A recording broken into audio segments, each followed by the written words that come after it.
2, mic check.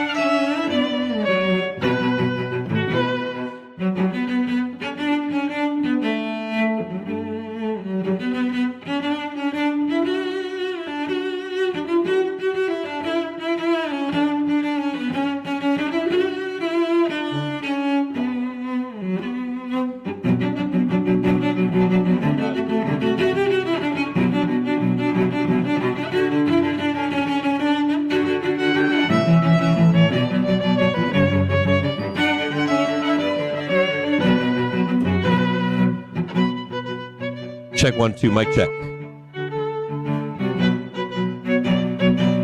Good morning out there. How y'all doing?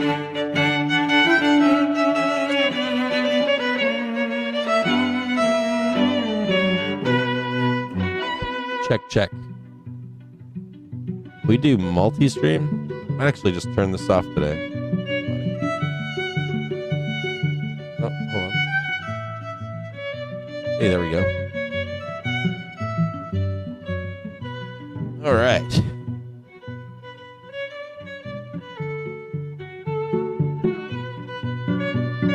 What are we going to turn on here?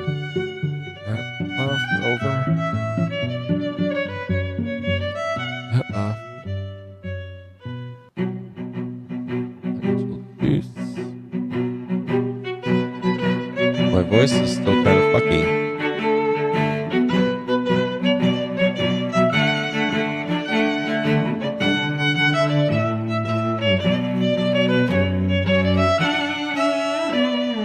He's all over the fucking place. Jesus.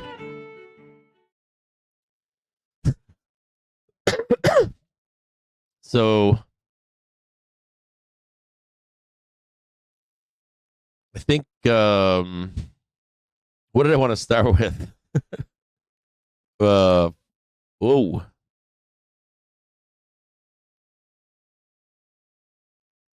There were. You guys can't hear this. I got this in the wrong ear. Hold on here. A reasoning model. There you go. I keep being brought back to this place where White House says the jobs data shows that the manufacturing industry is rebounding. we got to talk about all that. We got so much stuff that we still didn't get to this week. You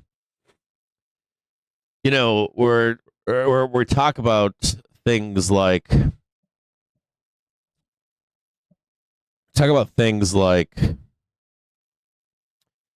you take Trump seriously, but not literally, and is pausing tariffs again, or some tariffs, pushing off tariffs for another month. And there's a reason behind this. We're going to talk about that later today. How manufacturing moves into the U.S., whether you get those tariffs or not. At the same time, he's doing a lot of destruction, right? He's also saying some stuff this morning, strongly considering large-scale banking sanctions and tariffs on Russia until ceasefire. I can't. It's just like, oh, it's like somebody give me a Percocet.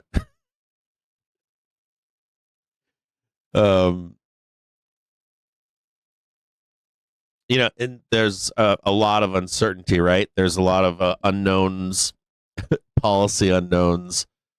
We have a budget or a spending bill that they want to pass in 2 weeks. You can kind of see this, the impact of this in the market, right? All of this uncertainty. And this morning I see this about sanctions against Russia. So there's so much in the air. I don't even know if I was MAGA, it would suck because you've got so many talking points that you have to switch up and change, I guess, at certain times. And then yesterday, of course, I talked to you about gambling, how the market gambles on what should happen or shouldn't happen. and there's like talk of rate cuts, rate hikes. We don't even know if we need rate hikes or cuts right now because of the uncertainty with policy from the White House at this point. And then the numbers that came out this morning, they pushed out the May cuts to June now.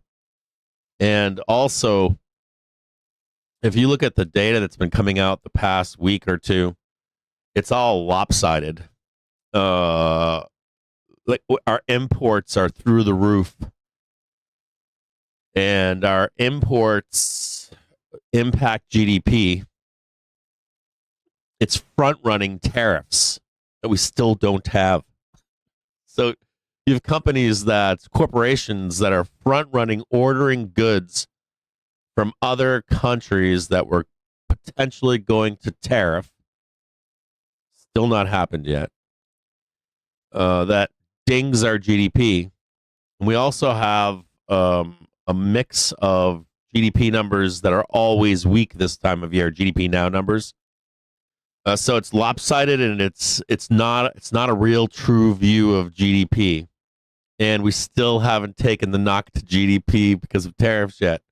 And literally all inflation right now is greedflation, all of it, excluding chickens, which is due to avian flu. It's its own thing. So it's very bizarre. It's not bizarre. It's just, as a matter of fact, I was talking to a friend this morning, Doug Fuller, and he's like, "Has that ever changed?" I'm like, "No, that's the most fascinating part of this. It's just economics, pure economics. That corporations are never looking out for you. They always want to raise prices. They will always raise prices until purchasing collapses for their companies. And any excuse they can come up with, they will do it. It's fascinating. And the worst part is, historically, they won't. Let's say you didn't get any tariffs. They won't remove those price increases unless they have to. Not unless they have to. Just price them in, baby.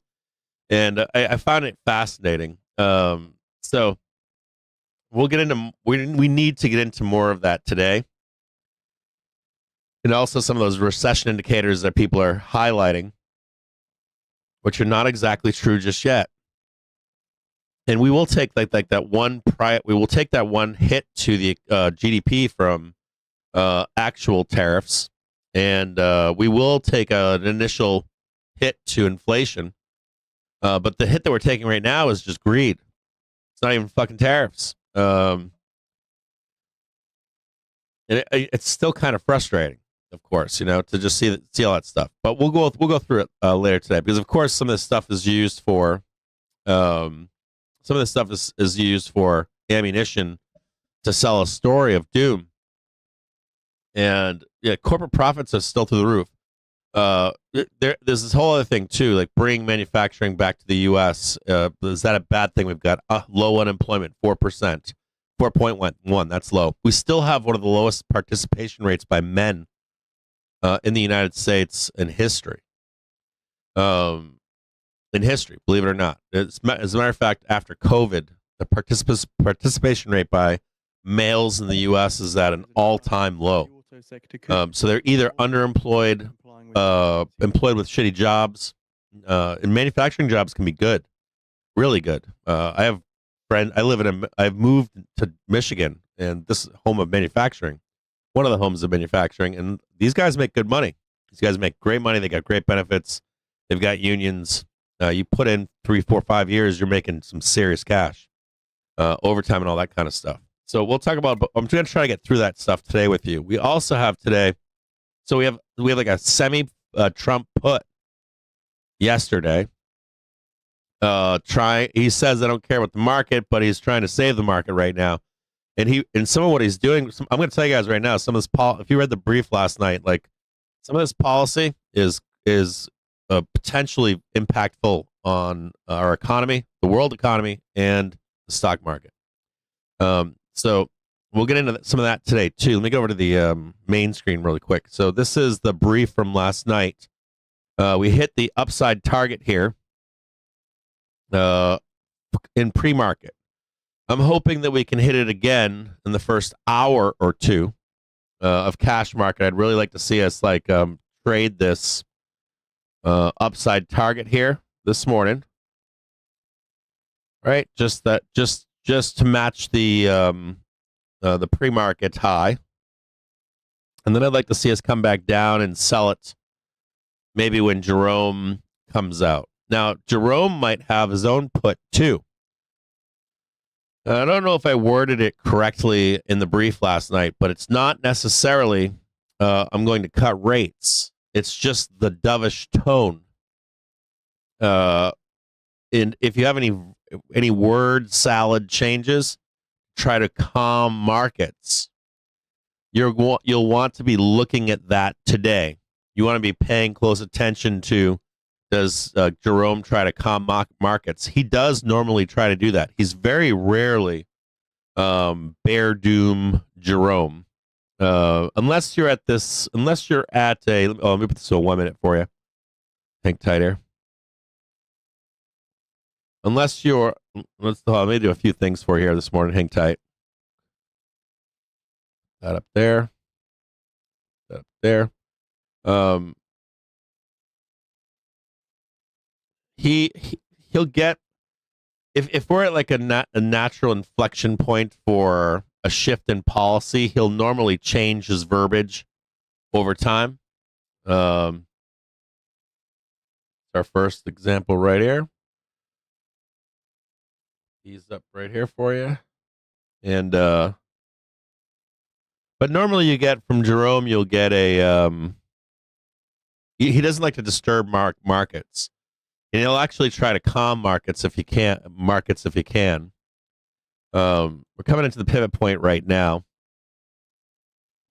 Mexico's President Scheinbaum says we shouldn't face reciprocal tariffs in April. Besant this morning saying they need to renegotiate trade deals with every country. Doge is in a bunch of shit right now. Like a lot of what Doge is trying to do, they can't do anymore, or they're being blocked everywhere. There's court cases everywhere. This summer, the Bloomberg terminal was saying, in particular,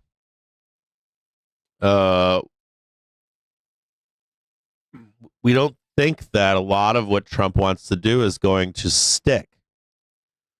So you get the fire hose of misinformation, and you throw so much shit at the wall to see what will stick. And I was reading some of that stuff yesterday, and I'm like, man, there's so much shit that they're saying they saved billions from the government, but it wound up being millions. Saying they're going to fire all these people, and they're calling all these people back. These things have real implications in the makeup of our GDP and unemployment rates and stuff like that. And it's not all real. We don't know what the real truth is at this point. Now that we are doing damage along the way, right? We're forcing countries to prepare for war. We'll talk about that too at some point if we can, with recession, or the triggering a recession in a country that begins to shift its GDP into war production. That can happen. That can't happen. There's another scary part to that too, is there's a short-term economic benefit if you switch to a war economy, but you have to go to war if you're going to do that. So there's a lot of moving parts. You know, it's very fluid at this moment, and you can see the uncertainty in the marketplace right now. It's clear as day. And we got to talk about that today too. We have to talk about multiple outcomes at this point. I did a bunch of reading last night. I went through a bunch of each sector of the stock market last night. Started counting the stock market again last night, and I'm like coming away from it all going, I got to do a special report, and I got to do probably a private stream, one or the other, but I don't know if the special report will do it better than a private stream. Just read some of this stuff to you, talk to you about some of this stuff so that you can understand it. There are a lot of unknowns right now and outcomes for the stock market. And there's something else that's going on right now that's really bothering the fuck out of me. I'm in a good mood, by the way, but there's something really bothering me right now. I was reading yesterday or the day before, there was a lot of discussion about if we make another leg lower, not 562, but if we make that trip down to 520. These are from professionals. These are from long-time market participants. And they were saying that if we traded that 550 or 520 or 500 or any of that, that triggers a bear market. And that is false. And I don't know if they're saying that because they're just regurgitating, not thinking that through that statement. There are two different things. Crashes are different than even drawdowns. Time matters, of course. Bear markets are like they can be. Bear market normally lasts 1.5 to 3 years. You can stay in a bull market on trend, have a fast crash, 20%. Stay on trend in a bull market and recover in under 1 to 3 months. That's fast. We did that in the late 1990s. No one's talking about that anymore. That was a discussion that was going on this past year. I've been talking about it for 1.5 years, right? If in 2025 we entered like a late 90s trade, and that the scariest part of this is if they're telling you, well, if we trade 520, that's a bear market. They're telling you that now. These are trusted people. If they're telling you that, and you are a bull or a bear, or your viewpoint on the market is bullish or bearish, that would set you both up to get annihilated if we actually stayed on trend. Think about, I have talked about this in the past. Think about if we were sitting here, and I've said this exact thing to you. Think about if we had a 20% drawdown. Quick. 1 to 3 weeks. Straight down. You're already being pre-programmed that that's a bear market. Rising spot 6-5. That would mean that if you were a bear, you would be repositioning to sell more. That would mean if you were a bull, you weren't going to buy that crash. So you'd be left behind as a bull. And you would be on the wrong side of the trade as a bear. And it would destroy you as a retailer. When you could stay in trend. In the recovery, where you should hold on if you get caught in that. Literally hold on and then dispense money at that bottom. Have ammunition because you're going to stay in a bull market. And even the outlook from GS, I agreed with their outlook this year because they clearly stated that if you're going to trade this market for this year and next, on major highs, you put a hedge on the market. You do not sell if there's a drawdown more than 20 or more than 10%. You stay long. You have dry powder to add to your underlying position, and you put hedges on inflection points on highs. So far, that has worked out. But yet now, this week, what do I see? 10 minutes time now. Well, if we trade 550, 520, that's a bear market. That is a huge difference. Huge. That's like 20% down, come up 10, 15, die again, right? Die again. And then that's a matter of time, right? We're entering a recession. We're entering stagflation. We're entering depression. And you're consuming all of this Network interview with Trump says the other alternative. And you get blasted doing that. That you have to do something because Iran can't have. So there are other outcomes here too. Is my point. Be very careful what you're consuming. On highs and on lows is extremely important as a trader to be, or an investor or a participant, to be very careful. Even when you trust, like I trust that trader, I trust, I don't know, whoever's out there, your Tom Lee's, your I don't think he didn't say this, but you can trust. You can say I like this guy, look up to him, whatever. But be very careful what you're.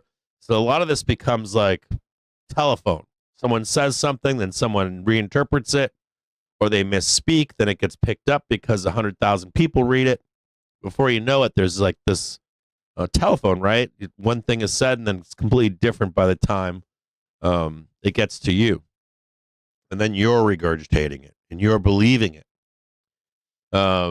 So anyways, we'll talk about some of that today if we can. It's Friday.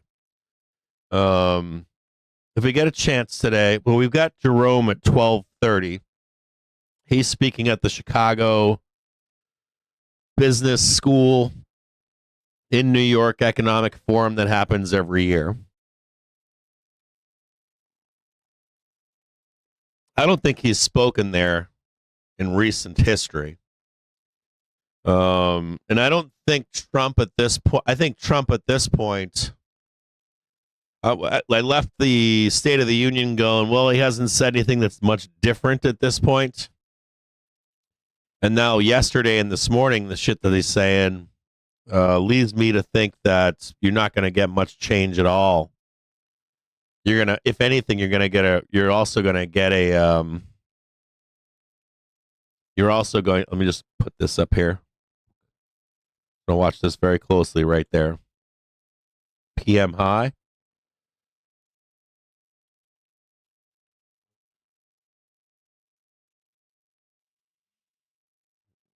I guess you guys want me to draw this in, right?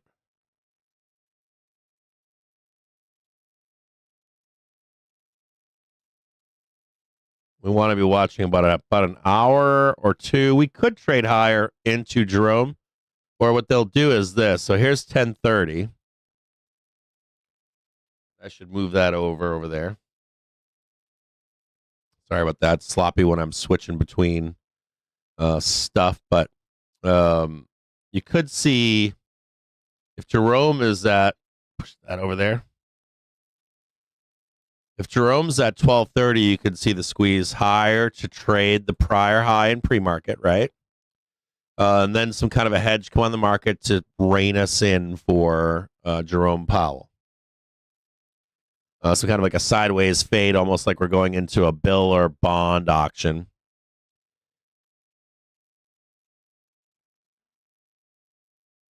We also have another target up here. Other two targets right here. And this is important. We got to talk about this today from your brief last night. We have to talk about all this stuff that I posted for you. And we have to talk about some higher numbers. Employment in the next reports. I was doing counts last night on higher frames, big frames last night.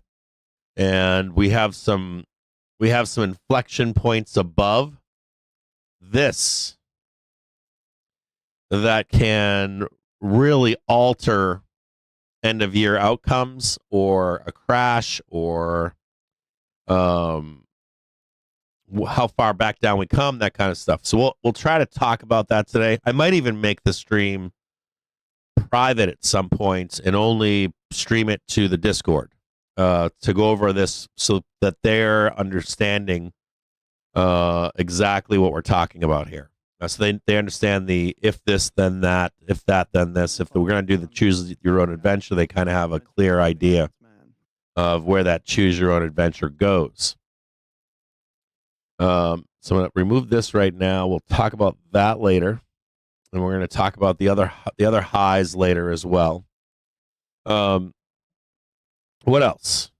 So that's a big thing for this morning. So we're going to talk about I'm going to go over a bunch of like data stuff with you, recession stuff with you, bottoms. Is this the bottom? Is this it? Is this the bottom? Is it going to be bottoms are weird. They can either be V-shaped recoveries off of an excess low, or they can be something that takes days. Up, down, up, down, up, down, hammer out a bottom. Ever hear hammering on a bottom? I can't predict what that's going to be. When I looked around the market last night, I took a look around everything: metals, commodities, oil, gas. I looked inside of sectors. A TMT, prime example. Last night I'm looking, and NVDA didn't look ready to me. Looked like it wanted more lows. Meanwhile, Google's been turning up for days. Google looks great. American Airlines looks like it wants more down before turning up. Chinese stocks are expected to stay high for longer. I see those rolling right now. So there's a lot of indexes, and there's a lot of stuff out there that it's not all complying at once. It's not like there's because we're rotating in sectors right now. If you have been paying any attention to the market breadth indicator, there's a score of 0 to 100, and we've like gone down to like 30, 40, 30 again, and then we're rotating into sectors, and we're not breaking below 30 to 20 to have a liquidation event. When you have a liquidation event, they flush everything all at once, and there's no requirement that we do that. There's no requirement, and that's how you get that capitulation move down. And if we don't do that, we will trade sideways and then make our way higher at some point. So there's a mixed bag of information going on right now. And it's not a clear answer. So we have to go through that today at some point. What else? It's Friday. We've got 9:57. We've got Jerome Powell speaking at or giving the opening remarks to this economic council. Normally they're benign.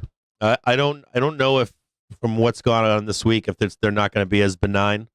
Some of the data that's coming out, though, I'm looking through. Like last night, I spent time on data last night, and not a lot has changed. And some of the data was infuriating. It really was. There has to be a mechanism in this country. I'm taking my stock market hat off a little bit here, but there has to be a mechanism in this country where you refuse to pay the greedflation. I'm shocked that I don't see greedflation being spoken about in the news. I'm shocked. It should have been everywhere since December. December, January, February, March. Should be headlines right now. And it's not. And do you know why it's not? Because now all of your institutions are owned by very wealthy people. There's less and less mainstream media that has freedom to say what they want to say. This is all media. So there's no discussion about greedflation going on. It has to come up in conversation. I beg you to talk about it wherever you are in social media. There's literal greedflation right now. And I don't know how else to say that to you. Well, I'm going to show you the data on it. But there has to be a mechanism to say this is greedflation. There has to be a mechanism of the consumer saying, I'm not going to pay this. The only other thing I would say to that would be that the consumer is so well off right now. Even though the zeitgeist says they're not, that's false. So if I was a corporation, I wouldn't want any discussion of greedflation. And there's also politics here too, right? No president wants to be pinned with inflation. They want to blame it on a president. And that's both parties. Doesn't matter who it is. They both want to blame it on each other. But the truth is, it's greedflation. There's massive greedflation right now. We'll talk more about that in just a minute. So here's what we're going to do. Give me a second here. Anyways, good morning. Hope you're all doing well this morning.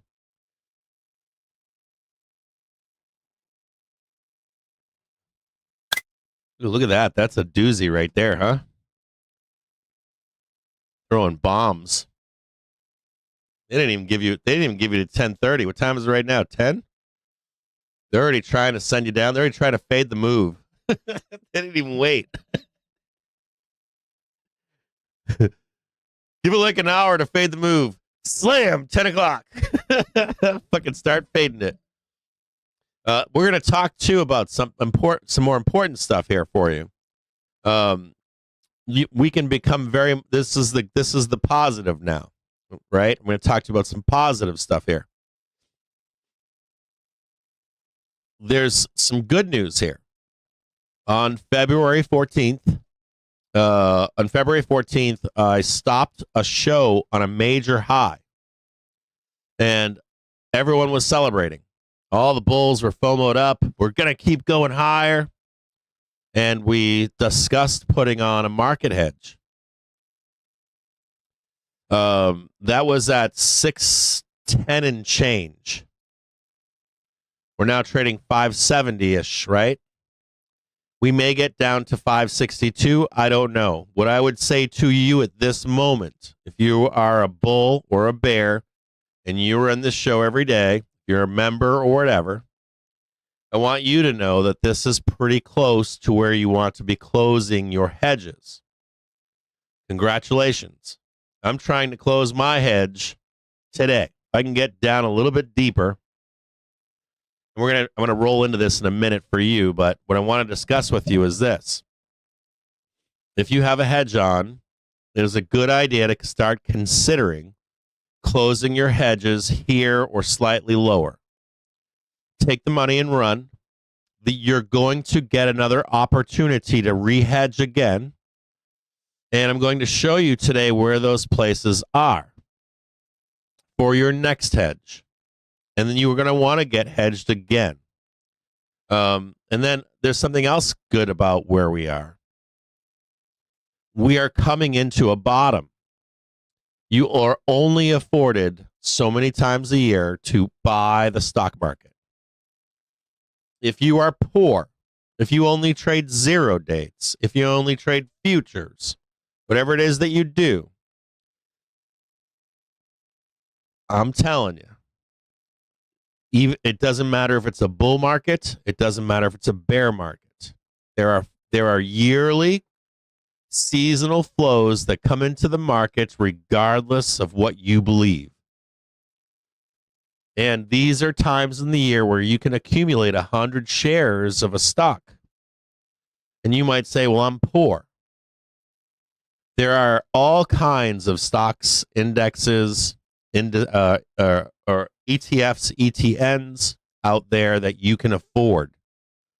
You can buy 100 shares of something that's got options on it that has a lot of volume on it. Maybe it's only trading $1.50, $2. $5. When we come into these bottoms like this, or maybe they're normally trading 50 and they're trading $5 or $10 right now. If they have optionality or options on them, you can always just buy 100 shares of those things. And if it's got enough liquidity, you can sell options against them. It's a great way to make money in the stock market. It's a beautiful way to make money in the stock market. It would behoove yourself to do something like that. It's not, like you can just Google search. On Google, you can go right on FinTwit and say, hey, does anybody know of a cheap stock that has liquidity that kind of mirrors the S&P 500? You'd be surprised. People will tell you what they are. Like, oh, I love this stock. Or, hey, you know what? I like Clorox. I like a stock that I like some cheap stock that goes sideways. Doesn't have to be a SPY. It'd be like just something that goes sideways, and every 3 or 6 months it takes a nosedive. And you can just open flies on that stock.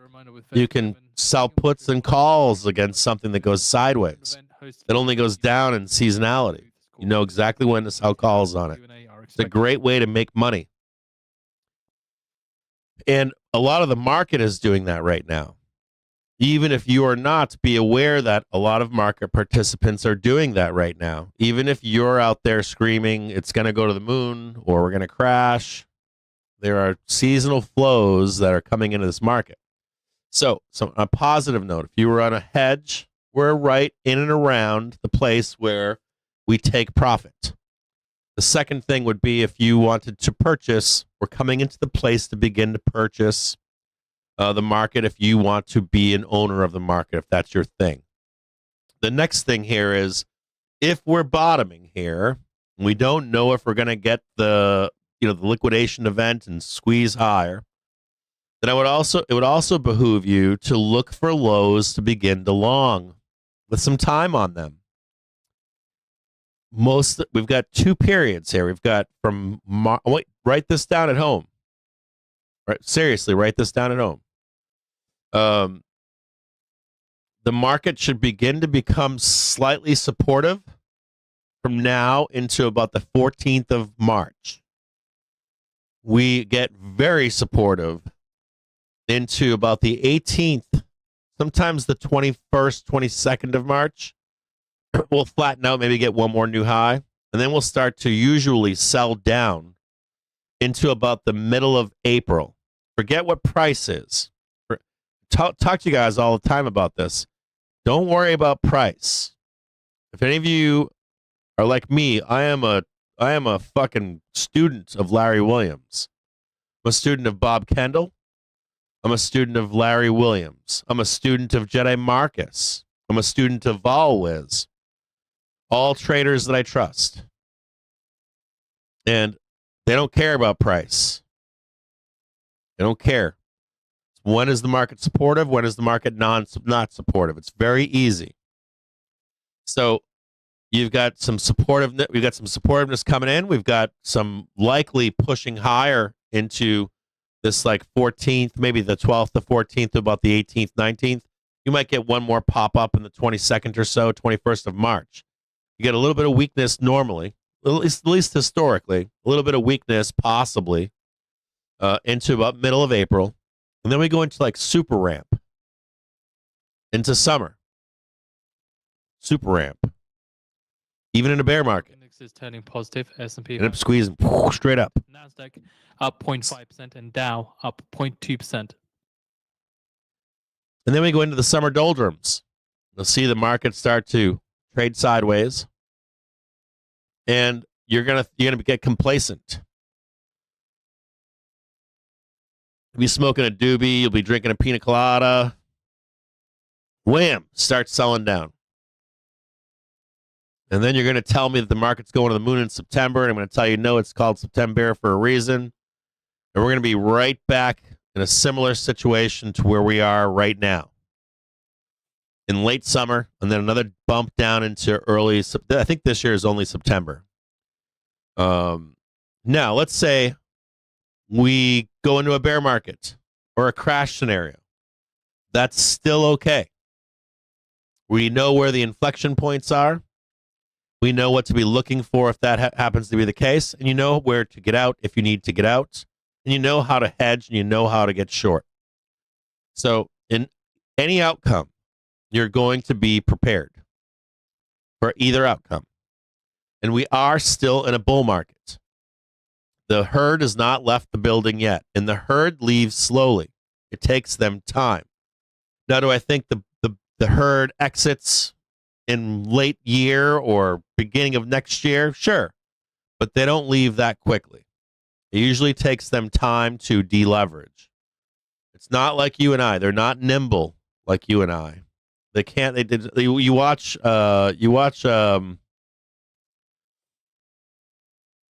now whatever his name is, the Oracle of Omaha. It takes him years to go full cash, right? Years and years and years to deleverage. Requests So have been made yet to Congress on money for filling strategic. do I think we eventually get there? Yes, but I don't think it's in your time frame. I think our time frame is like today. I want it today, and it just doesn't happen that quickly. Normally, sometimes like war or something really bad happens that's unaccounted for, the impact, and Trump does offer a little bit of that, But even if we do get it, you always get a way out. They always give you the opportunity to get out. And Trump is a little bit of that. I have to admit that he is becoming a little bit of that. So even if he is that, he's the curse or whatever, he's going to ruin markets or whatever anybody's dooming out there, you're still going to be giving an opportunity to get out. You're still going to be given an opportunity to get long. Even in bear markets, you can trade as a bull. You really can. And when you're accumulating in those environments, it eventually comes back in a year and a half, 3 years, and you're at the bottom scraping. That's the Oracle of Omaha does. He goes right down there in those major lows. He scoops it all up, and that's why he's filthy rich. So start planning this stuff. If you're like, I think this is bottom right here at the 70, and I feel good, and my trade plan, whatever that is, can account for a move to 62, but it's going to get strong, and I've got my dates out for July, mid-July, August. If I've got straight calls there to September to print in July or print in April or in the 18th of March, whatever it is, I got in the money calls for September. I'm going to try to cash them in, I don't know, March 18th. If I fail there, I'm going to cash them in midsummer. If that makes any sense to you. And I'll give you some targets and all that kind of stuff today on this because it's Friday. We'll go through some of this stuff. Yeah, they're gonna try to hem us in here. You watch this. They're gonna hem us in until at 12:30, or attempt to. So, we'll look at all that stuff together today. Being that it's a Friday, I'm sure there'll be some uncertainty over the weekend. We'll look more closely at this. So give me a minute here. Give me one quick minute here.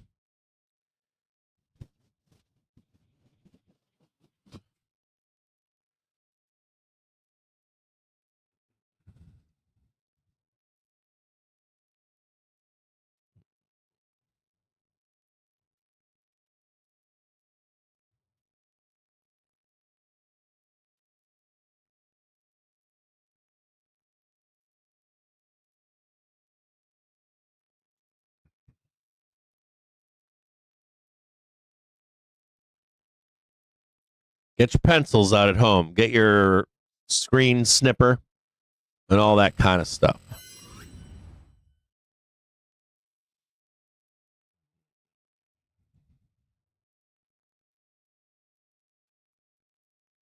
Chat box. We're going to get rid of you. Apologize for that. And that's because we have to look at all the screen. I might even get rid of my my camera at some point. Look at it on an hourly basis here. We'll just get rid of all this for now. Remove all these drawings. We're going to remove all this. We're going to clean all this up just so you can get a clear picture here. What do we got here? Pivots. We'll get rid of that.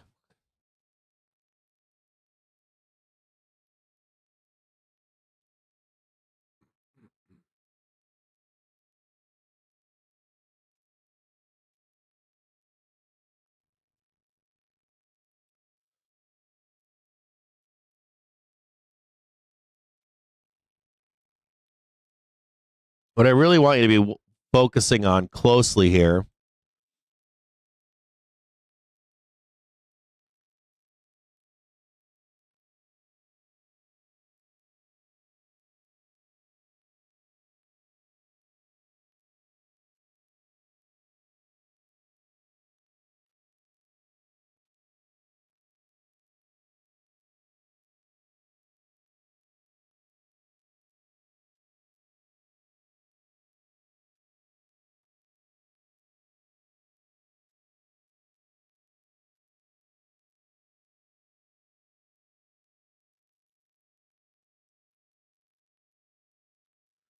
So I'm going to see this red line up here and these two yellow lines right here. Bowman says labor market and economic activity will become a larger factor in U.S. central bank policy discussions going forward.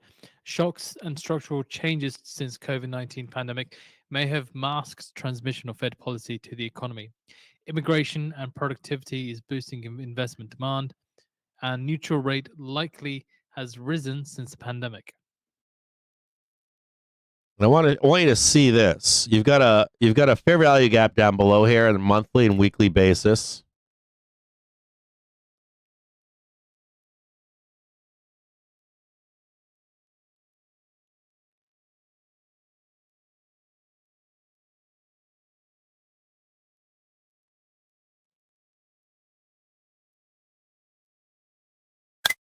Make sure I got this right here. It's kind of right. Like right there.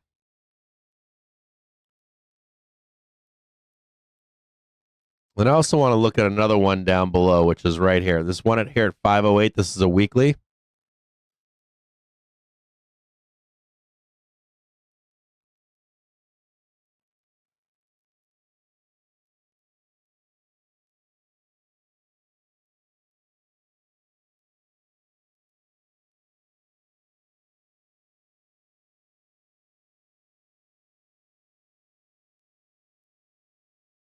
Here's a monthly.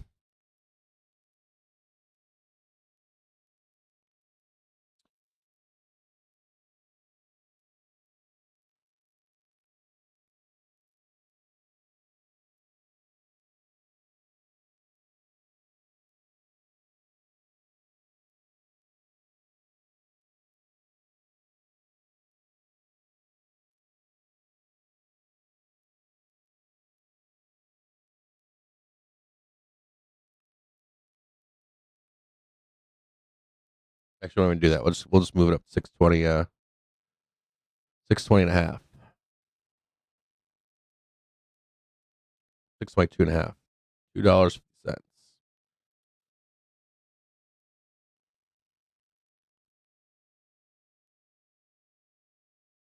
Navarro says Trump admin will bring positive supply shocks.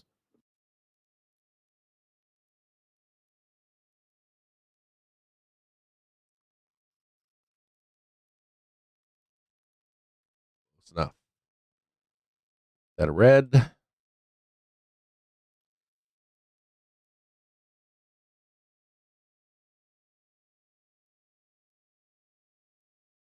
This is kind of what we're working with here. You should screenshot this if you can.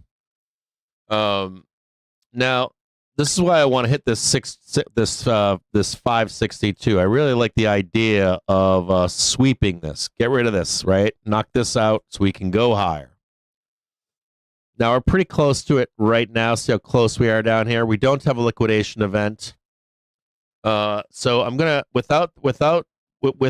if you're looking at individual sectors and individual tickers, if you're looking at NVDA as an example, and you were to look at Google looks like it's turning up at this point. NVIDIA looks like it has more down to go. There's like, if you look at TMT, like half the tickers look like they're ready to go up. The other half look like there's a little bit more down maybe before they're ready to go higher. So as of right now, the expectation would be that we're going to, what are we on? 4 or on monthly? Hold on a second here. I'm going to go back to a 4-hour basis maybe. Something I can mess with? No, let's do a 1-hour basis.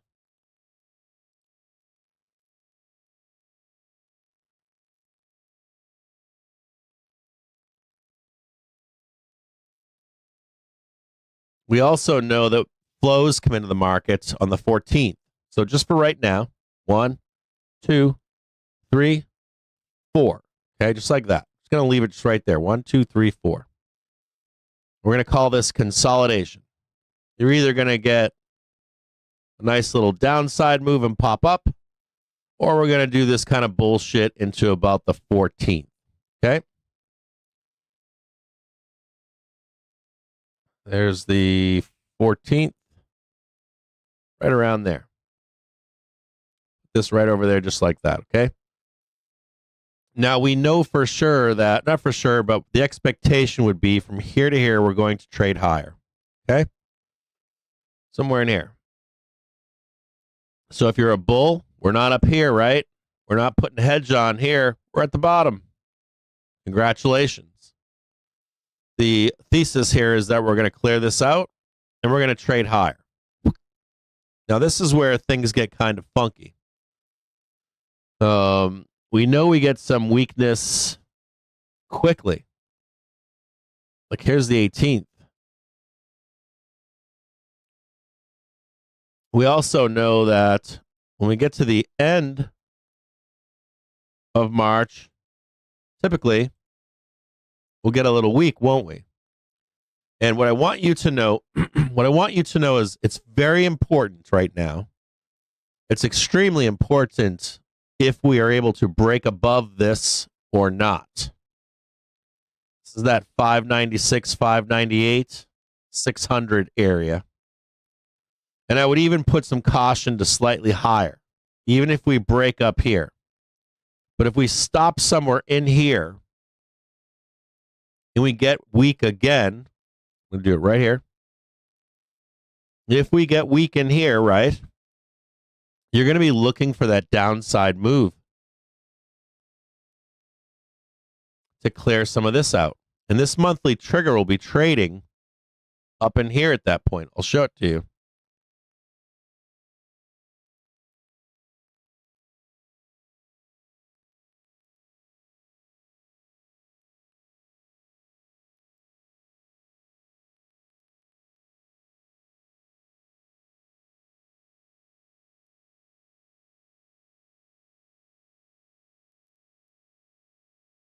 Right about there. Make it a 4.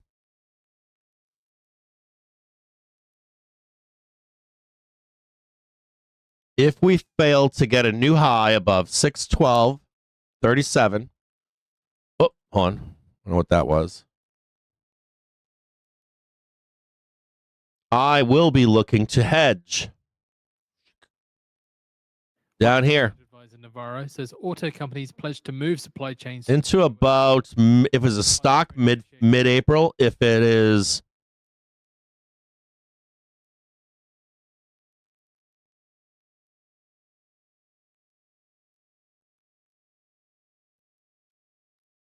If it's an index like SPOOs, then I expect it to be something like that, okay? Your trades from macro headline risk with Financial Juice Pro. Now only $99 a year for our real-time service. If SPOOs is able to get above the all-time high, I am going to expect that the market is going to pull back. See, I want you to see this here and fail right there. Watch that. See that daily trigger right there? Daily trigger is going to come right up just like this. Whoop.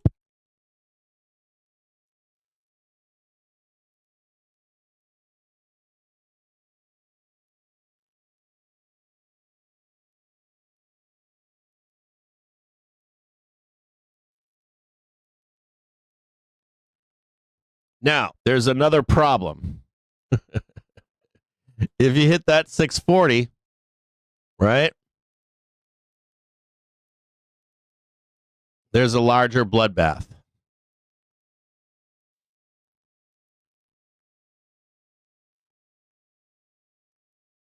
Right about there. I think that's end of April.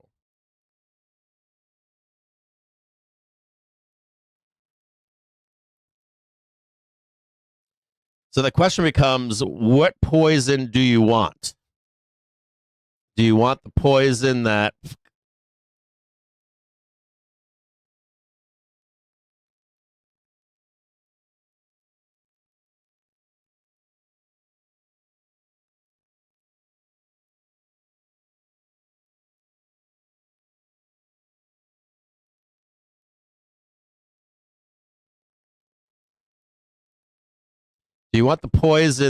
we clear this right now, smash higher, and then slam down to that monthly trigger?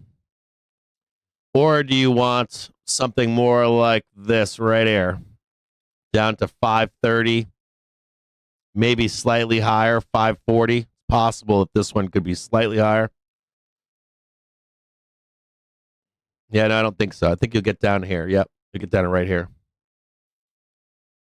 But I want you to be aware that this, at this point, is viable. This whole downside in April is viable.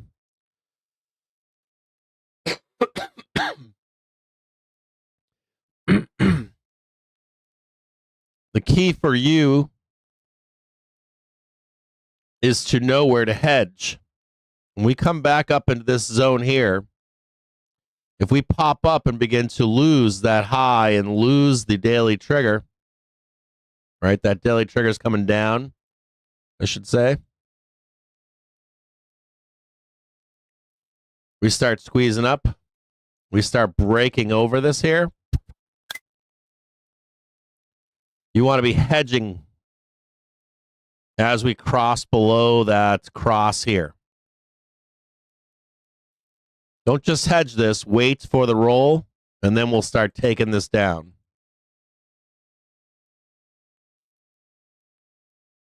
If we break above, whoop, you're not hedging yet, right? We start smashing higher. You can take that long. White House doesn't provide theme. We'll try to smash this one out right here. But note that if we go up here to this 640, this is either in time or price. I don't care. All of this is price or time, one or the other. But if we go up here and trade this 640, they're going to try to sell you again. And they're likely going to try to crash you down there. This is likely squeezing at that point. This is more productive here, in my view. And the way that I counted it last night, there's where my expectations are due to this major drop below.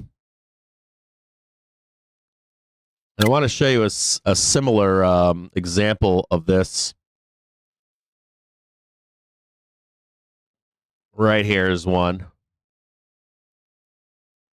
It came right up there, came back down, but we didn't do this one here. But with this Trump stuff, I'm getting sketched out by it. I think this is the bearish, or the most bearish that I see. If I'm looking at like a bear count, if we're going to do the doom and the gloom, this would be the worst that I would expect. You want to snap that for yourself if you're on Beartown, or you're on Trump's going to ruin everything and all that kind of stuff. I don't see the collapse right now. I don't see that. I think that's like I think doing this is like a 5% chance. Very small, maybe 10 at most. I don't even consider that as a possibility. Now, there's something important I want to talk to you about this. If this is the bear count, this is the bear count, I should say. If we're not going to whoosh away, right, where we bounce right here and start heading higher, up, and then we're up and out of here, that would be the bull count right there, up and away, right? If we don't do the bull count and this is the bear count, I do want to preface something to you that's important, which is the people that are talking about will enter a bear market if this happens. I disagree with that. We have a lot of stretch right now between price and the monthly trigger. If we go up here and come all the way down here, and we are able to recover, you've got price, daily trigger, weekly trigger, monthly trigger. There is no risk off in this, no true risk off. And I want to show you the difference between this. There's a reason for this. These are violent. They normally happen really fast. They don't take a long time, and we're above the monthly trigger. And I have to impress upon you something that's very important here. But the difference here between large drawdowns and staying on trend, and also the separation between trend and the monthly trigger, like stretching price, just stretching it. So you'll notice here, if I move to, oh, nope, sorry, I don't want to do that. Hold on here, sorry guys. Just remember the colors of these things. Do you see the stretching in price? How it grows larger and larger. Then we have a tendency to want to pull back to it, right? Larger, larger, and then tendency to pull back to that blue line. And if we were to do this, we're still on trend. I want you to see where trend is. Trend is this blue line right here. This is the actual trend for the stock market. Now, if we break, if any issue or symbol or index falls below the blue line, you go risk off. It's a rule. You just write that in. Go below the blue line, risk off. And I think people are getting this they're not understanding that. You're still in an uptrend, even if we were to trade 520. And I want to show you a couple different examples here. We were still on trend here. When we broke under, you go risk off, believe it or not. Risk off, risk on, risk off, risk on, risk on, or risk off, risk on. Same thing in here. Risk off, boom. Risk on, buy again. And I want to show this for two important reasons. In 2008, we had a real true major crash here. And I want you to see that when price goes underneath that blue line is where real danger is. You go risk off because of events like this. This was the second leg down in 2008. When you get that second leg down, people don't recover. There's no recovery from it. It's very bad. This is what makes our boy Burry not go to prison. The second leg down. We have another example of that as well, which is in the year 2000. Same thing happened. Watch that blue line. And we went bam underneath it. They gave you the chance to get out, and then they went slam, slam. This is where, from this point here to this point here, is where bye-bye market. It got nasty in there. NASDAQ 100 falls 10% from okay. record high. Now, I want to show you one other time period here that's important. You see this bull trend here? This is amazing. We never broke below the blue line, did we?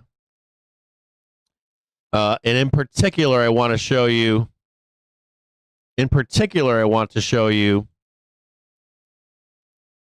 How crazy it is. You're cranking up, right? Whoop. You're down here 22%. Trump trade advisor Navarro on reciprocal. If we're blasting down right now, let's pretend right now, we're blasting down 22%, and I tell you buy that, and we're going to go up 30, 40, 50%. This is 57%.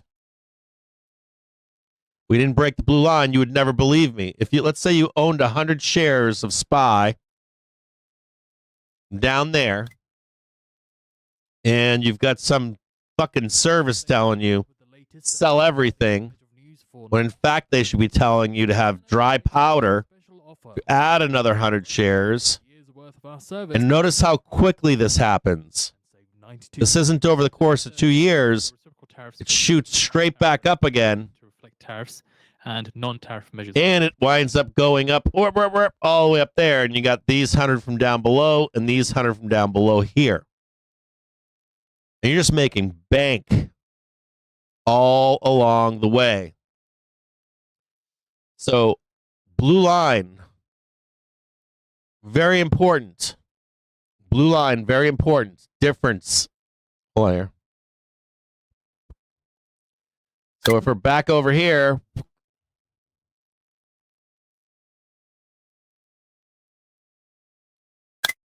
if you can see this better on individual tickers. If you have the triggers and the velocity, if you ever look at this, this works better on individual tickers than it does on indexes. You can clearly, like on tickers, you can see it clear as day. if you ever see a price go underneath a monthly trigger on a ticker, that shit goes down to the depths of hell every single time. Well, not every single time, but when it's under there, the risk of it going under is huge. So my only point to you here would be is if this is the bear case, have dry powder, hedge on highs, right? Dry powder to keep going higher, hedging to go down. And even then, you want to see if we bounce here. So you're getting long again down here. You're closing your hedges. You're still going to be up. And you're going to be looking to see if we actually cut off with that daily and weekly trigger. And only if that daily and weekly trigger cross over here are you beginning to exit. Right? We got the blue going across now, and they're still going to give you a way out before the big doom crash happens. If that makes any sense to you. Now, some of you out there are like me. I think we're trading. There's December. I think we're trading more like this. We're going to go up there and slam that. We're going to go up there, slam that. Right? Or maybe even maybe it's just not as weak, right? Trade that. The pullback is not as weak. We come into mid-July. We're slamming 650. Right? Come a little bit more weak in here and for the end of July. And then September. Right, a little bit up, new low down here, and then we're racing up. From U.S. app stores, White House weighs measures to curb DeepSeek over data security concerns, according to sources. U.S. likely to ban DeepSeek chatbot from government devices.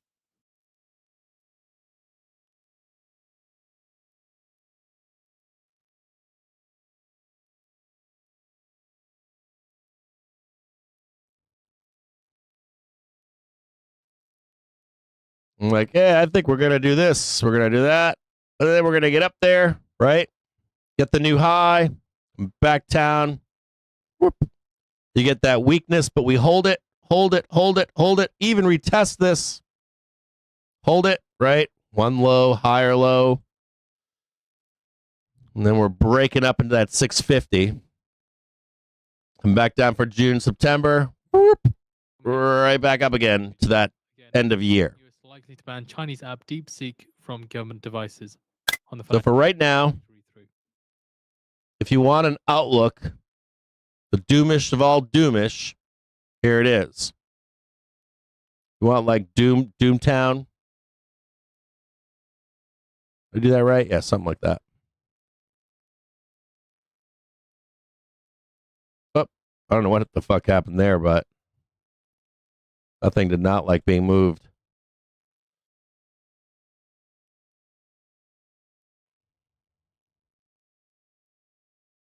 Worst case scenario. Make sense? It looks like shit, doesn't it? So we can get that back on. In regards to the Nasdaq 100 index, which sank into a correction on Friday as investors continue to sour on the mega cap tech stocks that led the stock market rally over the past 2 years.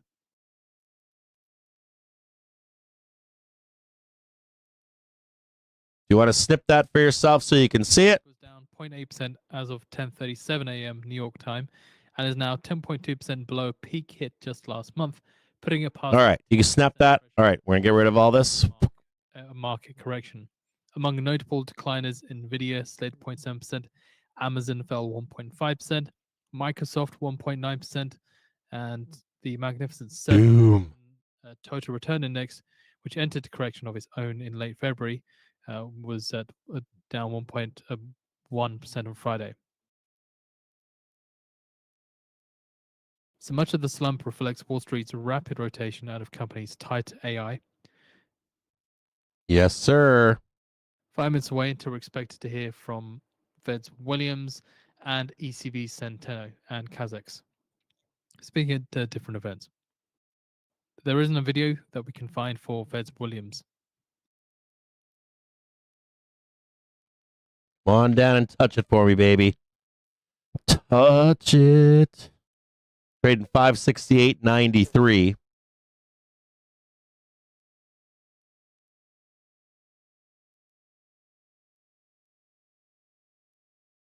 That's your actual target right there. I'll give you two targets, 598.53, 604.96. Those upside targets, that's where they are for failure. This is what you're looking for a failure.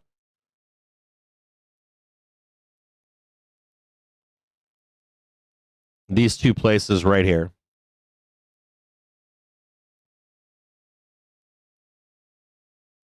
Just like that. Oh, hold on.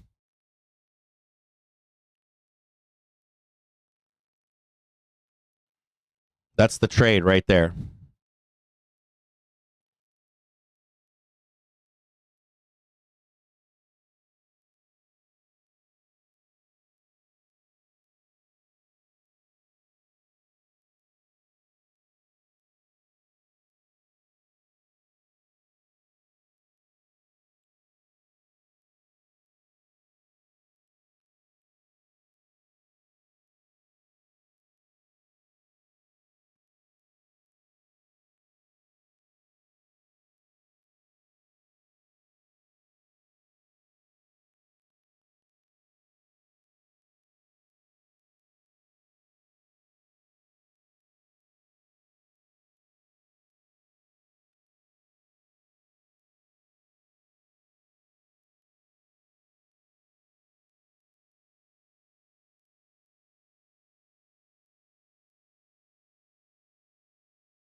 It's all hanging out down there. It's all doomish.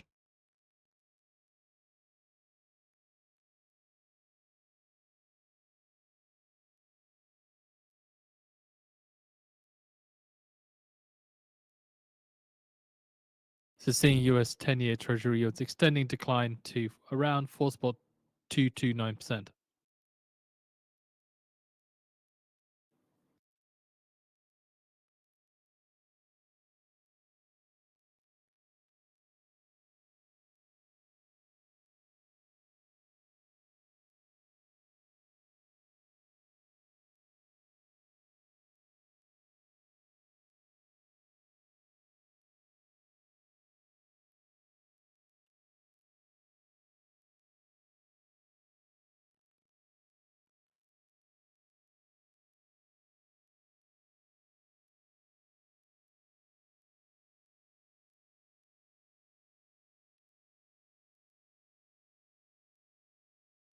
Oh, yeah, baby. Come on down.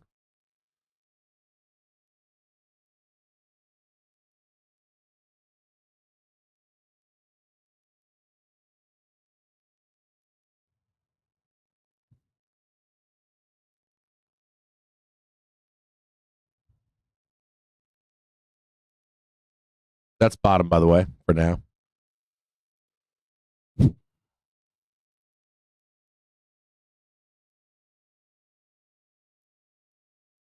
One minute to go now. We're expecting to get text from until we're expected to get text from Feds Williams. Reminder whether Centeno and Kazakh's no indication whether text or Q&A is expected, so we'll see if we do get anything.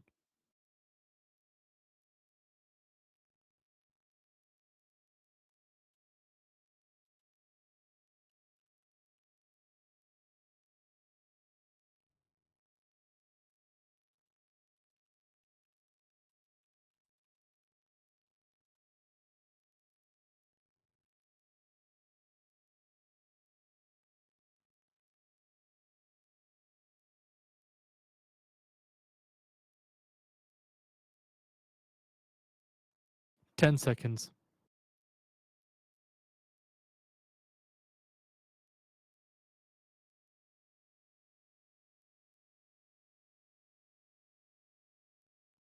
Williams says no sign of inflation expectations becoming unmoored, and data shows lag before inflation shock hits short-term expectations.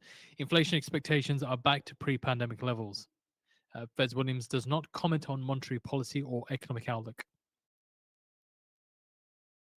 Also says results suggest inflation shocks dissipate after 5 years. He's being very excessive with that. It's much less than that. I'm going to show you that here in a minute.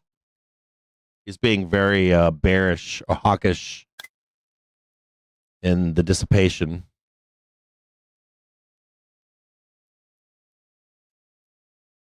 Protect your trades from macro headline risk with Financial Juice Pro. Now only $99 a year for our real-time service.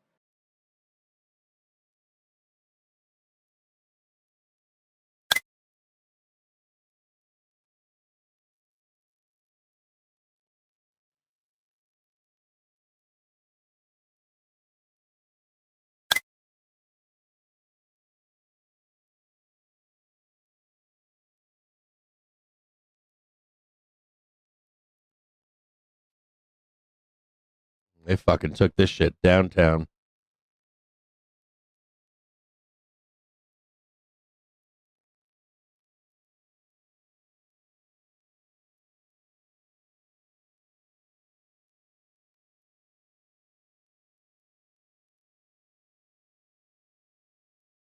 This where's 12.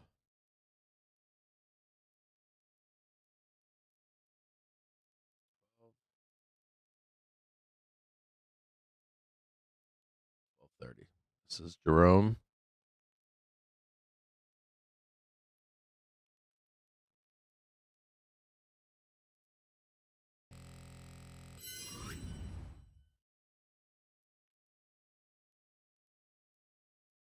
Give me 62, please.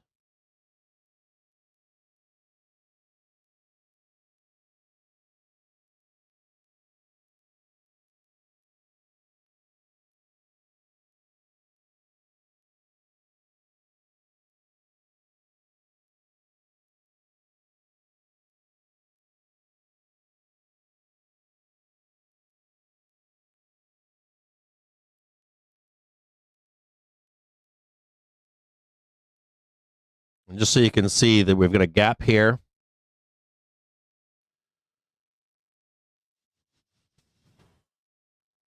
The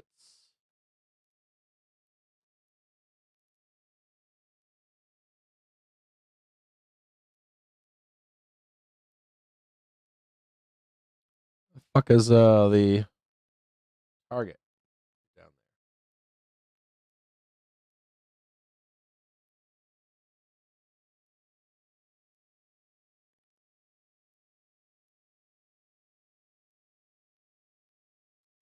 A U.S. trade representative to hold hearing March 11th on China semiconductor policies. So just seeing across some of the wires here that Trump is due to speak about the jobs report at 11 a.m. Eastern time. But no, we'll see what he does say. Probably is going to be about it.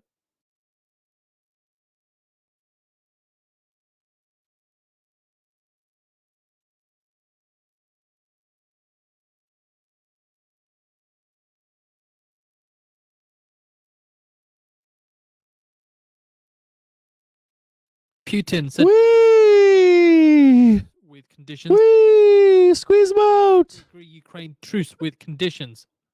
Whee! Squeeze mode! Yay! Crush all those stinky bears that didn't think we were going up straight.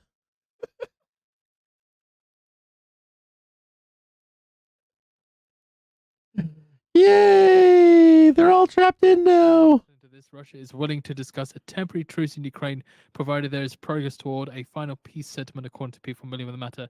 Seeing a movement towards the downside on WTI, a little Putin is said to ready to agree to a truce. $500 seeing weakness here in the market. Putin is said to be ready to agree to a truce. Further into this, in the first signal of a positive response from Putin to Trump's call for a ceasefire, the offer was conveyed at last month's talks in Saudi Arabia between top Russian and American officials, the people said. So in order to agree to a cessation of hostilities, there would have to be a clear understanding about the framework principles of the final peace accord. Russia will insist in particular on establishing the parameters of an eventual peacekeeping mission, including agreement on which nations would take part.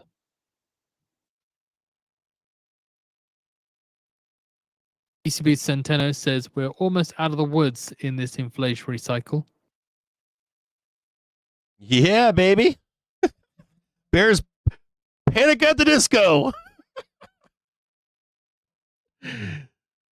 Panic at the Disco. Ruh-roh. Oh, God, look at that. Yeah.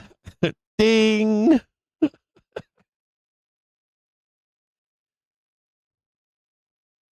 Do I trust Russia? Fuck no. This service is just squeezing. That's it. Good question, by the way.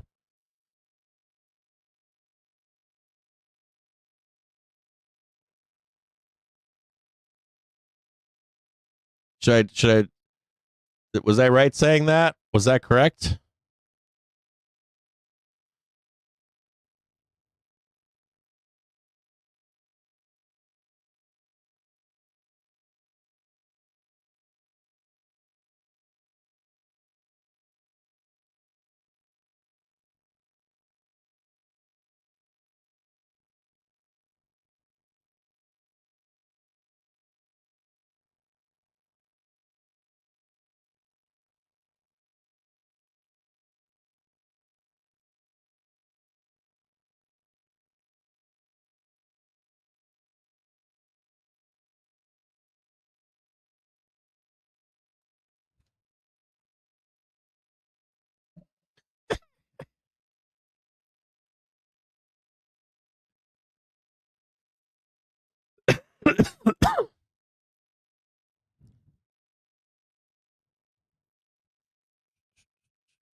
That was a nice little pro trader thing, huh?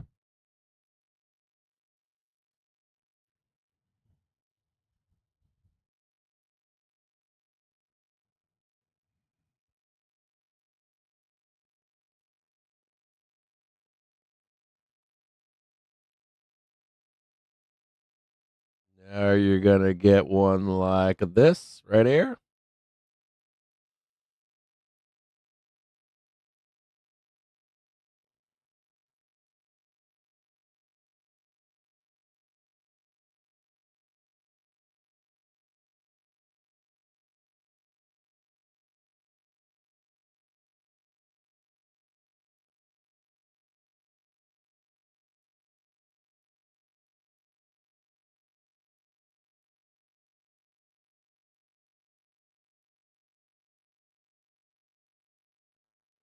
I guess you'd have to get that one, wouldn't you?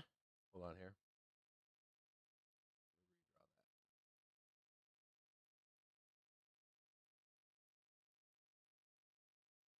That one there.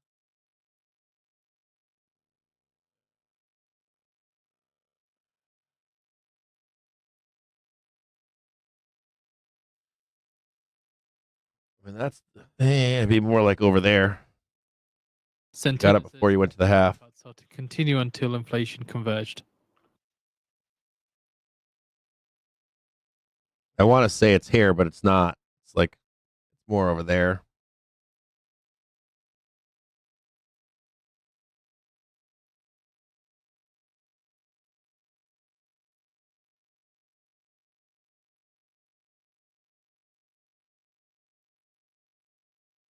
Not on the hour anymore.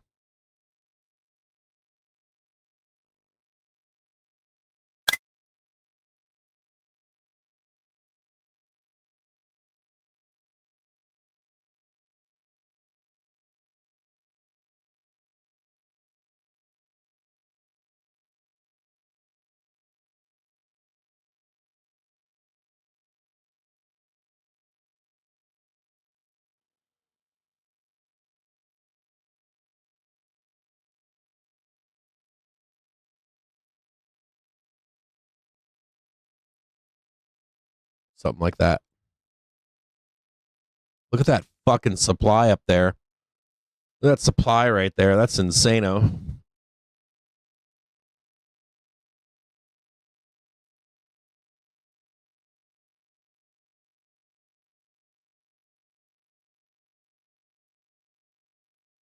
Watch this closely too. You want to see if price can get above this one, and then if price can get above this one. Oh, I drew that wrong too. This one only needs to go to here.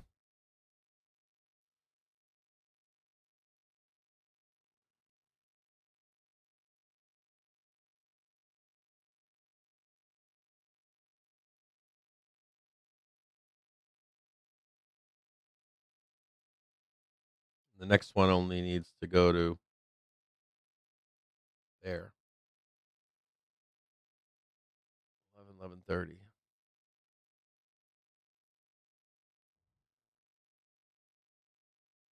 There's another target lower here. This one right here could go this low.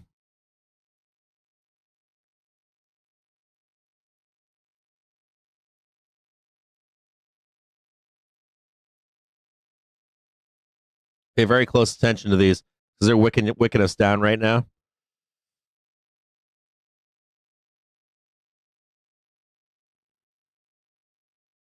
Check the 15 again.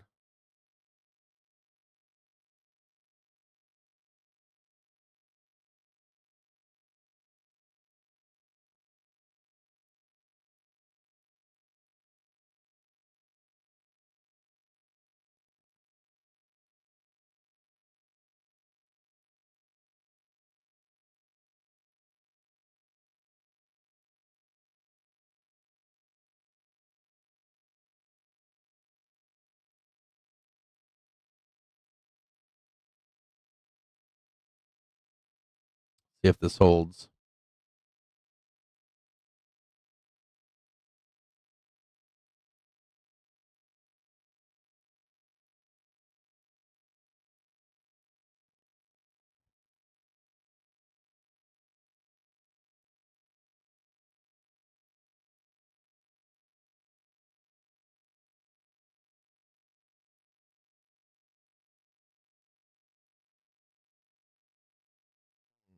Whoever the fuck this is right here, they're trying, like, someone was short there and they want to get us down. Down, down, down, down. Get me out.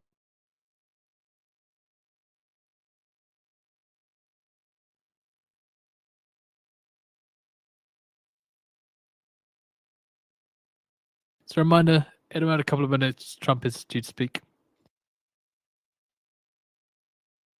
That's not good. Yes, Mojo. They're going to try to unfuck themselves right now. We do have a video. We'll post it out on the feed for you. It's when they bring it back. Or they try to bring it back as close as they can get it.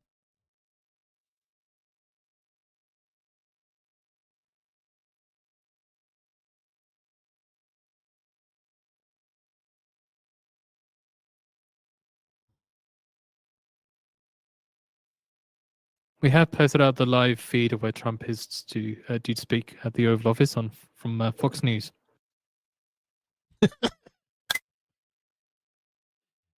That is the bottom for now. That was the actual low target. 70 was the or that not 70. When did I say that? Yeah, 44.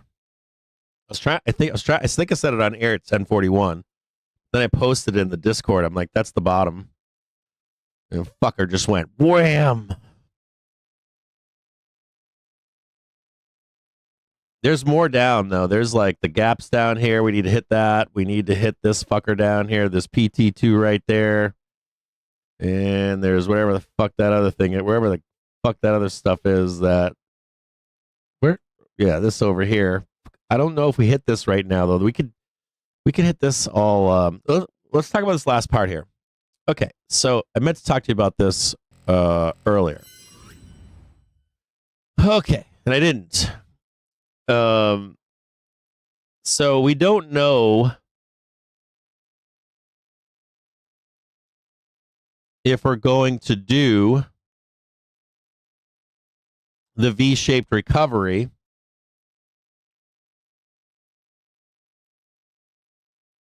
or not, right? I showed you this like bouncing around, moving higher, that the market becomes supportive to move higher, but it's more like this. Where's like the 14th?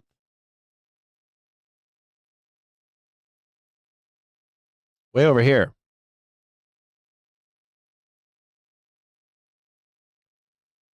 So if the market becomes supportive over here and you're like, what do I do if I'm a bull? How do you get long here? You're looking for specific places to get long. You're going to be looking for the gap that, or the target that we had above, where we slammed it already. There's a target right here. You're longing from here, here, and here. So every time we go down here into the 14th, you're getting long, long, long. From now into the 14th, every time you want to like get long or sell your put spreads or your put hedge or whatever, every time we come down here and you put enough time on your position, for me, I'm trying to sell puts and I'm trying to buy SPY. So for me, I'm greedy. I'm trying to buy 62. If I can get 62 today, tomorrow, not tomorrow, but Monday, Tuesday, Wednesday of next week, whether it's Jerome Powell that gives us some kind of nonsense, whatever that is, this is where I'm trying to get long for that mid-March trip higher.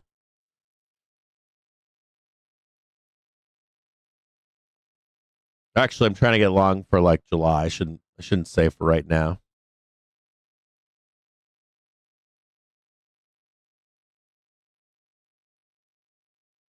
So if you're a bull, this is your zone of interest. There's an easier way to show it. Anything down here?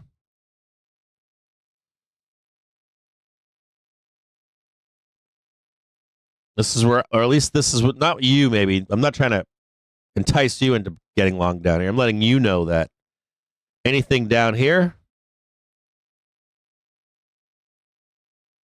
I'm trying to get long. For me to buy SPY, it's down here. I've already bought SPY over here. So I'm trying to, if I can DCA this, I will. If it leaves me behind, let's say we get a V-shaped recovery, we're out of here. I at least already bought SPY, but if we get down here, I'm going to buy it. And I'm also trying to close some puts, a hedge that I have on. But I want lower for that. I mean, I'd really like to get the put hedge closed down here and buy the call or buy the underlying down here. But it's each to your own. You guys do whatever you want to do. You have to make your own decisions as to where bottom is. And I know that there were some people you guys trust out there that said that was bottom, right?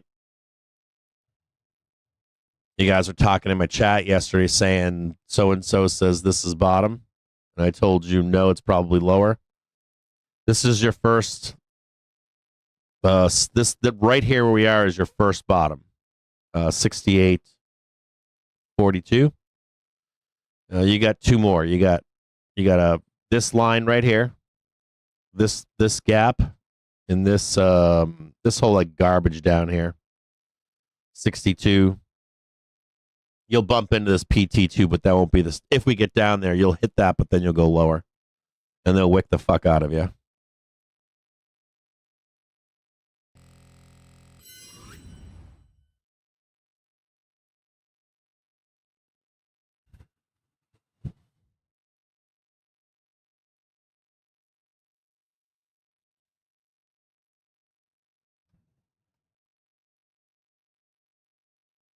I've got Trump on right now, but he's not on yet. I want you to know something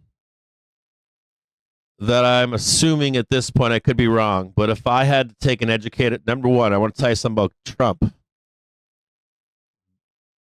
Like having a conviction on what he's going to say, you can't do. I can't tell you this is going to happen. If I had to guess, he's going to be a dove. He made a point yesterday or the day before of saying, I don't care what happens to the economy. I'm assuming somebody's gone to him and said, This stock market's about to fucking crash. If you're okay with that, we're okay with that. No, Trump won. Like Trump won on steroids. Is losing the confidence of the world.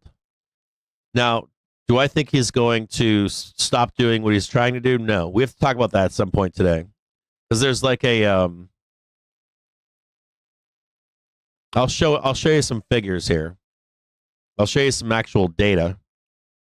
What he's trying to do, he'll do all the threatening and maybe even implementation, but even pull that stuff back if what he wants to have happen.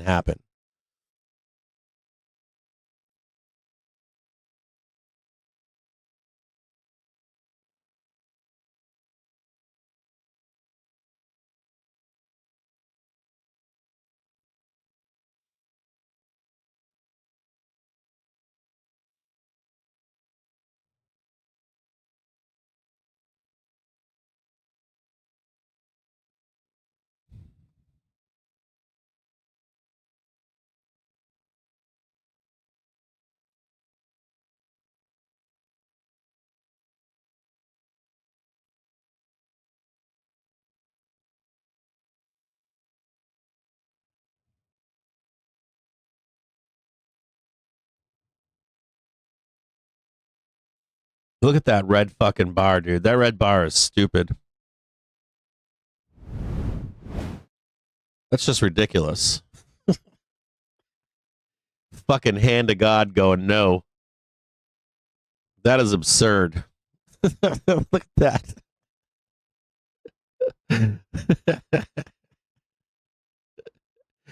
Couldn't go up even if you when they tell you the market's not rigged. There it is. Market's not rigged. You bet your ass it is.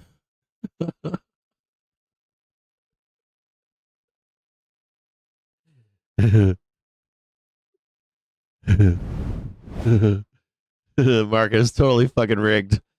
The old day trader, the old day trader fucking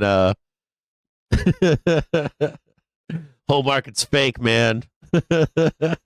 You can't tell me they got rid of $3 trillion in 30 seconds. I think what's his name says Jedi Marcus calls it lifting up the dress or something. Let's see what's under there. he's like the market says that it's worth, $500 for this symbol. Then we'll have like a Vixpiration and blast down, fucking give up like $3 trillion, and he's like, where'll that money go? All right, so what else are we doing?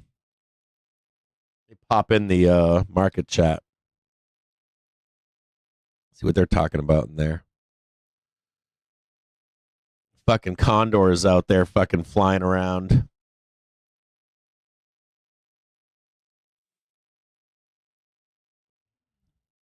What's going on in the market chat?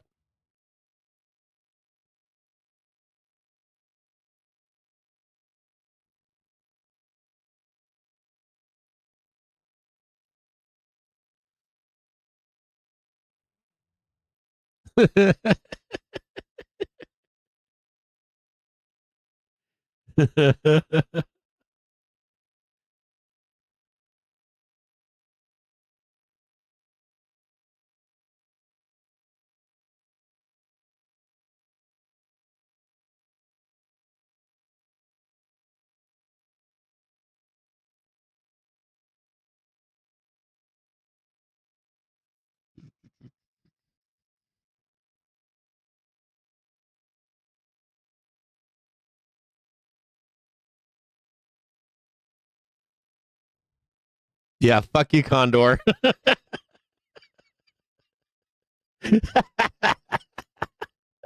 No, yeah, I gotta give you one. I gave you one.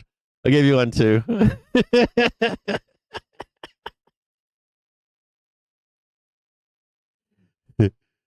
Fucking A, right?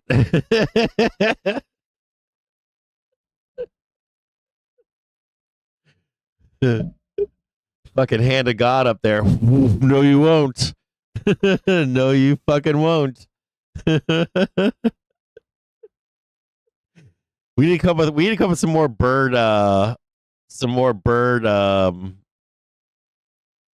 have to talk we'll have to do some animated bird things for Condor. For Super Condor. For Captain Condor. You know they're talking about you everywhere on Twitter right now, right? I'm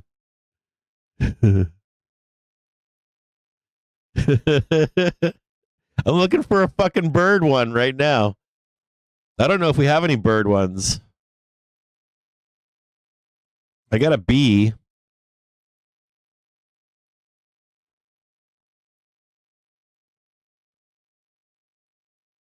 I got to talk to the boss. I got to go talk to Bork. We got to make like a flying bird. I guess this one's kind of a flying bird, isn't it? It's a printer that's moving.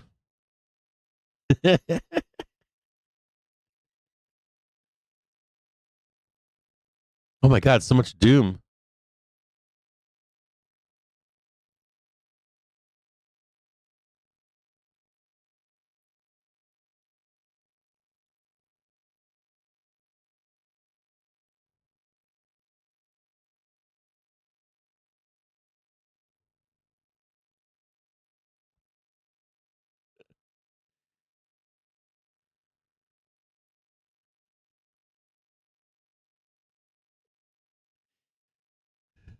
Are we gonna do the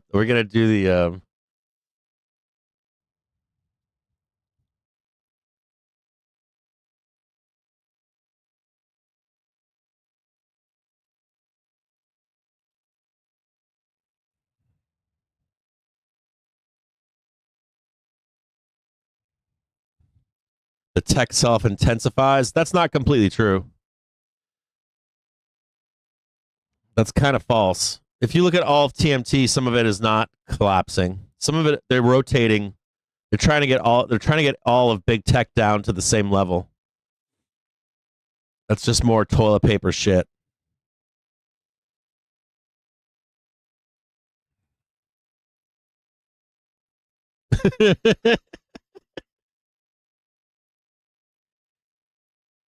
Crowd says I'm wrong. You can see it clear as day. If you're at home, you know what you should do if you're at home? Take all your TMT stuff, take like AMD, throw like all your Mag 7, all your big tech on one chart. And you can see the ones that haven't finished doing their thing. And you can see the ones that are done. We're just waiting for everybody to catch up. It's gonna pry the last shares out of the cold dead fingers of bulls that just don't want to give it up. We need all the NVIDIA bulls to finally fucking give it up, cough up their shit so they can chase on the top again.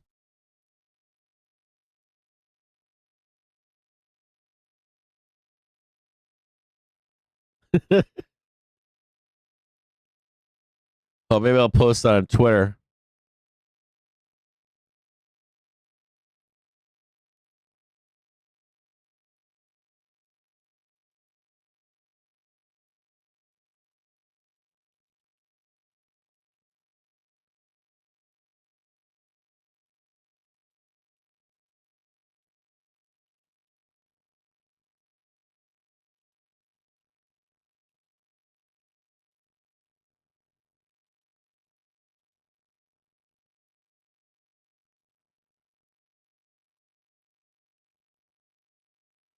The rest of the fucking market is waiting on the assholes that won't sell NVIDIA to move higher. Need more doom.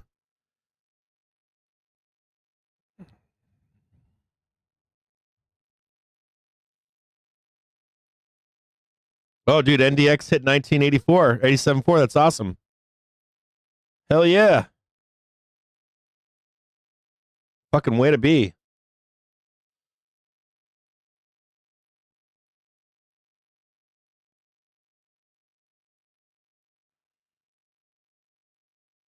There's one more gap to close down there, though.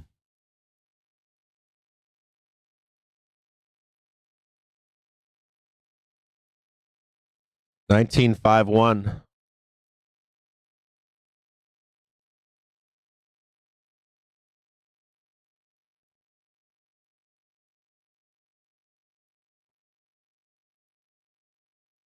I get 1951 on NDX. There's one more gap to close down there.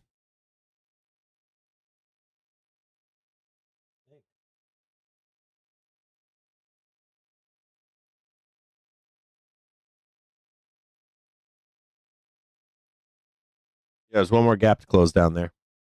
Still got a little bit more tech to go. We're just going to get the last of the fucking tech bullshitters out.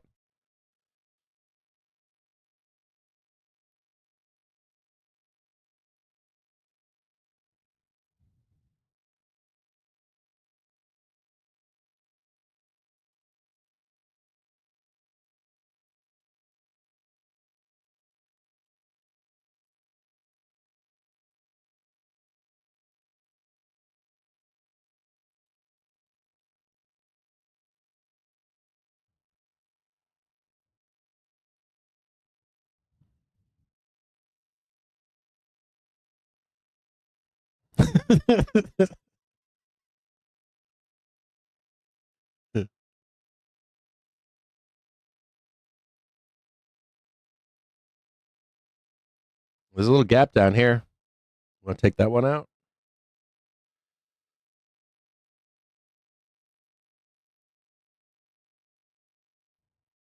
Still no Trump.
We take another swipe at it here. Another swipe long.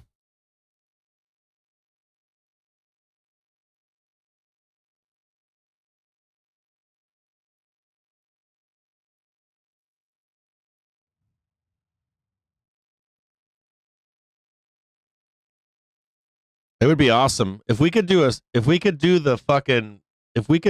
the straight down V-shaped shit. I'd be stoked. If we don't dick around and we just like literally do the capitulation, like Jerome just gets super bear and we just blast the fuck down, take out 62, I'd be fucking stoked.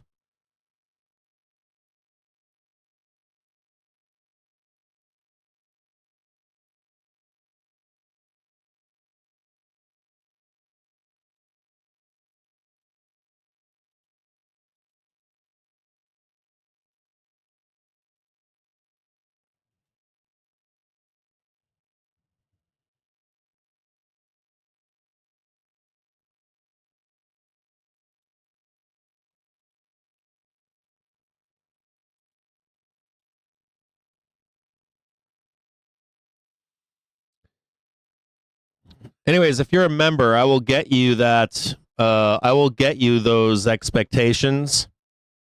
That's kind of like the middle of the road, like the worst case scenario where you get the that's the trip to 520 for April, or I think it's April if it happens. But I'll get it to you. I've been writing a special report for you guys, and I'm going to go over more of this today on the video on the live stream. and then you'll get it in like a paper, not a paper, but a special report written, so that you can consult it over the coming month and a half or whatever for yourself, for whatever you want to see happen or do. And I'm going to go over some other stuff here with you now too, to kind of like discuss some of this stuff. So this is why I don't want you to be, or I want you to be concerned, but I also want you to understand that some of what people are saying is not as bad as they are saying it is. Where the fuck is Trump? Still no Trump. What is? Oh.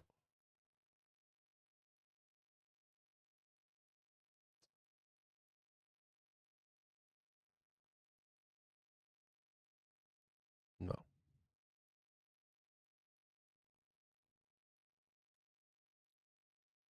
Hold on here, guys.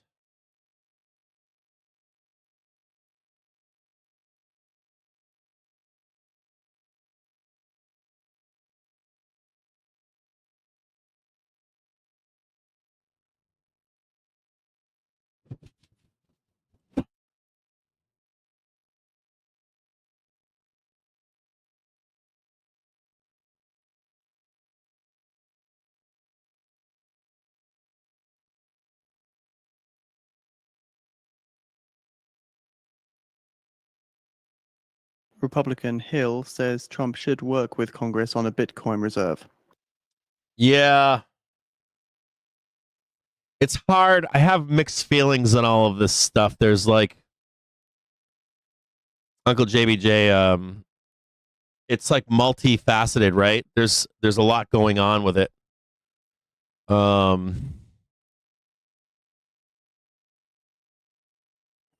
It's like, I don't want to call it like dog shit wrapped in cat shit, wrapped in cat shit, wrapped in cap shit.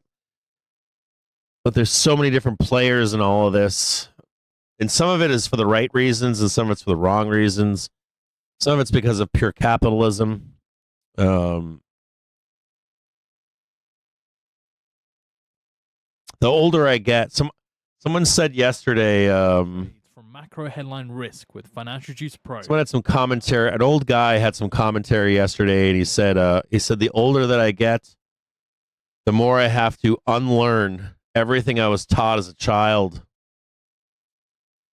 And as I get older, I get more sad or angry. And of course, the cycle repeats with young people. And as you start to see all the different sides, like when you start seeing like every interest that's wrapped up in all of these things, it's hard to it's like, what do you want to get mad at? And then some of it is for good reason too. So as you get older, it becomes easier to have more than one thought or feeling on everything, which sucks even more. I think that's why people become cranky old people. Or they just say, fuck it, I'm not thinking about it anymore. You get really salty. You're just like, we could argue this 3 different ways. There's a gap here that needs to be closed.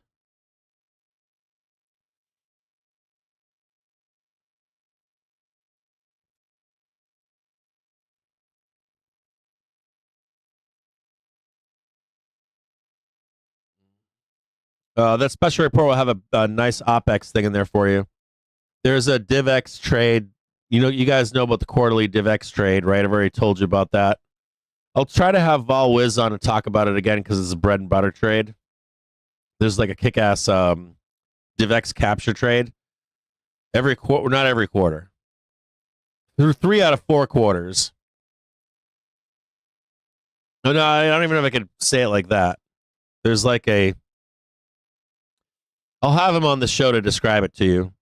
I tried to describe it to you guys once in a brief, simply. Williams says, I still think neutral rate is lower than the 1990s.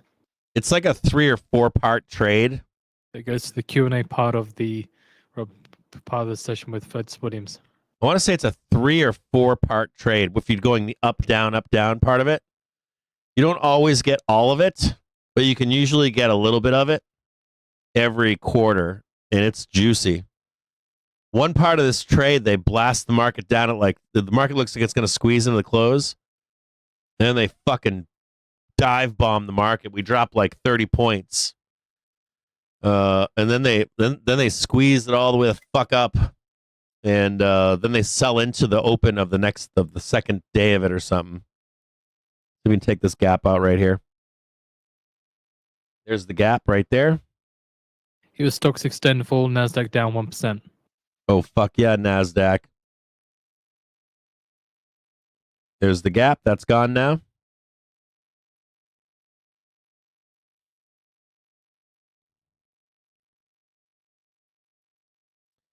Now our NDX now trading 19,833. We want it to trade 19,513.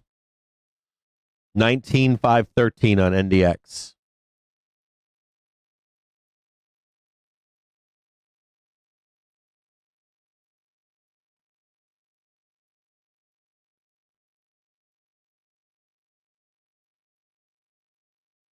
Here's your PT2.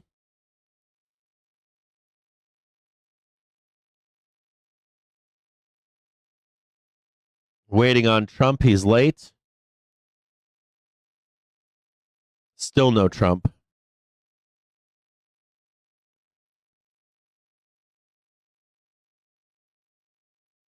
It's half an hour late at this point.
There is one other thing. What do you guys think about? Let me ask you in the Discord a question. So I was reading last night. They were saying that they're going to try to get a budget passed next week. Do you think? I got to ask 45 this question too.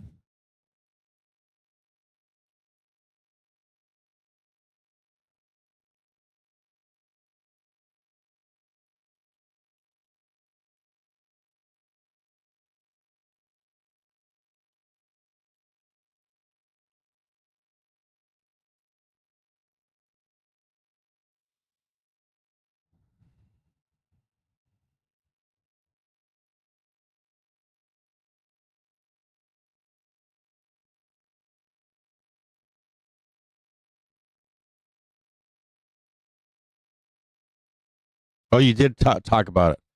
Back to CR to close fiscal year. Game plan is push it clean. Oh, I know the game plan. Back to last. Yeah.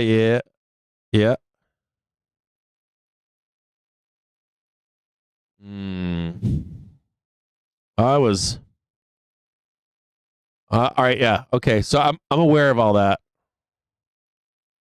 I was asking because.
Yeah.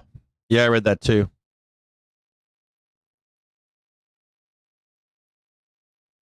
Yeah, there's like so the argument right now is that, or I'm paraphrasing this. The spin from the Republicans is that they'll stay with the Biden budget.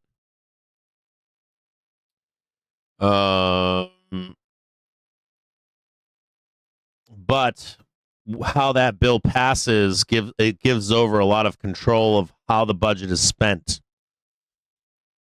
Now the Democrats are saying that they're going to. What's the thing that they do when they fill up? They're going to try to filibuster this bill. Now, let me tell you my take on this. So my take is this. We're trading 567 right now. I'm like, if we were trading a little bit higher, I'd be like, yeah, they're not going to do it. They're going to filibuster until we can get down to 62. And then magically there'll be a vote. It'll pass. But if we trade 62, like by next week, and this happens on next week, I believe, which is the 14th, when new flow, or after the 14th, new flows come in. So my guess would be that that would be the turn higher if that vote passes. Now, if they shut the government down, that's usually not good for the stock market. So I'm going to go with, if you're a Democrat out there, they're going to fuck you. The Dems are going to fuck you. The DNC is going to fuck you over.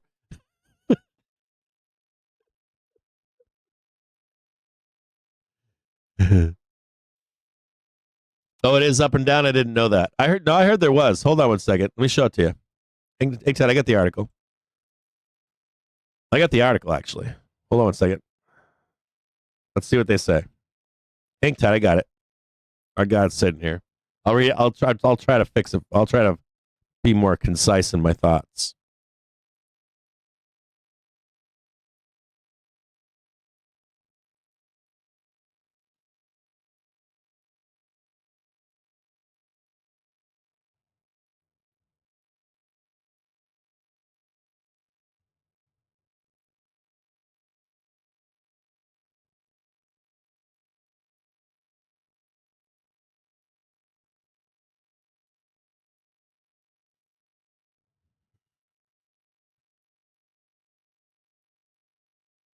Is that it? I think that's it.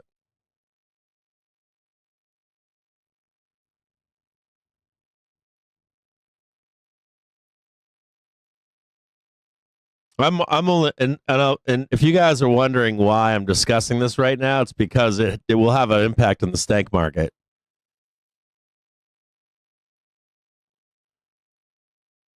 Oh dude, are we gonna have? Oh god, all I'm thinking to myself right now is, you know what? I wonder if Trump's not going to speak until after the address from Powell.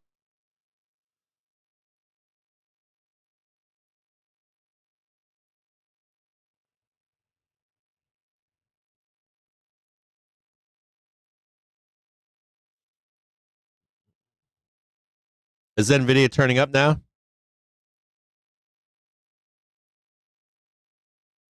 There was like NVIDIA this morning needed more down.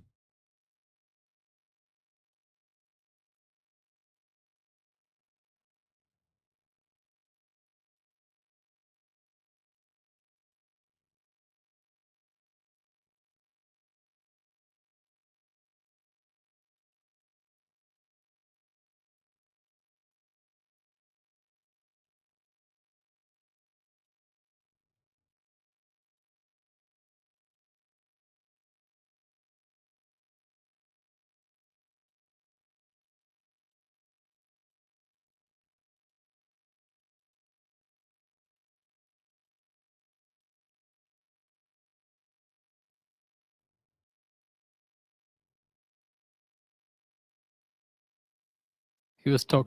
They were knifing down yesterday. Angard, Ange.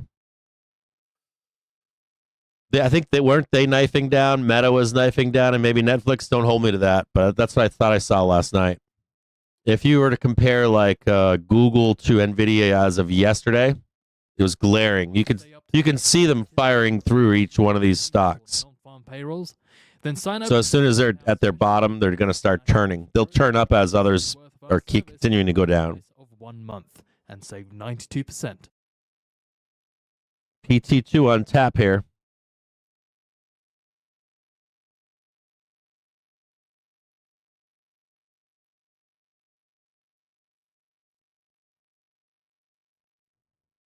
What you do is take all the big like AMD, Tesla. Sometimes Tesla doesn't follow. Tesla's more of a meme stock. Not only is Tesla a meme stock, but it's shorted. Tesla's a part of most ETFs. They're easier to short in those ETFs, so it doesn't trade with a TMT often.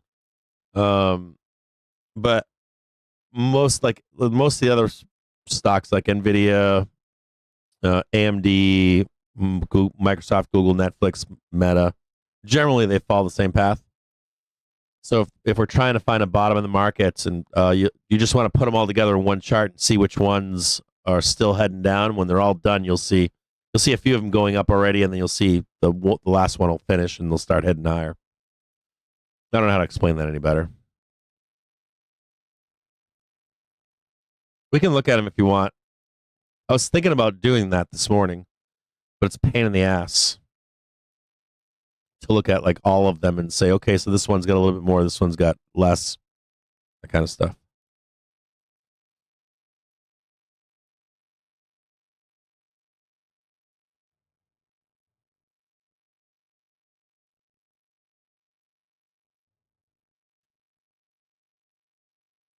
That's false too. God, I'm reading so much shit. It's not true. That's not fucking true. Tariffs are not rising higher than World War II yet. God damn it, I keep reading shit this morning that's just not fucking true. There's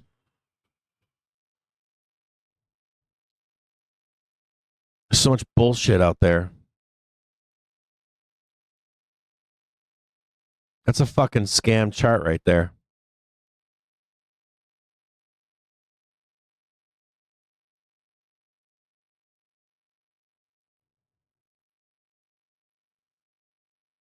Trump's proposed tariffs are below Hoover's tariffs. that this is a scam.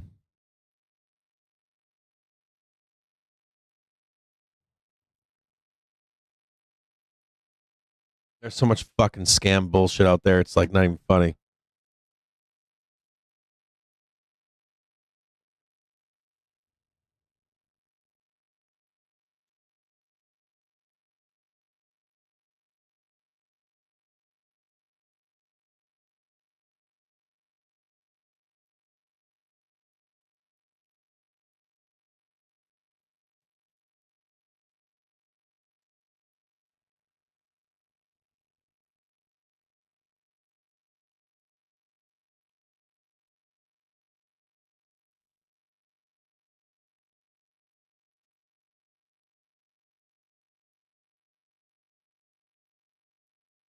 It's such a fucking scam.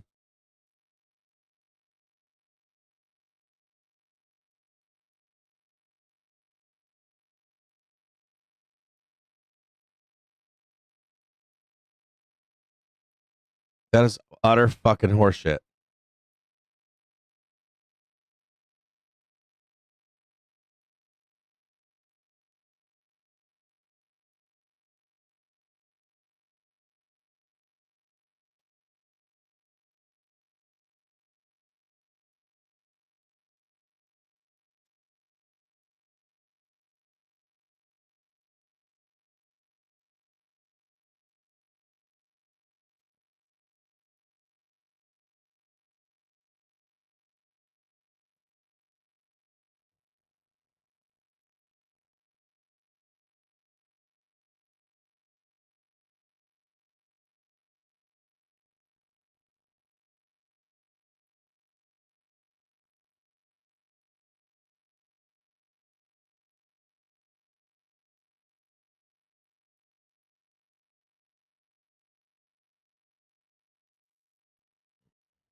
Sorry, I'm reading some stuff here in the background, guys.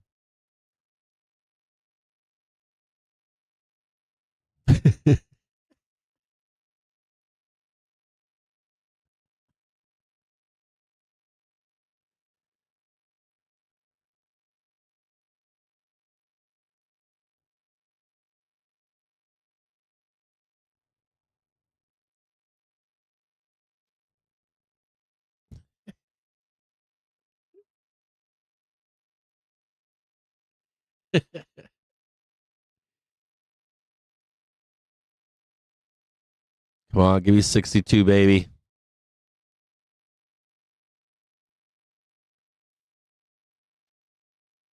You just go with the 66 and be done with it.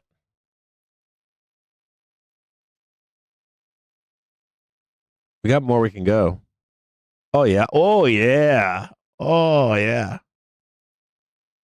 Fucking Miro's fucking awesome.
Trump administration ways pulling hundreds of millions in federal funds from Colombia, according to the Wall Street Journal.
How far am I looking out? It depends on the structure of the trade. It's a good question. So you have to. There's a few things we need to talk. There's a good question, Fatty. It's a good question. So if we V-shape, the dealers are going to want to do a few things. They're going to try to murder a bunch of stuff. They're also going to raise prices on farther out in time option chain. So let me explain it to you this way. So do you see the 62 down here? Theoretically, let's say we come down here and we swoop up. You're going to see, let's say, a 570C.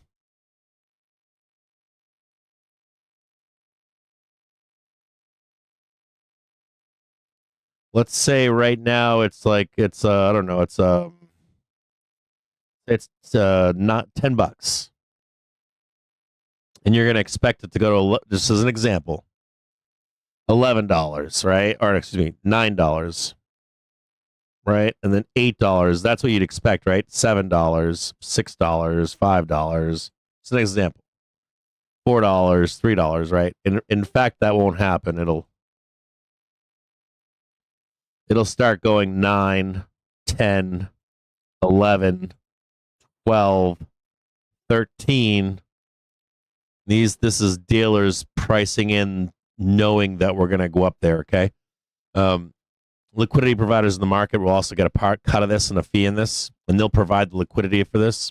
They'll provide the shares for this to sell puts to suckers. So the first thing that I would do would be this. As we're making our way down here, I would open up a screener, if you can, of the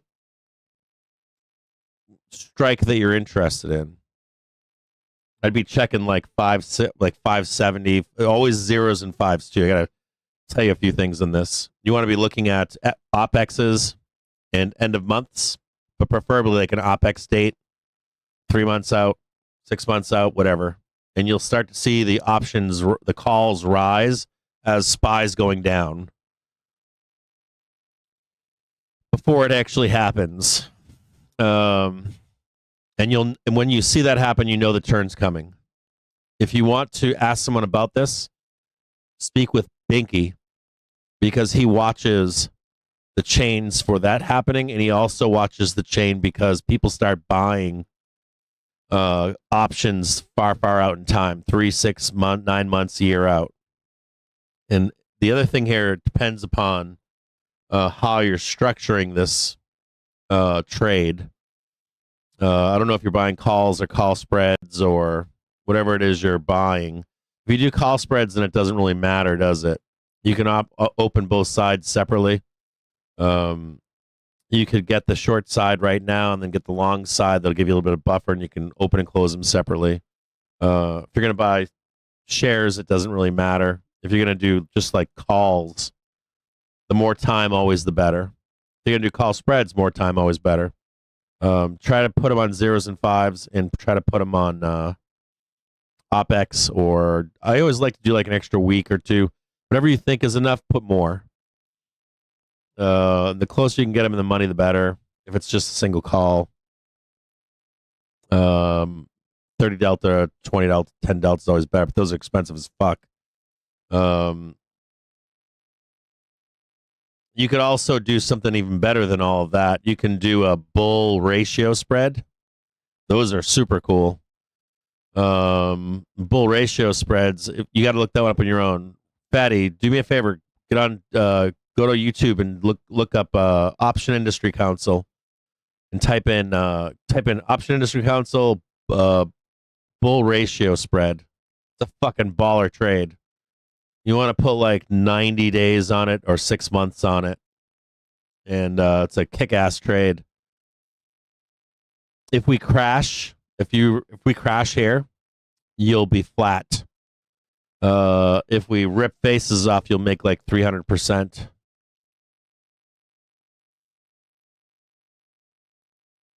I fucking love that man. I love Dan Ives. He's a fucking G. Where's Fatty at? Trump speaking in the White House now. Remember, the video is on the Financial News feed for you to watch. I don't see it. I don't fucking see the fucking trumpet speaking. He ain't speaking. Bullshit lying. Oh, I gotta look it up my own. All right, hold on. Guess I gotta go somewhere else.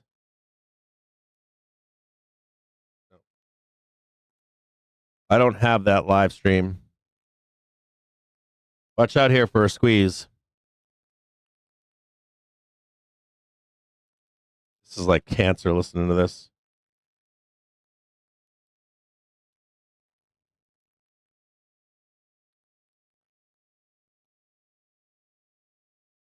He's not speaking yet.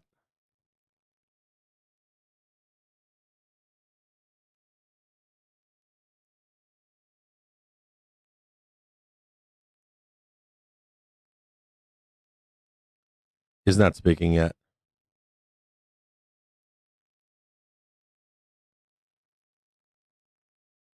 Seek to walk into the joint session?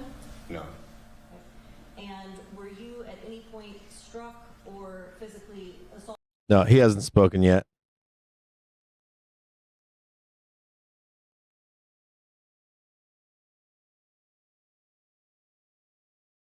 Where is he? Sure that people who are engaged.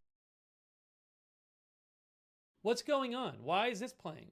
What is happening? That's not real. It's fake as fuck.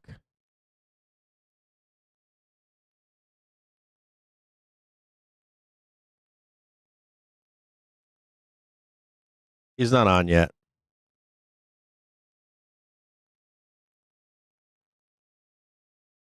I got it on right now just in case.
Jem just said bottom.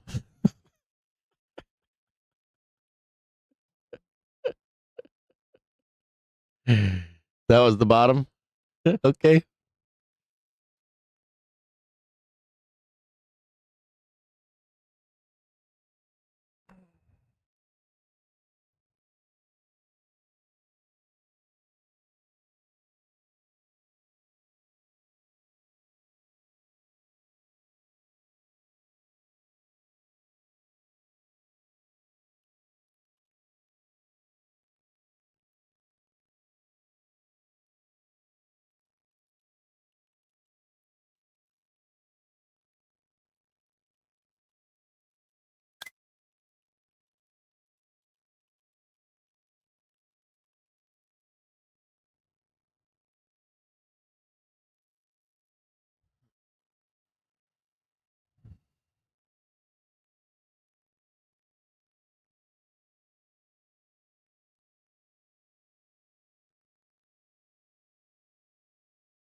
I still think we got one more little leg.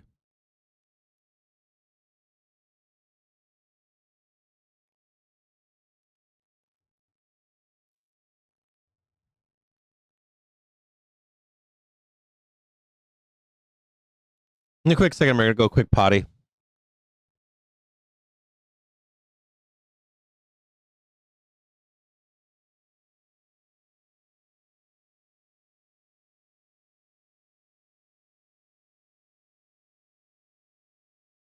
Just a note that I do have Trump on if he pops on. Well, it says he's on. Oh, wait a minute, we got a new stream. Hold on. From the environmental nonsense that they put on them, where you can't cut down a tree. And we have to cut down trees in order to build the firewalls. And those trees are sold, but we're freeing it up on an emergency basis because Canada has been ripping us off for years on tariffs for lumber and for dairy products. 250%, nobody ever talks about that. 250% tariff, which is taking advantage of our farmers, so that's not going to happen anymore.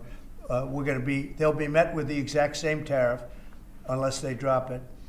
And that's what reciprocal means. Trump on Canada says we may do it as early as we may today, do or more we'll tariffs today. wait till Again, Monday says or Tuesday. we may do more But tariffs that's today. What we're going to do. We're going to charge the same thing. It's not fair. Never has been fair.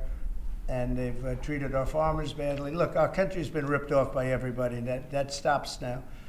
I had it stopped in my first term, and we're going to really So Trump stop saying it we now, may do because reciprocal this is- tariffs this as is early as very today, unfair. and may charge them our country what from they an economic charge us. standpoint, a financial standpoint, and a trade standpoint has been absolutely ripped off. Did see a by little bit of almost weakening from the every Canadian country dollar for the back of that. Yes. in the world. Not Canada, really a whole lot there. Mexico, and then you just go right down the line. India charges us massive tariffs, massive. You can't even sell anything into India. It's almost restrictive. It is restrictive. You know, we do very little business inside. They've agreed, by the way, they want to cut their tariffs way down now because somebody's finally exposing them for what they've done. And same thing with China, same thing with a lot of other countries. And the EU has been a terrible abuser of this Trump's country. saying I mean, on the Canada EU was tariffs may do formulated today. in Or order Do you want to take stay up to advantage of date the with the United latest States, and be they on the have taken bleeding Voice edge of news news for disconnected. non-farm payrolls? when I'm in charge. Then So, sign up today and get our sometimes special you'll hear offer some of negative Financial things. Use It's always Pro. from out Hold on here. Years worth of our service. And if I'm a foreign country, they're going to do fine, but they can't do like they used to do, because we're going to bring back our business into this country. We need it from a job standpoint. We need it from even just Trying to buy some fucking calls, and I was trying to buy zero dates in my Robinhood account. So we're not I got to transfer some money in there to get some zero dates. Now we have Everything is tied up. 5 major automobile companies. First time you've heard this in a long time, since my first term actually, where we were really rocking and rolling, and then Biden came in and he stopped everything. Like such a stupid thing to do, not even a believable thing. But we have many auto plants now coming in. We have big chip plants. We have the biggest chip company in the world, most powerful, probably one of the most powerful companies in the world. Wouldn't you say, Kevin? And he's coming in, and they're building one of the largest chip plants in the world. That'll be done in Arizona. What was he talking about? Burning trees down earlier? That'll give us a big percentage. That one plant will give us a big percentage of the chip market, something we have very little of. You know, we used to have Intel, and Intel was run by a man named Andy Grove. And Andy Grove was a tough, smart guy. I used to read about him when I was a young man, and he did an incredible job. He really dominated the chip business.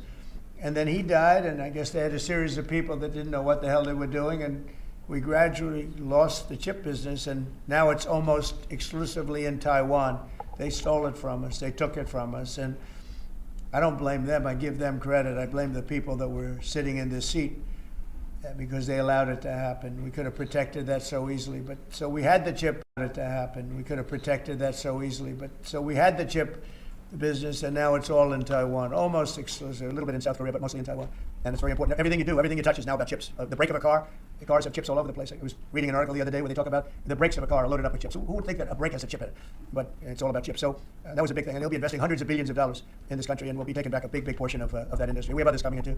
But a lot of car manufacturers are coming in, and they're coming in fast. And one of the reasons you see these numbers, and again, Kevin said it, and I said it a little bit, but the fact that they know I won the election, so after I was president-elect, they assumed that I was going to do what I said, because I do what I say. And so these numbers really reflect a lot of things that took place since November 5th, right? So, Kevin, thank you very much. Great job. Any questions? Mr. President, how concerned are you that the large-scale federal government layoffs will weaken the labor market? How concerned are you? The large-scale fentanyl what? The federal government layoffs will impact the labor market, will weaken the labor market. Oh. Hold on here. No, I think the labor market's going to be fantastic, but it's going to have high-paying manufacturing jobs as opposed to government jobs. We had too many people in government. You can't just do that.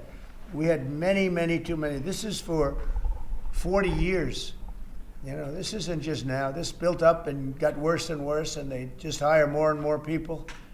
You look at Department of Education, it seems like so many buildings I ride by, it says the, and we don't even want it. We want the education to be given by the states. It'll be much better. It'll move us to the top of the list from the bottom of the list, and actually save us money. But not, it's too important to even talk about them. It'll save us a lot of money, but we don't want that. We want education to be given. So you go to Iowa and Indiana and Idaho and all these places that are so well run.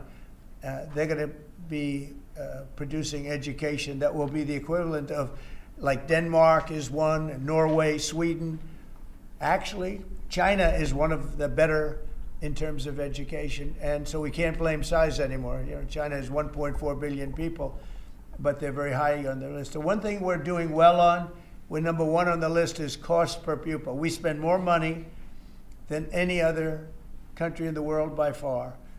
So I jokingly say the one thing we do well on is the cost. We spend more money, and yet we're toward the bottom of the list. Yeah. Mr. President, I want to ask you, the joint address, millions of Americans watched your joint address earlier this week where you warned that there could be a little disturbance that Americans could feel as a function of these taxes, these tariffs. How much disturbance are you willing to accept in the near term as a function of that? And to set expectations, how long should Americans expect things to cost a bit more? Well, so far, Peter, there hasn't been very much because these numbers are coming out. We're here for just a little over 4 weeks, and these are fantastic numbers. I was watching some of the reports this morning. They were surprised. There could be some disturbance, a little bit of disturbance. I solved a little bit of that because I have respect for our auto. Sorry, I'm trying to work on this thing over here. Hold on a second here. Because it was unfair, although I'm sure they'll take advantage of it. I'm trying to transfer some cash right now. The U.S. to try and avoid the tariffs, and they're taking advantage of it a little bit. But they called me, they asked me, they said, could they have a little bit of help? And I decided, they're American companies, USMCA, and I let them have that. But this really kicks in the reciprocals, kicks in on, let's see, I guess the 2nd. And I wanted it to be the 1st so badly. It just didn't want to be on April Fool's Day. So I made it the 2nd. That's going to cost a lot of money. That one day is going to cost a lot of money, but that's okay. But I don't see it. I don't see anything. I see good reports. I think we're going to have good numbers from the beginning. Now, globalists won't love this because this brings jobs back to America. So Globalists. back to America. Maybe you'll lose some in other parts of the world. But the other parts of the world have done very well, and they'll continue to do. We're so fucking close right now. The States is going to be doing record business. We'll bring a lot of those 90,000 factories that have been lost over the last number of years. Huh? It's hard to believe. 90,000. Think of what 90,000 is. 90,000 plants and factories are gone. We're going to bring back many of those plants and factories. One day the tariffs are on, the next day they're off. Right now the markets, as you know well, prefer stability. Are you done going forward with the pauses and the carve-outs? Is that it for those? There'll always be changes and adjustments, and you can't just. I could have, for instance, told the American car companies, "No, I'm not going to give you anything," and then you wouldn't have. Oh shit! Well, they're getting a little extra. It's just a little bit of a 1-month reprieve. They're very happy about what's happening. They won't have to go across borders, and you see the zigzagging. You have a fender made in Canada, you have something else made in Mexico. We don't want that. We want it made here. But there'll always be some modifications. I mean, if you have a wall in front of you, sometimes you have to go around the wall instead of through it. But I think very little. On occasion, if we can do something, we want to help companies. We want to help companies create jobs. So I could have left that, and you wouldn't have had a minor change. Instead, I was. Is he trying to fucking overtalk on fucking Jerome Powell too? I'm sitting here listening to this, and I'm like, and numerous of the people, actually all of the people. Is he trying to fucking take shade from Jay Powell? You know that he knows that Jay Powell's speaking right now. Increase, and the. Fuck. Man, I don't know him, Sean Fain. I don't know him, but. And I did great, as you know, with the auto workers, with the Teamsters, with unions. I did fantastically well. Best. They had more viewers with my presser than Jerome did. A lot of respect for those people. But Sean Fain, who I don't know, but wasn't a supporter, although the auto workers were big supporters. I watched him last night, and he said Donald Trump is absolutely right on tariffs. He said what he's doing on tariffs is an incredible thing. And it's about time somebody had the guts to do it, because we're going to save auto manufacturing. And I said to people when I was campaigning, you're going to have so many auto jobs, you're not going to believe what's going to happen. We're going to load up Michigan. I won the state of Michigan, as you know. And part of the reason I won it was I got a lot of auto workers that voted for me, Detroit, etc. But I think people are going to be very surprised. Yes. Thank you, Mr. President. What is this, Zoom? Manufacturing, how I gotta watch this shit on Zoom? you also Yes, launch the fucking meeting. addressed to Congress, and you called on Congress to overturn the CHIPS Act, which Trying to bring up the Jerome right now, and why would you like to see this particular law overturned, Mr. President? Because it's hundreds of billions of dollars, and it's just a waste of money. Now, some people have already taken the money and used it. Actually, it's very hard to qualify because they go by what the fuck is going on with Zoom? they go by all sorts of things. Does anybody even use Zoom anymore? You won't be able to find those people. So I don't even. Oh, fuck me. They have so many different categories in order to I qualify. thought they canceled Zoom. Have so many of a certain race, a certain gender, a certain this, a certain, and it's. Oh, Christ. If they take the money, they better qualify. Fucking hate Zoom. But it's a tremendous waste of money. I didn't give the greatest chip company in the world, one of the greatest companies, I didn't give them 10 cents. They came here because of tariffs, because they didn't want to pay the tariffs. And they also came here because they like the results of the election, because they know that I'm very pro-business and pro-jobs. I mean, I'm pro-business, not for business sake. I'm pro-business because of jobs, because business is producing the jobs. Purchase. Russia, if I may, What is going on here? is bombing Ukraine. Yeah. Do you Oh. think he intends to, that he wants peace? Yeah, no, I believe him. I believe him. I think. I don't know what's going on here. Fucking Zoom. Fucking God damn it, Zoom. Ukraine. I'm finding it more difficult, frankly, to deal with Ukraine. And they don't have the cards. They don't have the cards. As you know, we're meeting. I'm having some fucked up shit going on back here. Sometime next week, early. And we're talking, would I find that in terms of getting a final settlement, it may be easier dealing with Russia, which is surprising because they have all the cards. I mean, they're bombing the hell out of them right now. And I put a statement in, a very strong statement. Can't do that. You can't do that. Mr. President. We're trying to help them. And Ukraine has to get on the ball and get a job done. Michael, could you come up here? I see. Michael. Yeah, the Federal Board of Governors is trying to send me to a. I used to have Zoom, but I think I got rid of it. Definition of what's going on, please. Sure. Well, the president has been crystal clear, and he's been clear to all sides. The fighting has to stop. Both sides need to get to the table. We had a good engagement. Both leaders have said only President Trump could do so, and only he has been able to do so. We had an initial engagement with the Russians. The Ukrainians had a great opportunity to bind our economies together through that mineral deal. Unfortunately, that didn't go so well, but we think we're going to get things back on track. Secretary Rubio, myself and the Ukrainian delegation will be meeting in Saudi Arabia next week to get these talks back on track, get a ceasefire in place, and drive peace home under President Trump's leadership. I think both parties want to settle. I think if I wasn't president, this war would have had no chance of settlement, zero chance. But I think we're going to get it settled and stopped. We got to stop. They're losing on average 2,000 soldiers a week. That's a lot of soldiers. Do you agree, Peter? It's a lot of soldiers on both sides, I agree. Do you, Mr. President, think that Vladimir Putin is taking advantage of the U.S. pause right now on intelligence and military aid to Ukraine? No, I actually think he's doing what anybody else would do. I think I think he wants to get it stopped and settled, and I think he's hitting them harder than he's been hitting them. And I think probably anybody in that position would be doing that right now. He wants to get it ended, and I think Ukraine wants to get it ended, but I don't see, it's crazy. They're taking tremendous punishment. I don't quite get it, but I suspect, Michael, he probably wants to get it ended. He does, Mr. President. The Russians are taking incredible losses on the front. As the president has said, who's touching the microphone? Like people, of material. Oh, they got a boom mic out. Sounds like somebody's beating off the microphone. But you can see the microphone in the interview. The president has had multiple conversations and a visit from President Macron of France, Prime Minister Starmer of the United Kingdom. We have the NATO Secretary General coming next week. We have this meeting with the Ukrainians. We've had it with the Russians. All of this in the president's first month in his leadership.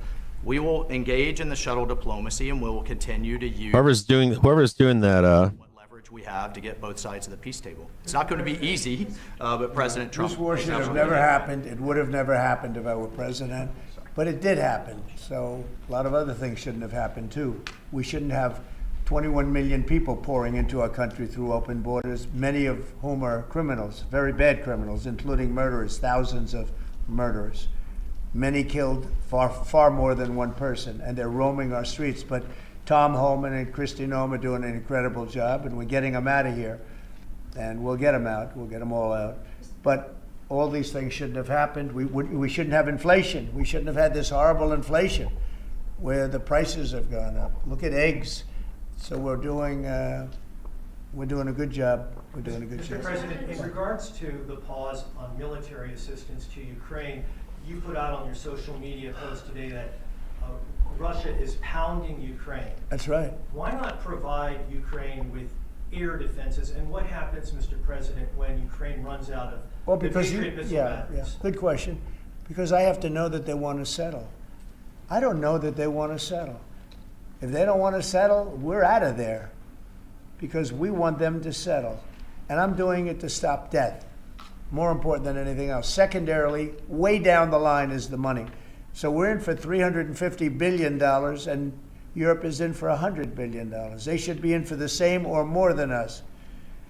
And, you know, I watched over the last week or so what's going on in Europe. This thing could end up in World War III if we don't get it settled. This could really end up in a World War III. We got to get it settled. So on Iran, how confident are you that the Iranians will negotiate with you? And is Israel on board with this outrage? Yeah, I saw the hostages the other day. They came in, people that were not young, some young and some older, much older. And they gave, it was hard for them to do it actually. They gave statements as to what happened. I was asking, what happened? How was it? I said, did you see anybody in there that was kind, like out of the hundreds of people that you were seeing, Hamas? Did some of them wink at you and say, don't worry, you're going to be okay, or give you a piece of bread, or no? I said, were there any people that were like kind? I was shocked. The answer was nobody. There was nobody. Just the opposite. They'd be slapped and punched. One man broke his ribs. He couldn't breathe for a month. It was brutal. I was so surprised. Could you think there'd be a couple of people that would be kind, that would say, you're going to be okay, but they had none of that. It's pretty amazing. Brian? Thank you, President. He's a kind person. Well, according to the Although not to Zelensky, he wasn't. Well, you know what, that's another But to Trump, he's conversation. been good. Yeah. Go ahead, Brian. Nice tie, by the way. Thank you. Thank you. I like yours too. Two questions. One on peace. Why don't you think any other European countries are offering a deal? It seems like no one's come to the table for peace except for you. Yeah. It's a very good question. Sometimes questions aren't answerable. I always forget that he's loaded the press corps with friendly reporters. How to end the war.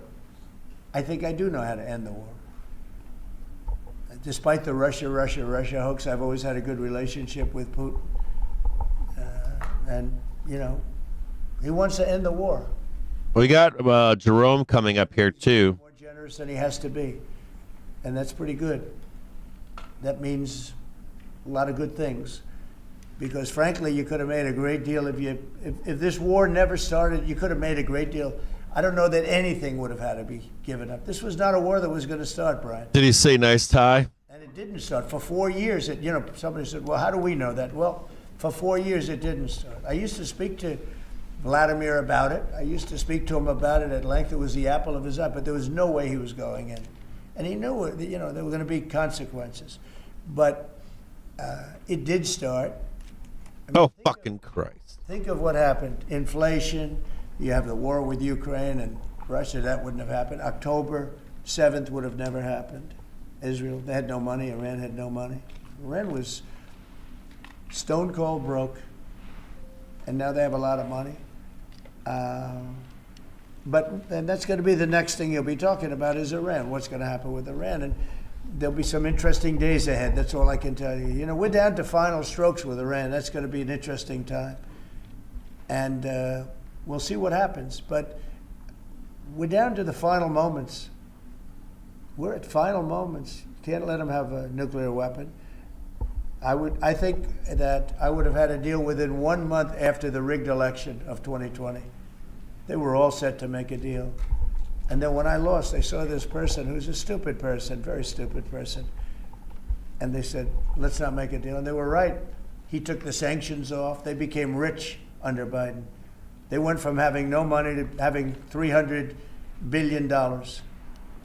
All in a short period. It's oil. Oil builds up fast. It's a nice living if you have a nice oil well.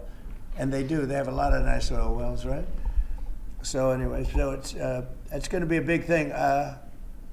It's an interesting time in the history of the world. But we have a situation with Iran that something's going to happen very soon. Very, very soon. You'll be talking about that pretty soon, I guess. And hopefully we can have a peace deal. You know, I'm not speaking out of strength or weakness. I'm just saying I'd rather see a peace deal than the other. But the other will solve the problem. Mr. President, your allies are calling on you to pardon Derek Chauvin. Are you considering pardoning Derek Chauvin? No, I haven't even heard about it. No. Mr. President, on peace. I haven't heard that. In the first term, you may recall, I broke the news that you were nominated for the Nobel Peace Prize. And the reason for that was the work that you led on the Abraham Accords. I spoke yesterday with the member of parliament, the Norwegian parliament, that nominated you. And he said what the Nobel Committee is looking for from you, Mr. President, is security guarantees for Ukraine. Is that a possibility, Mr. President? So, before I even think about that, I want to settle the war, get it finished. Because if I'm not here, nobody's going to settle it. And President Macron has said that, and everybody said that, the prime ministers and presidents. We're pushing very hard. That's all I'm thinking about now. As far as the question about security later, that's the easy part. The hard part is getting it settled. We got to get them. We're losing 2,000 human beings every week. More than that, actually. 2,000 nice, young, although they're getting older because they're drafting much older now. In the case of one country, much older, because a lot of the young people have been killed. It's very sad, and I'd like to see if I could stop. 3 minutes until Jerome comes on. To also see if we could stop making these massive payments from the United States. I mean, Biden gave away money like it was water, with no anything, got nothing for it. Europe did it in the form of a loan. They get their money back, we don't. So that's how we came up with the rare earth deal. But we started, you know, behind the 8 ball. He could have gone to Europe. He could have said, "Come on, you got to put up money with us. You got to put up money with us." But he never did that. They just kept handing money out because he was grossly incompetent. All right, thank you very much, everybody. Thank you very much. I didn't realize how much of a pain in the ass it is to, God, so fucking annoyed.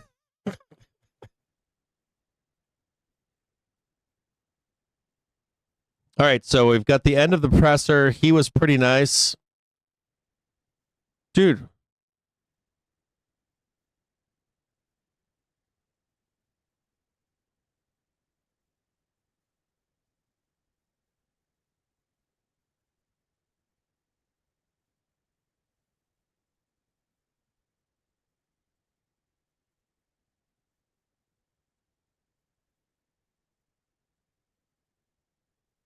No, and I've got problems right now too, Fatty. Like I've got money that hasn't settled, and then I want to buy a big position. I just asked my wife to transfer me some money from one account to this account, and she just told me that like it's a pain in the ass. So I'm waiting. But not only that, but right there, bro. Just you see is that? I think I've said 562. You can transfer me. I don't need you to transfer me any money. This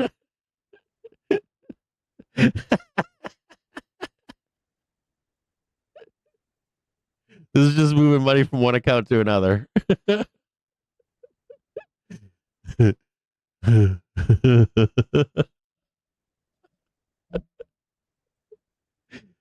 I'm trying to load it into a Robinhood account right now. That's what I'm trying to load it into. Oh,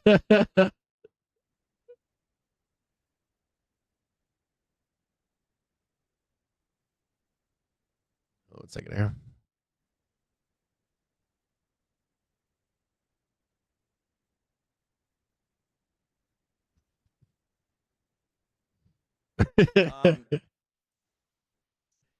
It's my money. It's not my wife's money.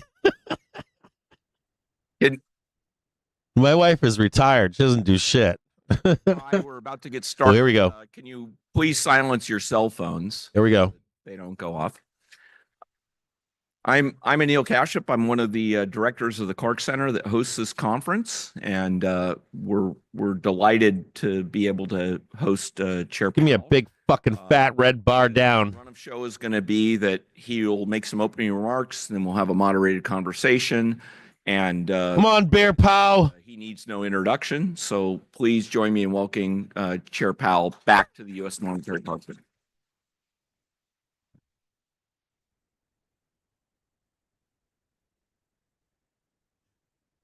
Thanks very much, Anil. It's great to be here and see a lot of familiar faces. I'm glad that it turns out we don't actually have a majority of the FOMC here, so we can speak to each other without violating the Government of Sunshine Law. So I have some brief remarks about the economy and the path of red tie. I look forward to our discussion. Despite elevated levels of uncertainty, the U.S. economy continues to be in a good place. The labor market is solid, and inflation has moved closer to our 2% longer run goal. At the Fed, we are intently focused on our dual mandate goals given to us by Congress: maximum employment and stable prices. Turning to the recent data, the economy has been growing at a solid pace. GDP expanded at a 2.3% annual rate in the fourth quarter of last year, extending a period of consistent growth that has been supported by resilient consumer spending. Recent indicators point to a possible moderation in consumer spending relative to the rapid growth over the second half of 2024. Further, recent surveys of households and businesses point to heightened uncertainty about the economic outlook. Sentiment. It remains to be seen how these developments might affect future spending and investment. Sentiment readings have not been a good predictor of consumption growth in recent years. Politics. We continue to carefully monitor a variety of indicators. Wolf talks about this. Household and business spending. Turning to the labor market, many indicators show that the labor market is solid and broadly in balance. The jobs report released this morning showed employers added 151,000 jobs to payrolls in February, and the unemployment rate ticked up 0.1% to 4.1% last month. Smoothing over the month-to-month volatility, since September, employers have added a solid 200,000 jobs a month on average. The unemployment rate remains low and has held in a narrow range between 3.9% and 4.2% over the past year. The jobs-to-workers gap has narrowed, and the quits rate has moved below pre-pandemic levels. Wages are growing faster than inflation and at a more sustainable pace than earlier in the pandemic recovery. With wage growth moderating and labor supply and demand having moved into better balance, the labor market is not a significant source of inflationary pressure. For inflation, inflation has come down a long way from its mid-2022 peak above 7%, without a sharp increase in unemployment. A historically unusual and most welcome outcome. While progress in reducing inflation has been broad-based, recent readings remain somewhat above our 2% objective. The path to sustainably returning inflation to our target has been bumpy, and we expect that to continue. We see ongoing progress in categories that remain elevated, such as housing services and the market-based components of non-housing services. Inflation can be volatile month to month, and we do not overreact to one or two readings that are higher or lower than anticipated. Data released last week show that total PCE prices rose 2.5% over the 12 months ending in January, and that core PCE rose 2.6%. We pay close attention to a broad range of measures of inflation expectations, and some near-term measures have recently moved up. Squeeze them. We see this in both market and survey-based measures, and survey respondents, both consumers and businesses, are mentioning tariffs as a driving factor. Beyond the next year or so, however, most measures of longer-term expectations remain stable and consistent with our 2% inflation goal. Looking ahead, the new administration is in the process of implementing significant policy changes in 4 distinct areas: trade, immigration, fiscal policy, and regulation. It is the net effect of these policy changes that will matter for the economy and for the path of monetary policy. While there have been recent developments in some of these areas, especially trade policy, uncertainty around the changes and their likely effects remains high. As we parse the incoming information, we are focused on separating the signal from the noise as the outlook evolves. We do not need to be in a hurry, and we are well positioned to wait for greater clarity. Policy is not on a preset course. If the economy remains strong but inflation does not continue to move sustainably toward 2%, we can maintain policy restraint for longer. If the labor market were to weaken unexpectedly or inflation were to fall more quickly than anticipated, we can ease policy accordingly. Our current policy stance is well positioned to deal with the risks and uncertainties that we face in pursuing both sides of our mandate. Before I conclude, I'll note that at our last FOMC meeting, we began our second 5-year review of our monetary policy framework. We will consider changes to our consensus statement and to our communications as part of this review. The consensus statement articulates our framework for the conduct of monetary policy in pursuit of our statutory goals. We will consider the lessons of the past 5 years and adapt our approach where appropriate to best serve the American people to whom we are accountable. The 2% longer run inflation goal will be retained and is not a focus of the review. This public review will be familiar to those who followed our process 5 years ago. We will hold outreach events around the country involving a range of parties, including Fed Listens events. We're open to new ideas and critical feedback. We will host a research conference in Washington in May. Our intent is to wrap up the review by late summer. Thank you very much. I look forward to your questions, Danielle.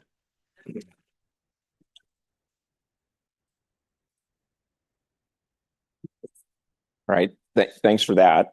Before we get into the current conjuncture, is there anything more you can share about where you think the framework is going to land? It was nice to hear the parameters that you laid out, but is there anything more that you can say beyond what you just? Sure. So I said there are two things really. There's changes to the consensus statement, and then they're looking at really our post-meeting communications. We're going to look at those two things a lot. And as it relates to the consensus statement, which is also known as the Statement on Longer Run Goals and Monetary Policy, therefore it needed a shorter name, we are going to be looking a lot at the changes that we made in 2020. So if you go back to 2020, what we had was we'd been at the effective lower bound for 7 years. We never got rates above 2%. We were at 1.5% when the pandemic hit. And the feeling very much was that if even a mild downturn came, we'd be back to the effective lower bound, maybe again for years on end.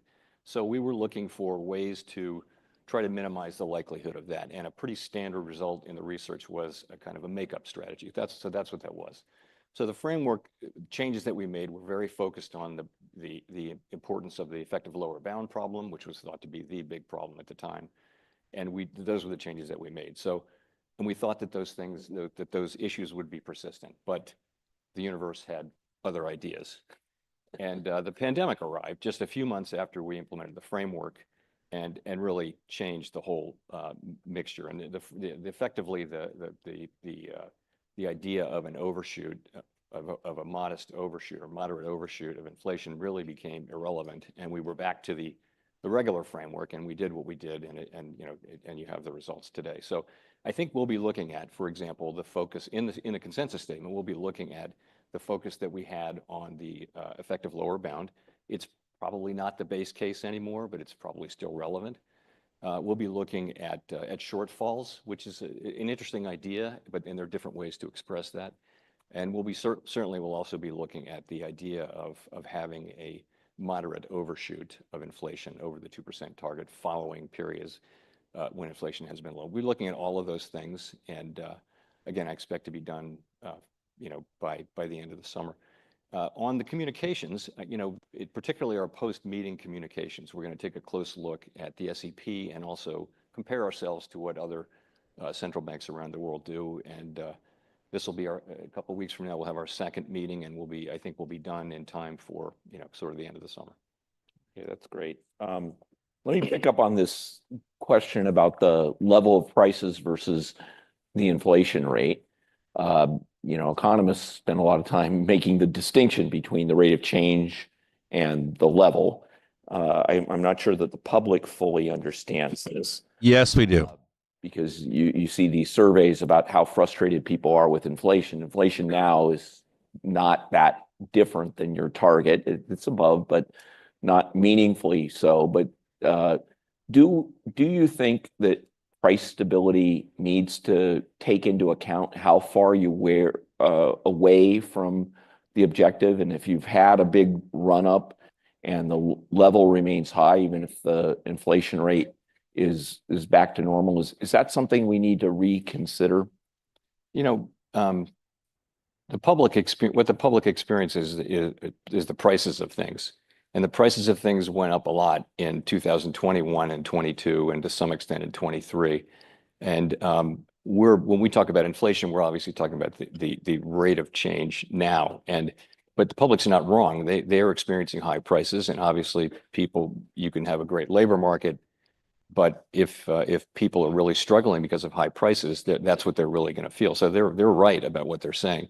You know, in terms of, I don't think there's any need to redefine price stability. I think you can always go back to the way Alan Greenspan said it. I won't get the exact words, but everyone here knows the idea is if businesses and households are making their economic decisions without having to consider the possibility of high inflation, that's price stability.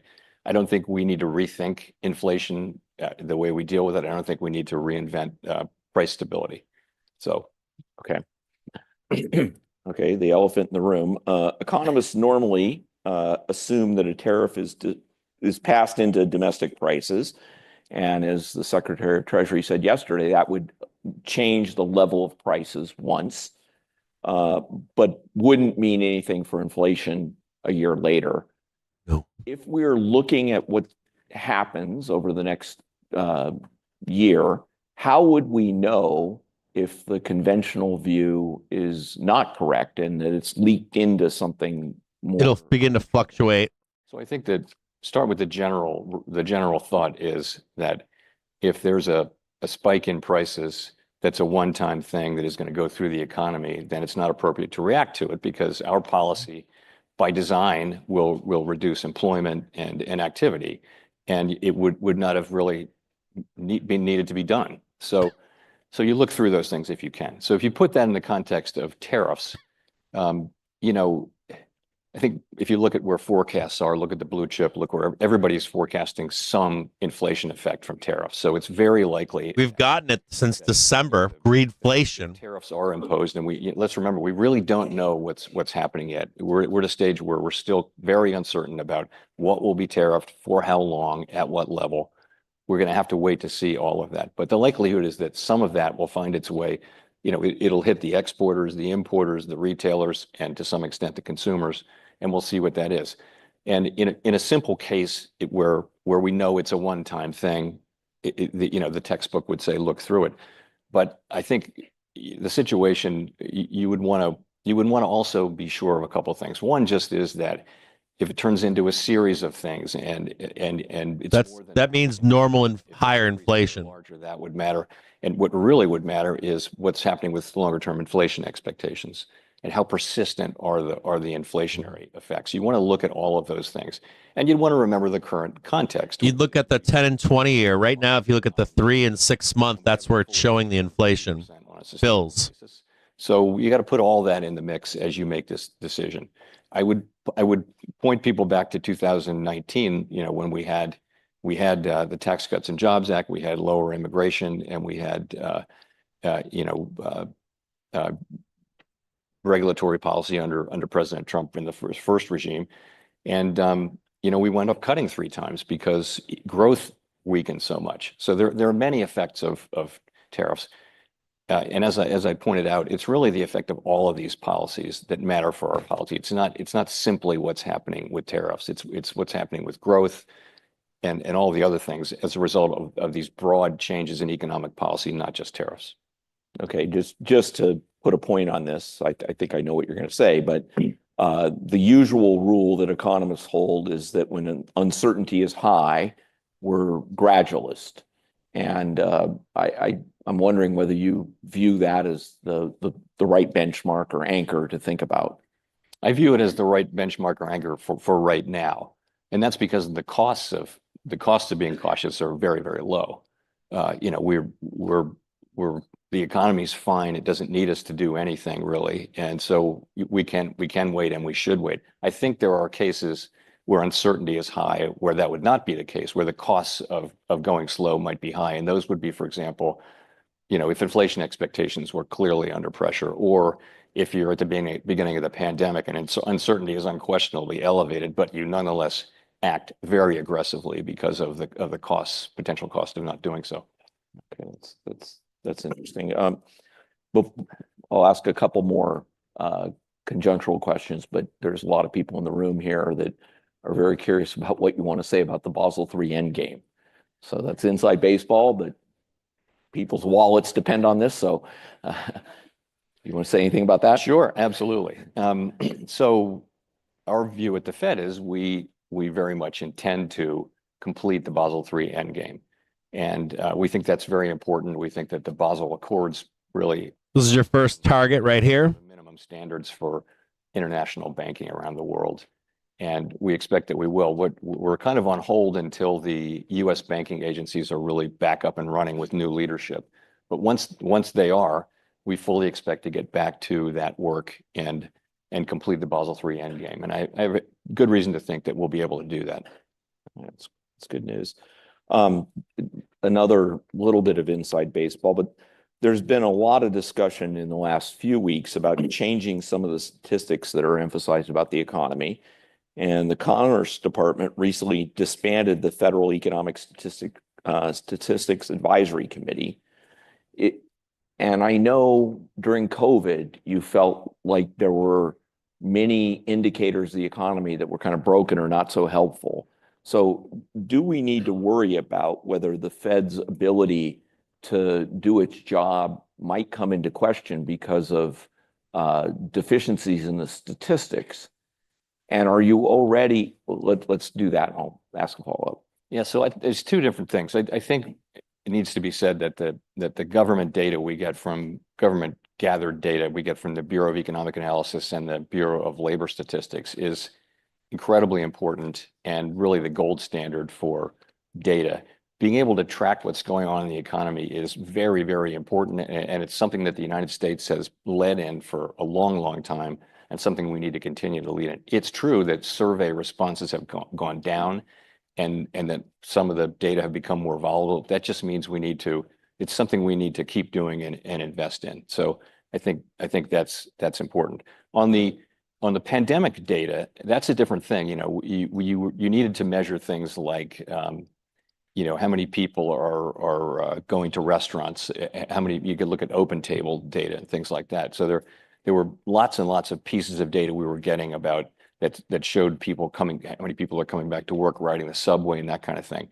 And that was important. It turns out all that data isn't super relevant except in an emergency. The other thing is though, at the Fed, we've always, for some time now, we've been, trying to work with these very large data sets that are available in real time now, for example, from credit card companies and things like that. And, trying to use these new and vast data collections in a real-time way, is something that's really helpful. Okay, I was going to ask you about whether or not there's some favorite private sector statistics that you think everybody should be looking at, but it sounds like you've just given us a hint on that. Let me ask a couple longer term questions. I know you're not in the job of reflecting yet, but when we look back at the rise of inflation and then its decline, what do you think the lesson's going to be about what we've just lived through? Yeah, so I think it's actually still early to say. I think the question of what happened and why and what all those questions around the events of the pandemic and the inflation and the efforts to bring inflation down. Economists are going to be battling over that for long after all of us are gone. But I would say a couple things. One thing is just that the tails are fatter than you think. However fat you think the tails are, they're fatter than you think. And human nature is, we always talk about uncertainty and how we understand everything's highly uncertain. We say it all the time. The tails are fatter than we think. So nobody saw the pandemic coming, obviously. It wasn't reflected in our framework. When it came, we just went back to the old framework and dealt with it. But it was, there's always possible. That's one thing. Secondly, I think if you look, I talked about this at Jackson Hole last year. If I look back and it looks to me like what you had was a global burst of inflation everywhere at the same time. And largely, you got to look at global factors. And it amounted to very strong demand, stronger than we thought. I don't think we had, the forecast error was two parts. Part one was demand was just stronger than we thought. It really was. We had in mind, the recovery from the global financial crisis, and instead we got this really high-powered response, expansion, recovery. So the other side is the supply side. The supply side was constrained. We lost 8 million workers, and it took a long time to get them back. And it was also all of the supply stuff that was happening. That took longer than we thought to unsnaggle. And we'd never seen it before. We knew in real time that it was going to be really hard to get that right. But so those two things created inflation globally, and central banks stepped in, and pretty broadly, we're back to close to mandate inflation and employment close to the natural rate, not just in the United States but everywhere. So in a way, the framework worked, but I think we learned some of those lessons, and we'll still be learning them. Okay, one other question in this direction. The U.S. has actually had the fastest recovery of all the major economies, and do we understand why that is? And does that? There was a question in the last panel about Y-star and potential growth. Do you think that we are learning something now about what the speed limit for the economy is, or is this just happenstance? Yeah, I would put down the U.S.'s outperformance to three things, and the first is just one would be structural characteristics, and that's more flexible labor market, highly developed capital markets, culture of innovation, rule of law, all the things that make this. And we have a venture capital industry. Other countries are trying to do early stage financing out of banks. That's not going to work. So all of those things make us account for 40 years of productivity. That's double Europe's productivity. It increases. So that's thing one. Thing two is just population. We had a big population increase in 22 and 23. And that doesn't help with per capita, but that watch this bar up here. We grind into it. The third thing. Oh, productivity. So we had a really significant burst in productivity, and from a range of factors, you can never tell exactly where it's coming from. Some of those factors suggest, this gets to your last question, suggest that productivity will be kind of a one-time event. So people were wound up automating a lot of functions in retail. And because people didn't want to work in retail anymore, but that may just be a one-time thing. Technological developments, on the other hand, might give us years and years of productivity. So there are a whole bunch of other things, and so we don't really know how long this burst in productivity will be sustained. But I think I never expected to see productivity this high for this long. And our staff is marking up their estimates of potential growth for now, and taking some signal about the future. You won't have that population thing going forward, but productivity has been really strong, and I think it does actually raise, at least for the relatively near term, the level of potential output. Okay, that's good. Okay, 30 years of teaching Booth students, I've learned you have to end these things with a fun question. So who's your favorite central banker? And I'll give you a hall pass on anybody that was on the board while you've been there. What defines favorite central banker? Living? You can constrain to living, or you can specify dead. Well, I mean, I would have to, I don't know. Open-ended question. I'll take the easy route and say Paul Volcker, whom I did know over time, and pretty obviously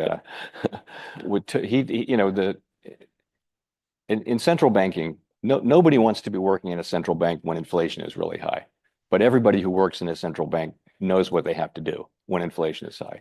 And he set the gold standard for that. That is the thing. Most of the time for 40 years, we haven't had to do that. It's just kind of demand management through a regular cycle. But when you have very high inflation and you have to do this is why we're independent. It's not for the good times. It's for the times when we're doing something which may be unpopular. That is our assignment. And I think Paul Volcker kind of established that. That was really not quite so clearly established at the time. So I'm going to go with... I don't know if we can beat this bar here, but it's possible. But I don't think you're going to mind too much, which is the Cork Center that hosts this event has a bunch of experts panels of economists where you can go ahead. Now, I'm not going to trust that we can get over this, and I would be looking for a pullback here. Powell's favorite economist is Anil. There's a possibility we squeeze this. Let me tell you, it's a true story, and that was not a happy day. To learn that, Anyway, well, thank you, and we're so glad that you were able to be here and share your thoughts. And Great. So, Thanks very much. Yeah. Oh shit, man! I wish you'd spoke longer. Well, that sucks. That watch out because we might not go up anymore. Dealers will try to.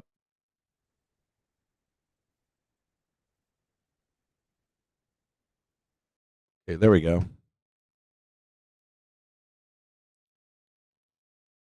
Just be careful in case we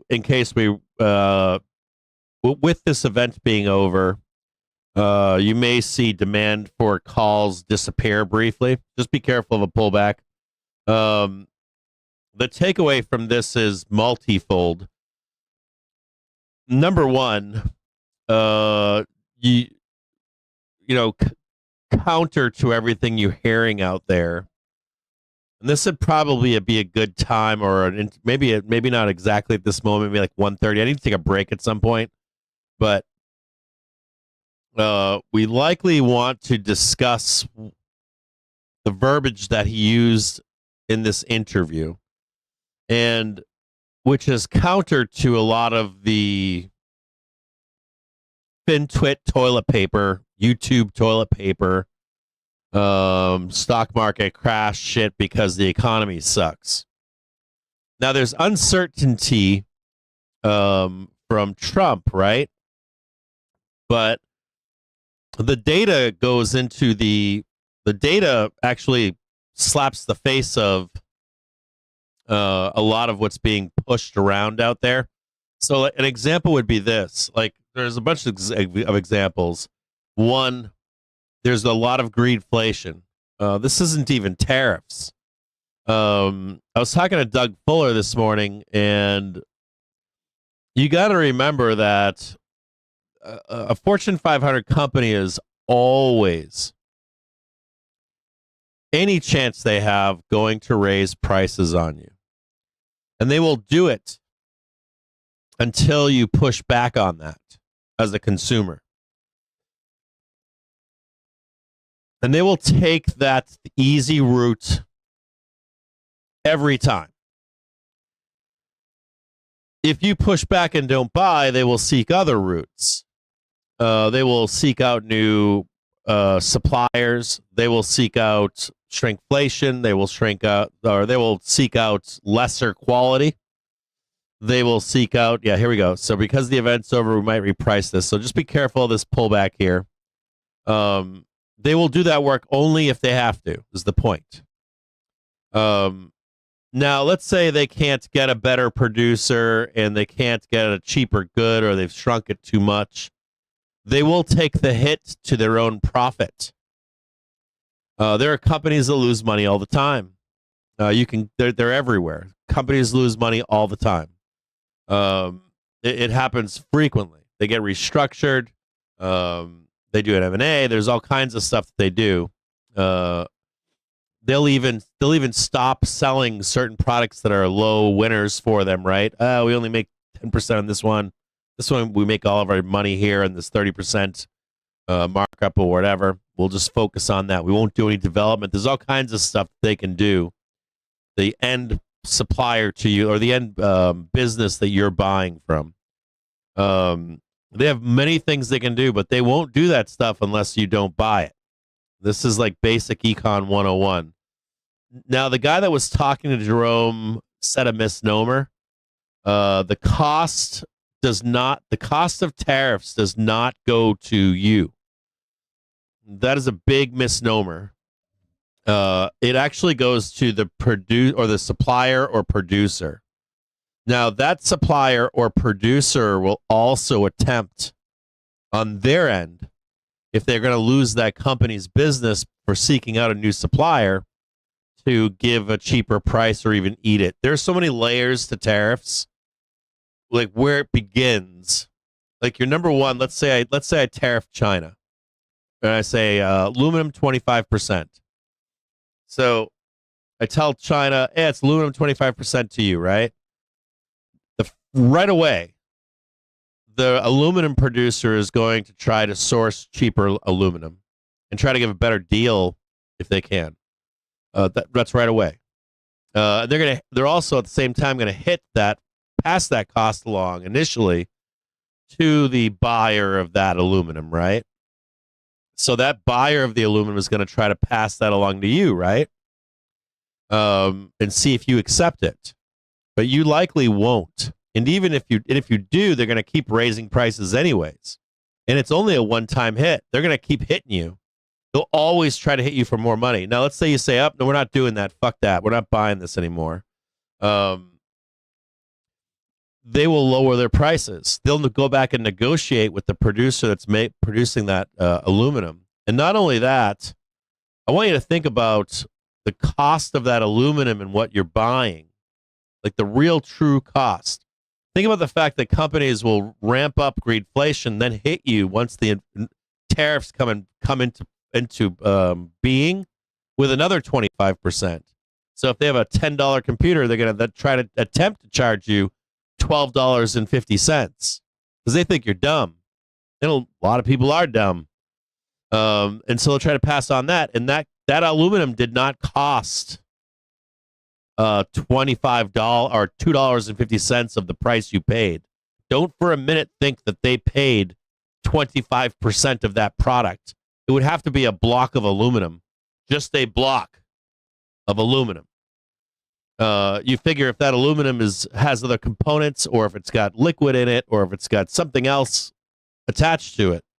And not only that, just the cost of the product that they're selling you is not 100% of what they're selling it to you for. So if I sell you, let's say, I don't know, a can of Coke for $1, that can itself might only cost me 3 cents, 5 cents, and especially if I'm a mass producer.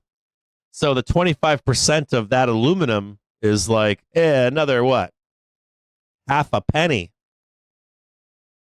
That low. Yet they're trying to hit you with another 25 cents on the dollar Coke. You know what I'm saying?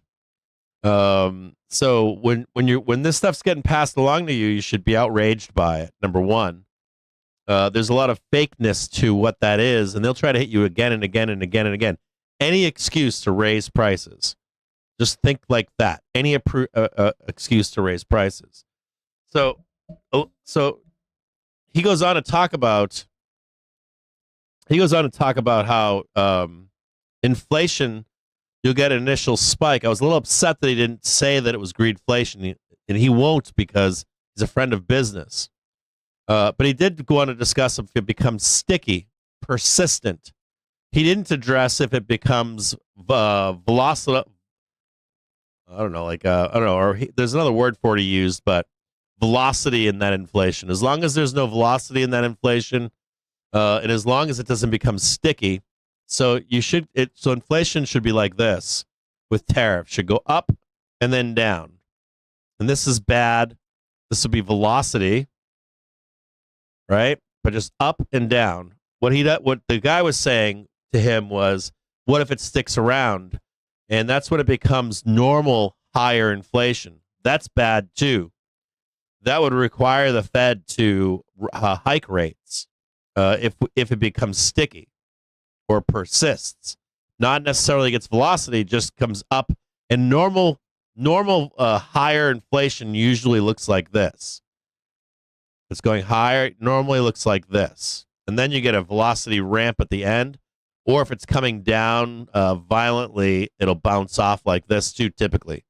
At any rate, you didn't hear any kind of panic in Jerome, did you? You didn't hear any negativity, did you? And he point blank told you we're so uncertain right now in tariffs. Now, he did say tariffs are enacted, but they're not fully enacted right now either, are they? As a matter of fact, Trump yesterday came out and tried to put out a Trump put late yesterday afternoon on tariffs. And he also said today that there's no policy set in stone. So when you hear all the panicking out there, or the craziness, or any of that kind of like nonsense, or not quite nonsense, but more, oh my God, we're fucked. GDP, like the number of times I've seen the GDP thing, GDP now is like driving a nail in my head. GDP is fucked. It's down 7%. You know, shit like that. And it really isn't. I want to show you guys a couple things here if I can. And I also want to talk to you about, now you guys know I'm not a fan of Trump, but and it's very multifaceted what Trump is doing. You've got all kinds of players. You've got business people that are greedy. You've got him. He's greedy. He also has some kind of motivation because of war. And he does also in all of this want to be remembered for being the good guy. There are likely banks, specifically banks and people behind the scenes saying, hey, there's potential war with China, and that we have to prepare for it. Now, we have great manufacturing in this country. We do. We're like number 2 in the world. And our next competitor, the next 3 are not even what we manufacture in the U.S., but we still get a lot of shit from China, don't we? And we do need to be able to be self-sufficient. And we need to bring business to the United States, manufacturing. We have one of the lowest rates of male participation rates in history in the U.S. in the workforce. If there's an argument out there, I read Reddit, and Reddit will say things like, they'll never move manufacturing back to the United States. It'll take years to move manufacturing back to the United States. You still have to build the factories. If we change presidents, we'll roll all this back. That's not true. None of that is true. Biden, as a matter of fact, every modern president has raised tariffs in the United States. I got one more for you. Every modern president. Biden never removed Trump's tariffs. Never did. He modified a couple tariffs and better trade deals. There was one of the tariffs he modified or changed with a trade agreement that Trump never got to through COVID. Now, I want to talk to you about something else here. I want to show you something else here really quick. A couple things I got for you guys.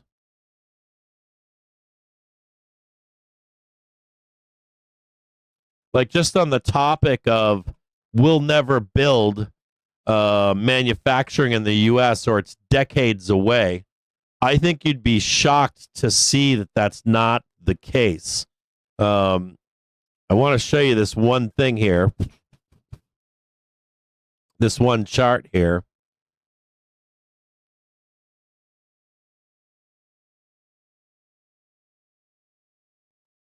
This has been something that's been going on for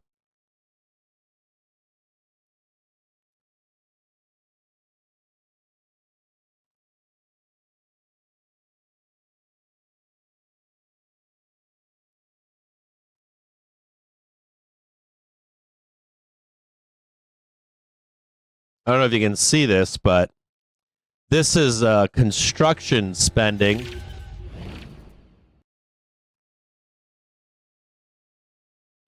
This is construction spending for factories in the United States, billions of dollars per year, and it's been on a steady rate or climb in modern history.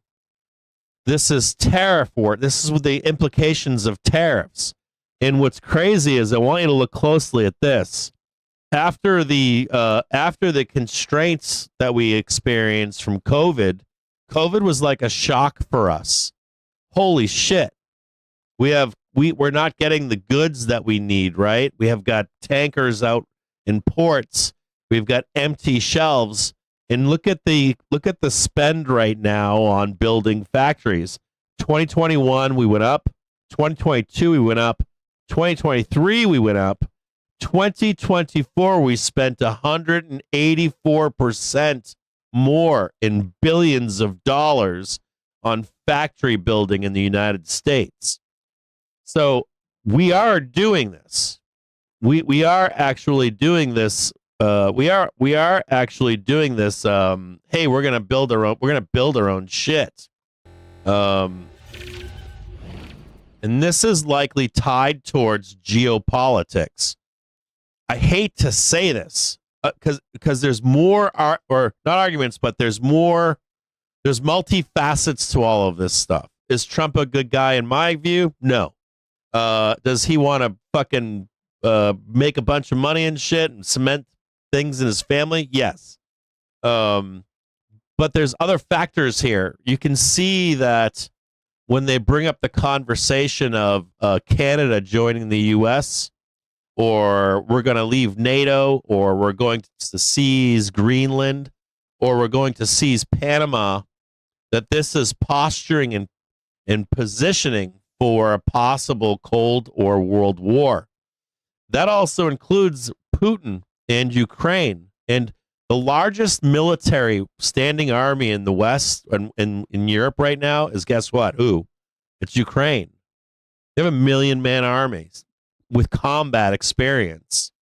You want to fight a world war, you got a standing army right now of 1 million men strong and 1 million men and women strong. And then we don't know what they talk about behind closed doors. We don't know if the U.S. or diplomats are saying, "Hey, look, we might have a world war. Are you the vassal of China, or are you going to be on our side, or are you going to be the enemy of my enemy ally? Are you with China or are you with the West?" We can work our own differences out later in your Slavic empire that you want, but we're going to war with them. And that's real. You heard Z come out the other day and say this, right?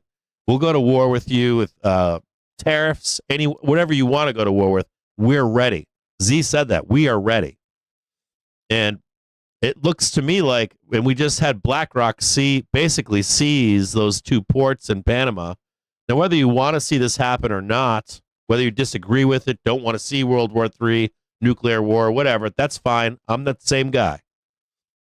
But when you see this kind of stuff going on, the machinations of the stuff behind the scenes, it's huge, right? It's big, and the war machine is cranking or spinning up right now in Europe. It's like walking like a duck, talking like a duck, looking like a duck. It starts to, you start saying it might be a fucking duck, right? So this stuff is actually going on. I'm going to take a quick break, but I'm going to come back and talk to you guys about like inflation. I want to talk to you about the GDP now numbers and explain some of that stuff to you because the consumer, and show you some of the actual data, because a lot of what's being talked about right now publicly on media, news, socials, that shit's being used to just get the price down. It's not real. There are some real threats to our economy, though, that Trump is doing. There really are some threats. And sentiment does matter. You guys know that I really, really, really, like if there was like any indicator out there that scares the shit out of me, it's always sentiment. People can will shit. They can be like, fuck it. I think World War III is coming. The economy's going to crash. I'm going to stop spending money. I'm going to start loading up with canned beans and shit. I'm going to stop spending money. I'm going to shift my money over to these other things. I'm going to start saving all my money. Maybe we should tighten the belt around here and, I don't know, dig a hole in the ground for a bunker. Those things do matter. Maybe I'm going to panic and take my money out of the bank, right? Maybe I'm going to panic and take my money out of the stock market. That stuff is real. Sentiment does matter in all of this. And there's nothing you can do about that. There's no way that you can. I guess you can stem that, but some of the talk that I see right now in public, I'm like, that's not quite true just yet. Like we have to hike rates or we need to cut right now because of Trump policy. They don't have to do shit right now. The Fed knows that they have room to breathe on the top and bottom side in their policy making. And for right now, they do. We still need more clarity from Trump. We still need more clarity. That's what we need. And the craziest part about the factory thing that I just showed you is as long as he's threatening, people are moving their shit. Companies are moving production to other places. They are building factories. Whether we get those tariffs or not, he just keeps threatening. Maybe that's the case. Maybe they do become implemented in full over the next 6 months or year or whatever. But it's not today. Or in my view, it's not today where things are broken yet. So anyways, give me a quick break. I'll try to go through some of this stuff with you today before the end of the day. And then I'll have some kind of a special report for you. And that's mostly for the doom looming in the background to trade 520. Or is the bull market over and we're going to go into a bear market? And what you truly need to be looking at to see if that's the case. And the truth is, too, you have people employed. You've got wages are still high. You've got people still have money to spend. And corporate profits right now are going to be through the fucking roof. When we get into April, right? When we get into April, we get into Q2 and Q3. These fucking corporations have been greeting it up. They've been making bank off of your inflation or your tariff fears. You know what I'm saying? It's like the next 2 quarters, next one minimum, if not 2 quarters, you're going to be shocked at how well these companies report. If there was going to be a hit to them because you refuse or tariffs were real, they couldn't pass it along to you, that still wouldn't hit for probably 3 quarters, maybe even 4. That puts us into fucking December, March, where you get a company that says, oh, it looks bad out there. You know, Q1 of 2026, I don't know. You know what I'm saying? Maybe the consumer's now fighting back. We've taken everything we can from them. But it's not today. It isn't. You're still paying it. You're still buying that shit. And they haven't really been hit with tariffs yet. As a matter of fact, they've been ramping this shit since December. And I'll show you that data here in a little bit. And I'll show you why GDP now is bullshit and so, a few other things. So there is some danger, though. I should say that. There is some danger. And I'll show you that stuff in a little bit. Give me it's 1:18. Give me like 10, 15 minutes. I got to go potty. And I'll be back with you guys in just a moment.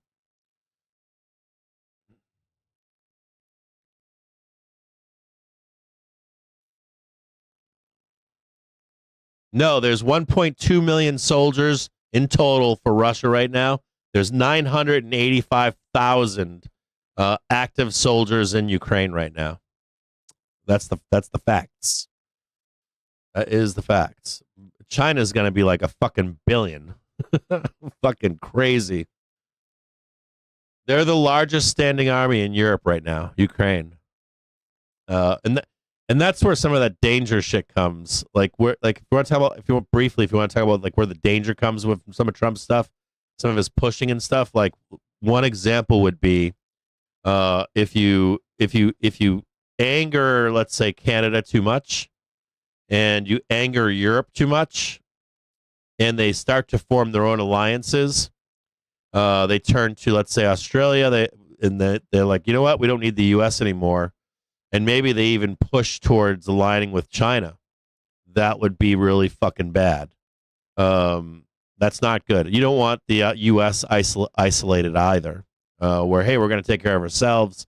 If you're to put the economic machine of Europe, Canada, Ukraine, Scandinavia together.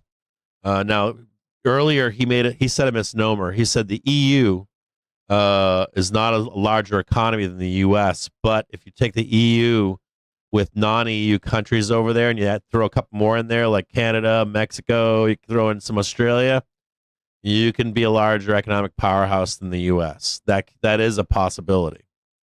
So that's a very tight rope to be walking for our government, our policy out of the United States. And that's a very real possibility. It could be dangerous to our economy as well. Not only the war risk and stuff, but just economic tariffs back on us could be, because they're all our trading partners too, right? So that is a real risk. At any rate, I'll be back with you guys in just a little bit. It's 1:20 in the afternoon. Give me at least like 10, 15. I haven't really taken a break yet. I'll be back with you guys in just a few minutes. Squeezing higher now. Price target 575.32. I do want you to consider here that we could. There is a possibility here, though I wouldn't put the risk on just yet, that you would see some kind of like tag above here. A pullback, a retest down below, but there is a possibility of into 2 p.m. A fucking big squeeze coming up here. Yeah.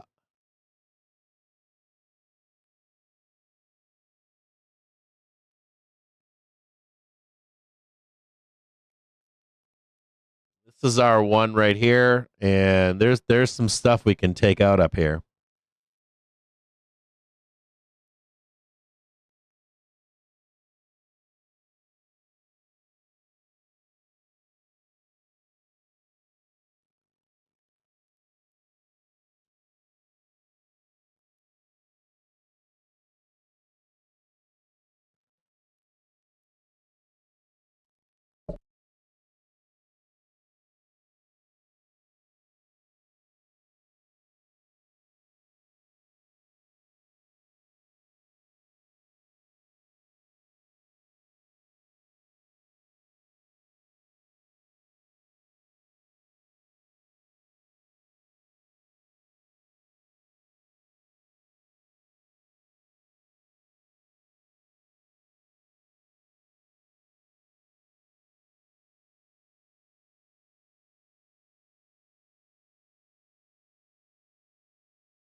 Just one more note to you really quick. Be really careful here. I want to show you where we are. We're still ranging here. Just wanted you to see this. See that range right there? Bam, bam, bam, bam, bam, bam. And I'm sure you're like, we're going to break out and start going higher. Just note that you don't want to be long here. You want to be like the buyer here. You know what I'm saying? And you want this to be higher than that prior high. You know what I'm saying? I think we're gonna get it, but just be very conscious of. And there's resistance here. I want you to like keep an eye on.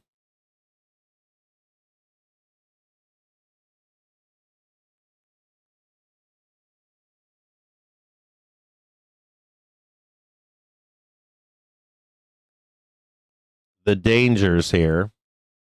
I'm not telling you we're going up here. What I'm going to tell you is you would want to watch that first.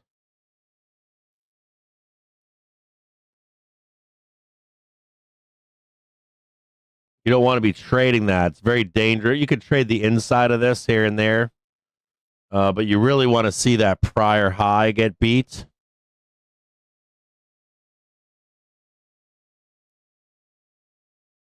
Got to take this trade up. And even this is all tactful trading because you really want that new high up here. And there's a reason for that. It's this one right here. Because that would bring us back down. That's showing strength. And this would be the best trade right here. That's the sign of strength right there. And you'd actually want to take that one.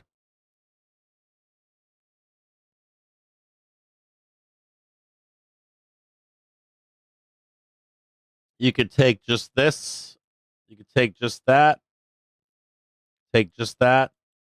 This is where the money is. Highest probability trade. But you got to show the high. You got to show the high. And then all that will swoop up. That's the big money. Very dangerous in here. The path of likely outcome here is, reject, right back down, catch that 62, and that's the actual bottom. Just note that sellers are going to attempt to come in right where we are. They're going to attempt to sell this right now.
Do you want to stay up to date with the latest and be on the bleeding edge of news for non-farm payrolls?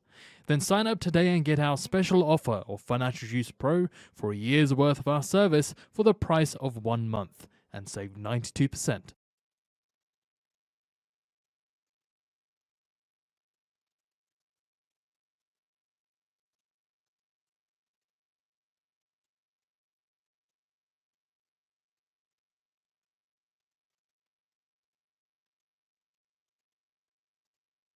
Ukraine's President Zelensky says there's intense work today with Trump's team at various levels.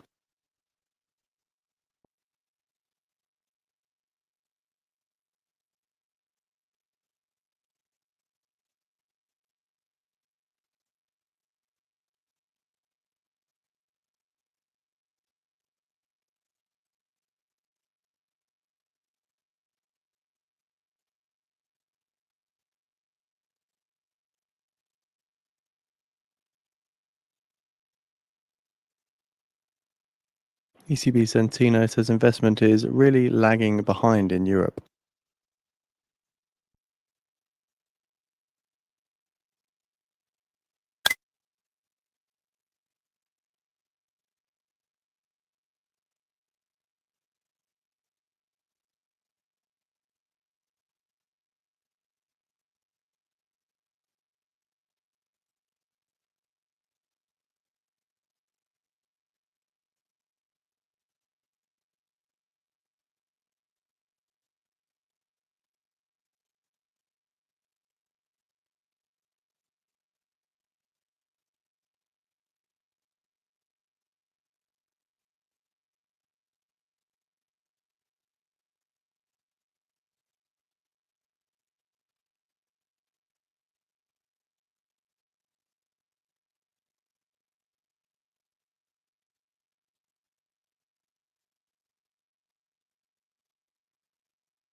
ECB's Kazakh says disinflation has been happening and is still ongoing.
Careful here. There's a little bit of a.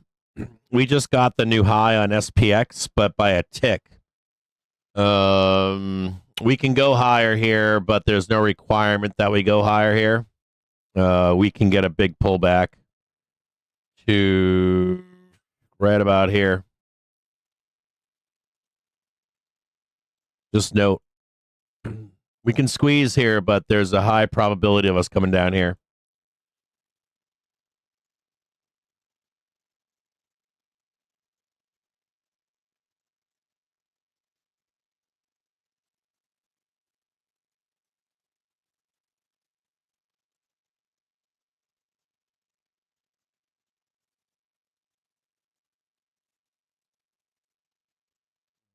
Not guaranteed, just be aware of it.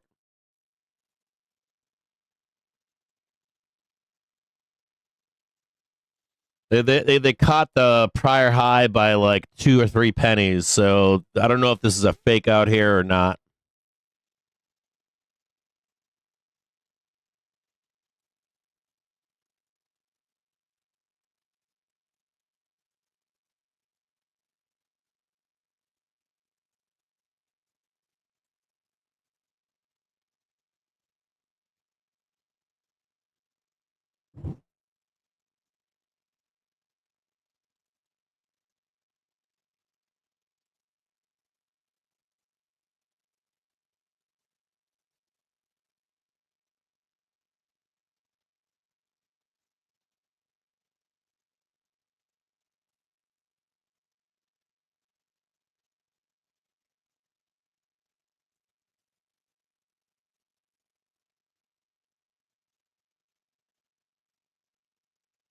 Protect your trades from macro headline risk with Financial Juice Pro.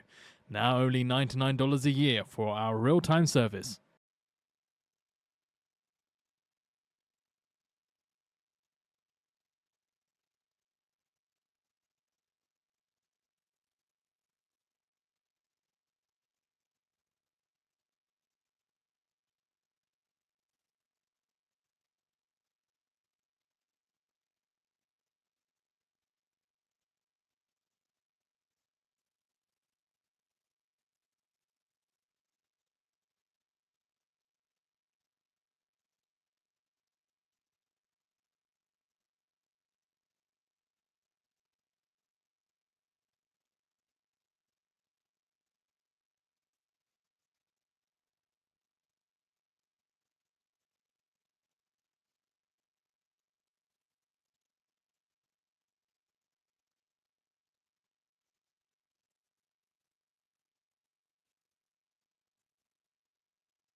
This might hold.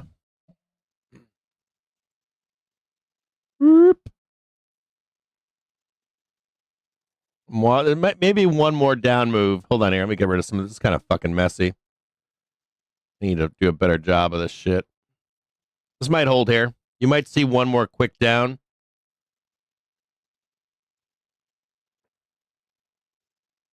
Sorry, I'm not paying attention. And we might not red bar this all the way down. There's a 3 trigger cluster here. Yeah, I'll show you guys this over here real quick. Sorry about all that. So this is SPX right here. Dude, why am I drawing all this shit so? Maybe maybe it's been a long ass week.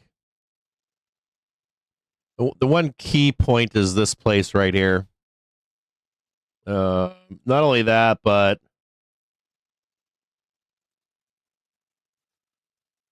so this is the put wall right here, but there is other gamma up here. I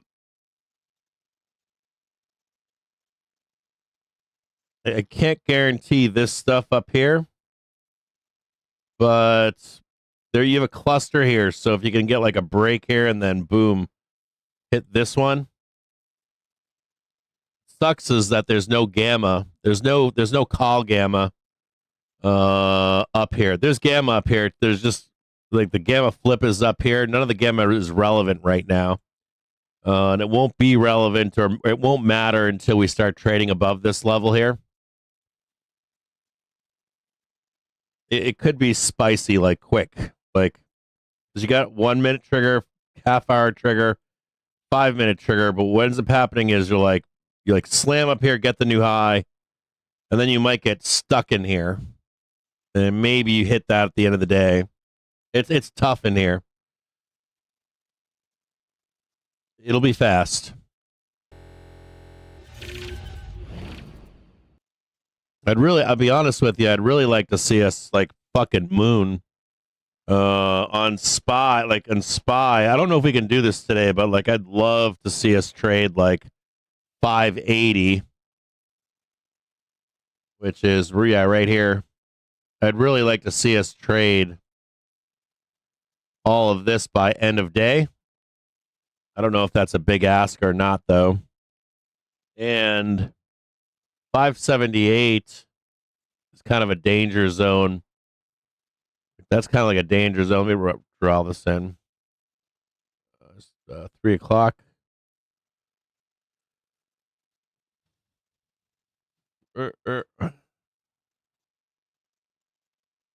Like there's definitely some resistance here. And the target is like up here. But there's a lot of time left in the day. It's only 2:14. But you know what they do, right? Like 2:30 till 3 p.m. If they swoop in here and then hit it, and then we end up going up at like 3:30.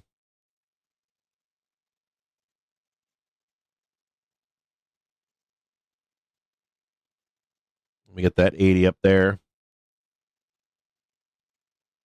Pay close attention to it. And they're probably going to be buying back shares too, so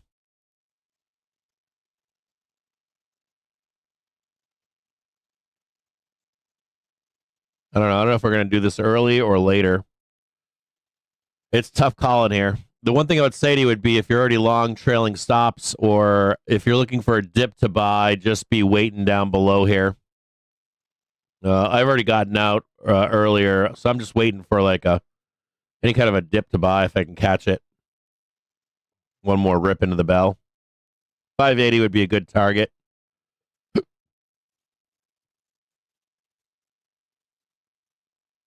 Somewhere right in there.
Should see a squeeze here.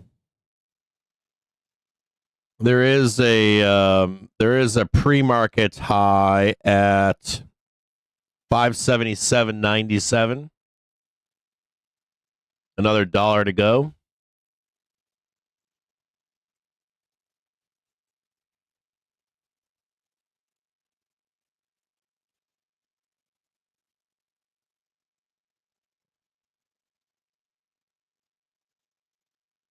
Fucking McGilligot just ain't quitting, is he?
Note Broadcom is up 6.9%.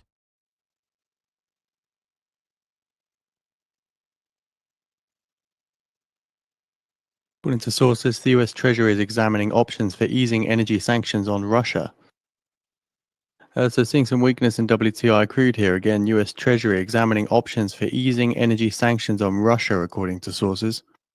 Dude, what is up with Tyler Durden fucking going ham on? Hold on a second, I'll be right back. Hold on 1 second here, guys.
Like, I swear to God, every fucking bear, it's like,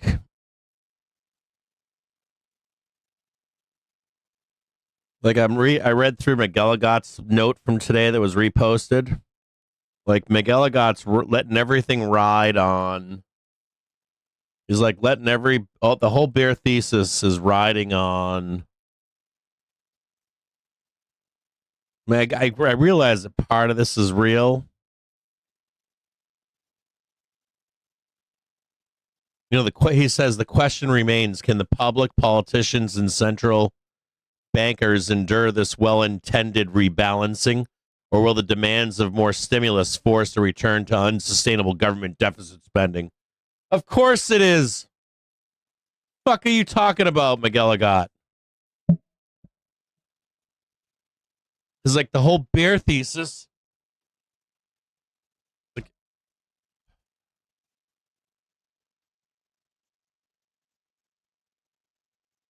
He's like basing his whole bear thesis on like there's some altruism from fucking politicians and corpos.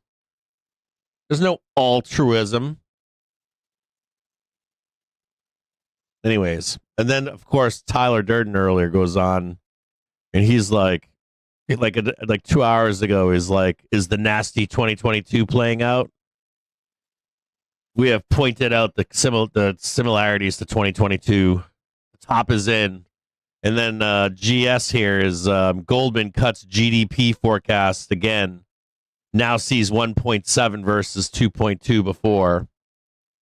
Well, you know that's coming from fucking Rubner. Crude April futures settled at $67.04 a barrel. You can't call this yet. There's no way to call, and the GDP is wrong, and they know it's wrong.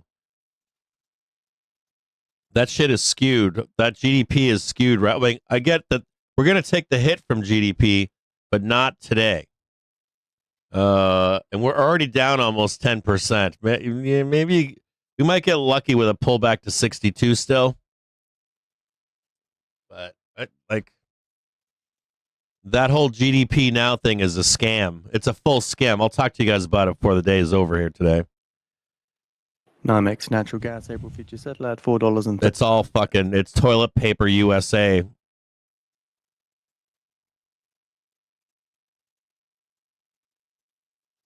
Yeah, this is all toilet paper shit.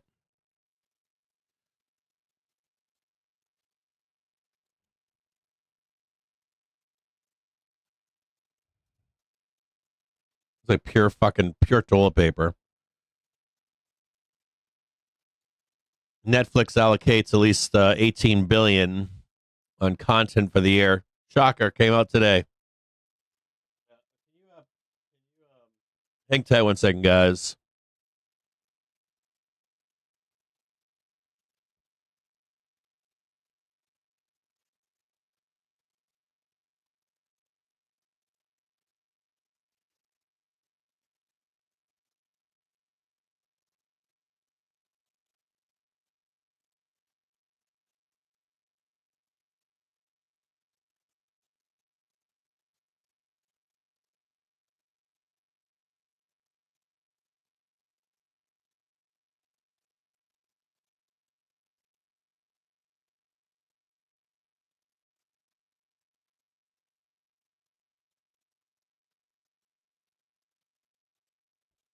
Sorry about that. Nope. Let's talk about end of day and expectations into Monday.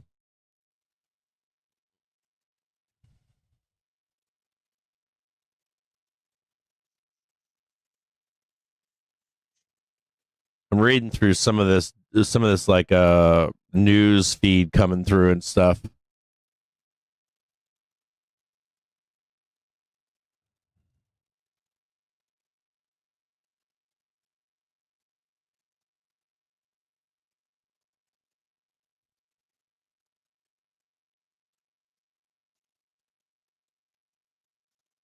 Monday, we have consumer inflation expectations at 10. Couple auctions at 11:30. 3 and 6 month bill auctions The 3 and 6 month bill auctions are going to come in, showing high inflation expectations. So expect a little bit of doom on Monday, but not until after the bell. Tuesday, we've got jolts, 9 a.m. Jobs are good, though.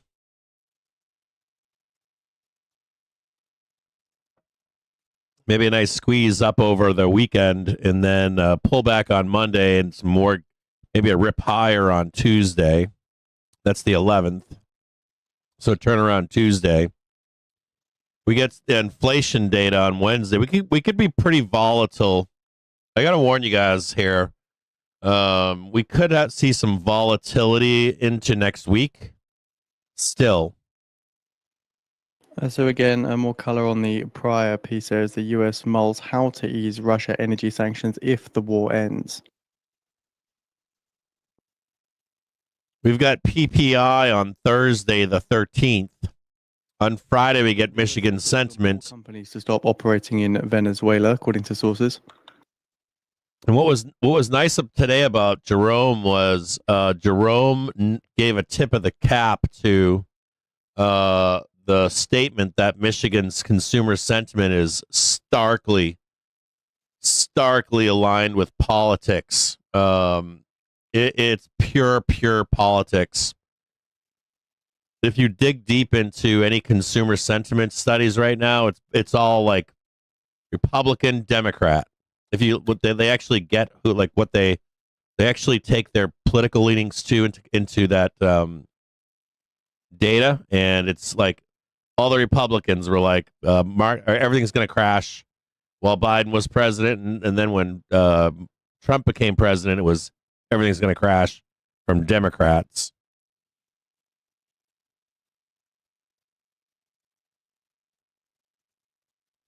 And he acknowledged that as well today. But then on the 17th, we get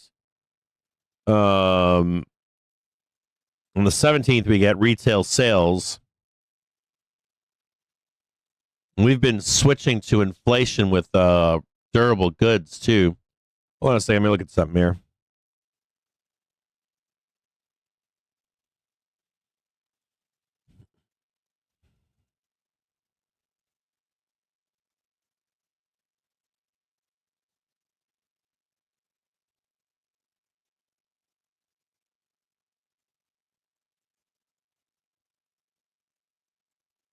Was that Friday? Was that so? Yeah. So Friday is Michigan consumer. So next week we've got mixed bag of data, and then we come into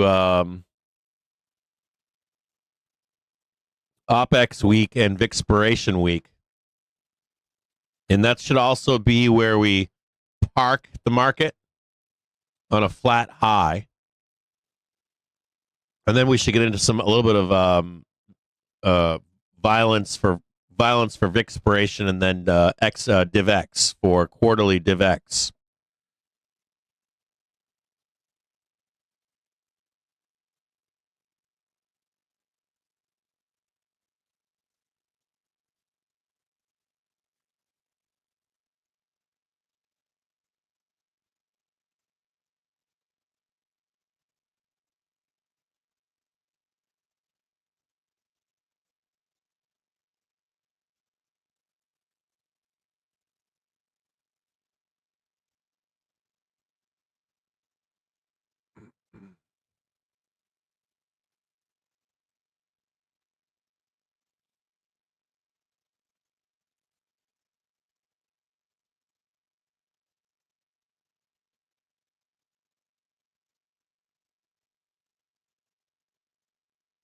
I'm taking a look here for the where JPM caller short calls 61.65.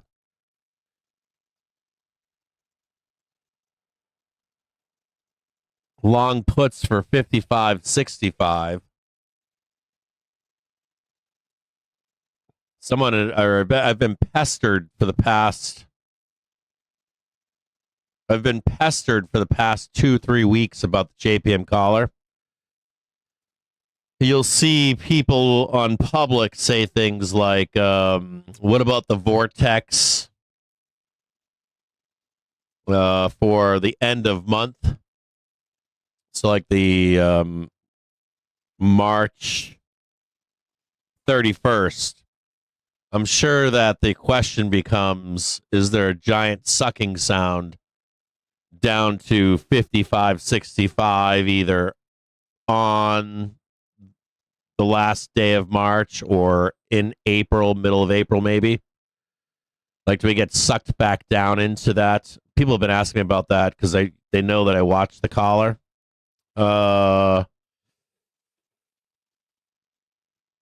That's a hard call. If we start trading up on, like, it's weird. Like, both of those strikes can act as magnets, or they can also act as repellents, depending upon where price is.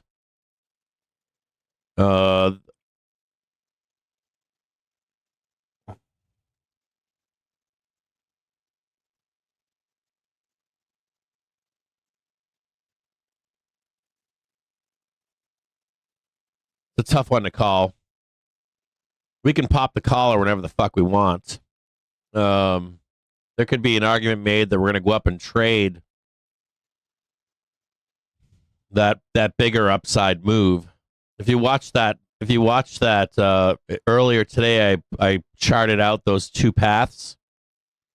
Those are popping the collar and trading the lower leg of the middle leg of the collar. I still think both are possible. Both are possible. It really is going to matter here. Let me go. I showed this to you earlier this morning. It really is. There's an inflection point in the market. We're going to know a lot.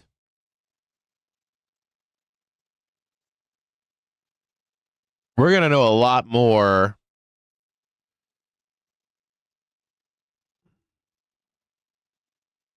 with whatever happens up here. You're guaranteed some people are going to come in and short this without a doubt. They're going to hammer this, but that doesn't make it so either.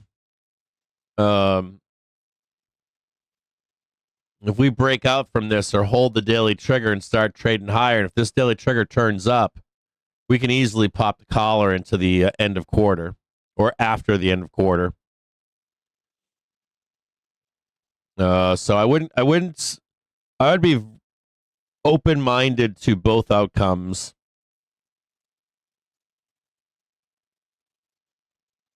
One concern I have, excuse me. One concern I have is some of the economic news, and you also have a possible truce. But we've got mixed bag data next week. You could see more of like this action, and I would not be shocked to hit this bottom. Picking up from more sources here is the Trump team is weighing ending oil price caps if Russia talks progress.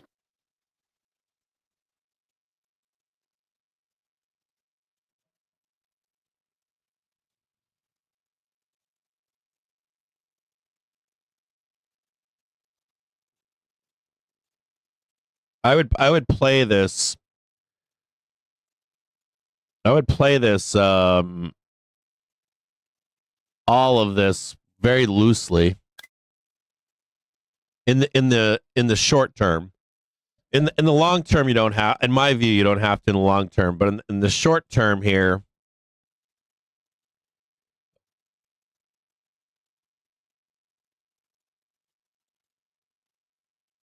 I would play this next. There's two like key inflection points. The first one is going to be the first inflection point, of course, is going to be the volatility that's possible this upcoming week.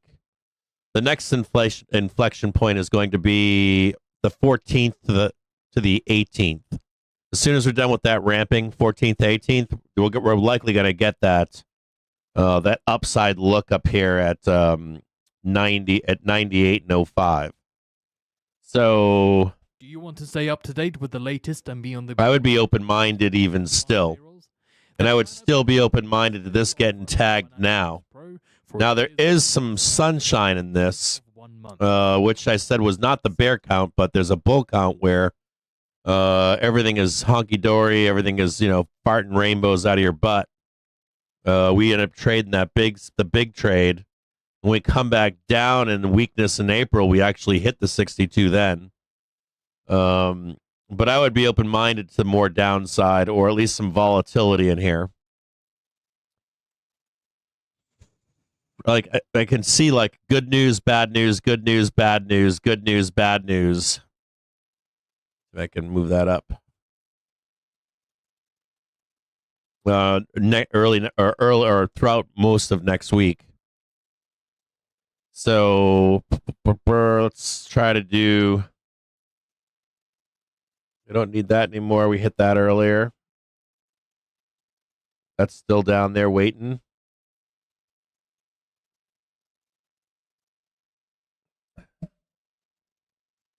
This is down here.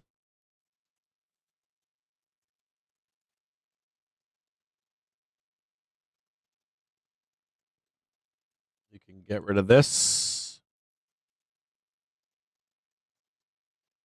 Rid of that. Rid of that. Oh, I don't know what that was. Gone now.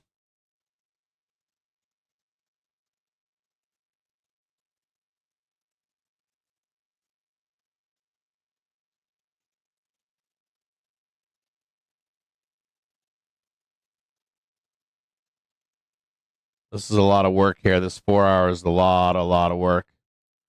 And we're going to encounter that up here too. That's the 80.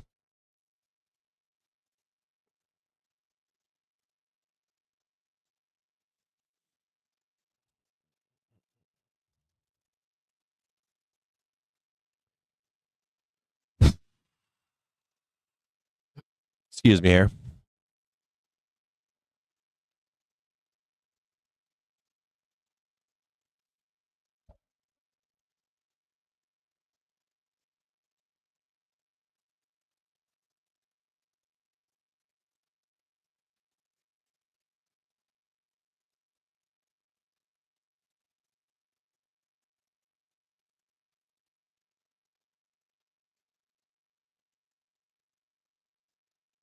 This is what I want to show you here is you got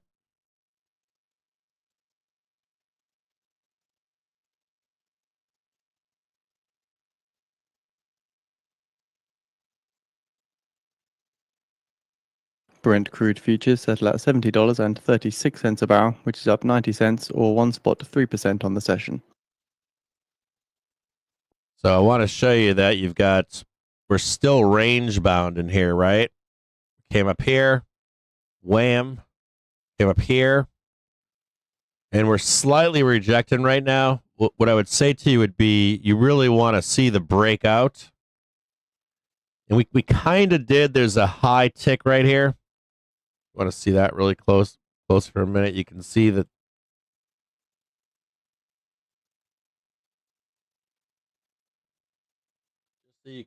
Just so you can see that high tick right here.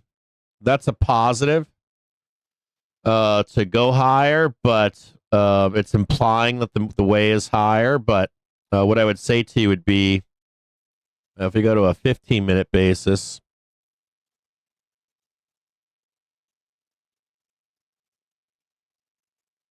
you see that small tick right there? They've been doing this all day long. Like super tiny tick going higher. On a 15-minute basis, I want you to see how low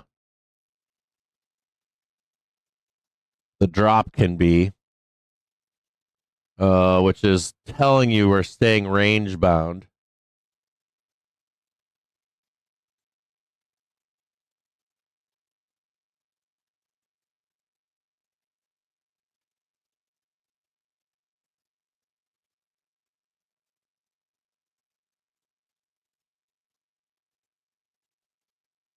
So keep in mind in 10 minutes time now, at the top of the hour, see the release of the US consumer credit.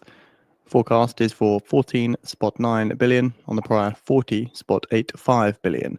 We also expect Trump remarking at a White House Digital Asset Summit. This summit is starting at the top of the hour. Unsure when Trump's remarks will come through.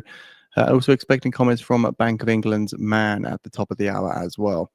Now, Trump was due to be signing executive orders at 2:30 p.m. Eastern time today, though we had nothing come through from that. So we'll keep you posted if we get any updates on Trump's movements this evening. So what I want to talk to you about here is it's a far way down, right? To trade that right there. So the one thing I would say to you would be open to this trade. All right? Just be open to that. We're going to look at a 5-minute basis really quick. We did get the high tick. And so we're going to call this here an island, okay? This is like a little island. We're on Fantasy Island in here, right? To go higher. So I'm going to show it to you like this here. We broke this one. This is good. We can get rid of that one. Here. Get rid of that one. Note that there's resistance.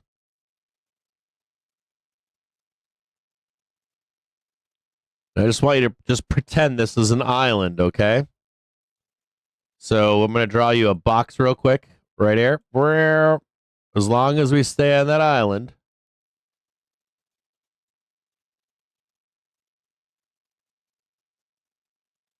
$4 p.m.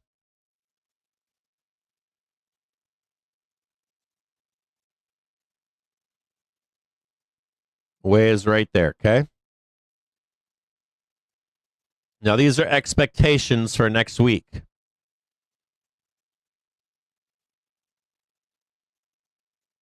Right there, okay? We're going up into Monday. Now, my concern here is this. If we hold this and go up into the weekend, it looks like Monday we've got some danger. We have an inflation report on Monday morning, and we have the real danger at 11 a.m.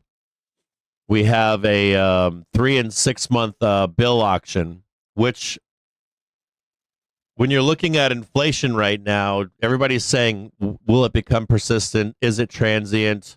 It's going to get sticky. It's going to turn into real inflation. Blah, blah, blah, blah, blah, blah, blah. So they'll try to scare you with that. So let's say this is 11 o'clock on Monday. We could squeeze up here and then come right back down here. So we're either coming down here now or we're coming back down here on Monday, in my view at least. In my view, we are. So pick your poison. My poison would be, as long as this holds, we'll take this trade up into the close. We'll expect a sell around 11 in the morning, 10 in the morning on Monday. Come back down here for a turnaround Tuesday. And we'll make our way higher again. It should be something like this, some kind of like an expanding move higher. So how do you trade this as a trader? If you're a bull,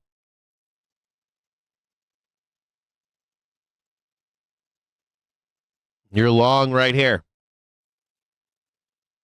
You put your stops underneath. If they bleed us down into this bell, right, you get your inflation reports on Monday, Tuesday. We come down, get 62, and then we're higher again. So you can trade this now, trade this here. Or if we get this nice, beautiful over the weekend uppies, you'd be looking for another pullback down. And hopefully to just sit right here on Monday. So expectations for right now. Let's talk about expectations into Monday. You're also going to get from me the verbal report I've been giving you today. I'll give you a more detailed expectation into next week. The one thing I want to say to you before I leave you for the day, I'm not going to leave you yet, but the one thing I want to say to you before I leave you for the day is, if you personally are feeling some relief, do not feel relief yet. You're not out of the woods yet. If you're like, whoo, I'm never coming back here again, it's just up forever. These fucking bears are waiting for you. I guarantee it. They're fucking waiting for you. I'm telling you. They're relentless. They never give up. 5 billion. We're also expecting the start of the White House Digital Asset Summit, as well as comments from back tests are normal. It's normal to back test to confirm the move, low, higher, low. We can squeeze tits off all the way up, but just be aware, okay? Like I don't want you to be like in this stream going, whoa, it's all over. Yeah. Then you come back on Monday and you're like, why is it on fire and burning? Some shit Trump says, some shit Besant says. I don't know. Shit breaks down with Russia, Ukraine. There's a million things. There's a minefield right now. This is a season of weakness. And not only that, we haven't broken out yet. This is another key part here. We still have not broken out. And we haven't broken above this bad boy right here.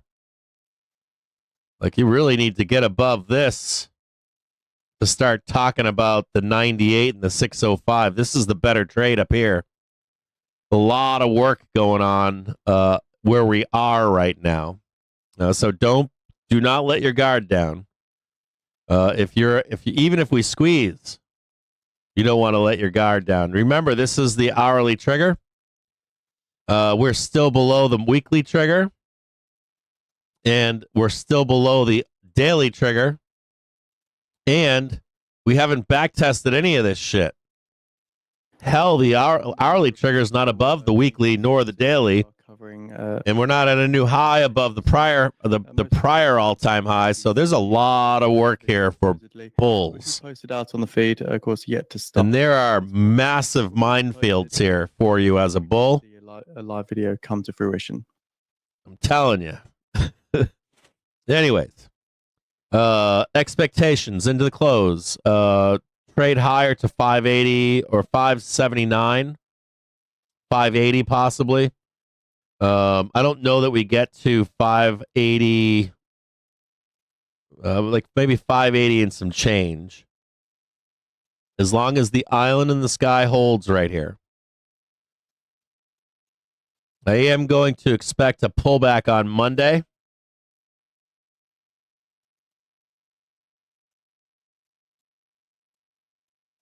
We can get up there and get into on here. I'm on a 5-minute chart right now. That's all it looks. That shit looks all wonky.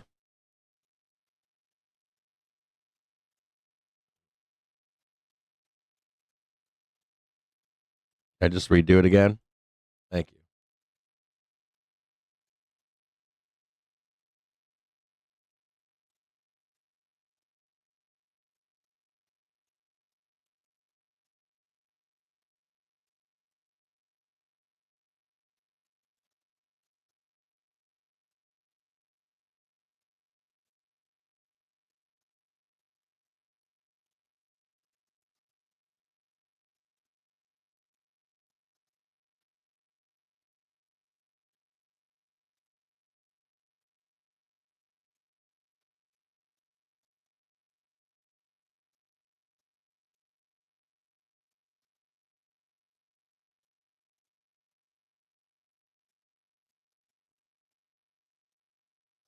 One minute now until we get the US consumer credit.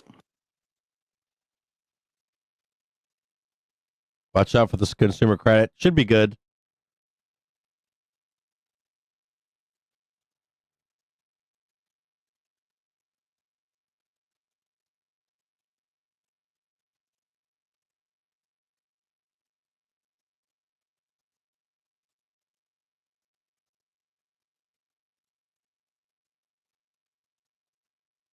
Keep in mind, Trump's actually currently speaking to reporters at the White House now, so unclear whether he's going to be speaking at the top of the hour.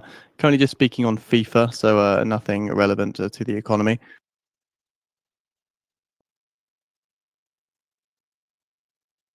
10 seconds.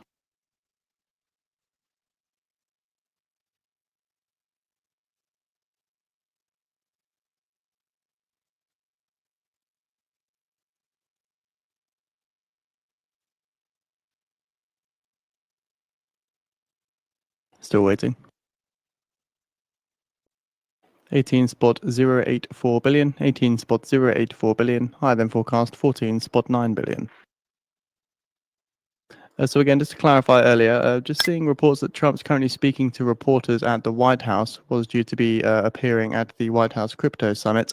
Though again, he's currently speaking on about FIFA to reporters at the White House. So Protect your trades from macro headline risk with Financial Juice Pro. Now only $99 a year for our real-time service.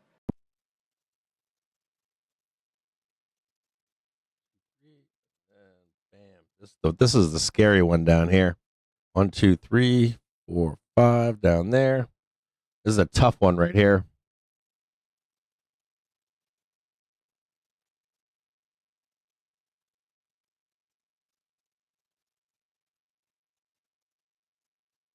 There's so down, up. Just check one thing really quick. Hold on.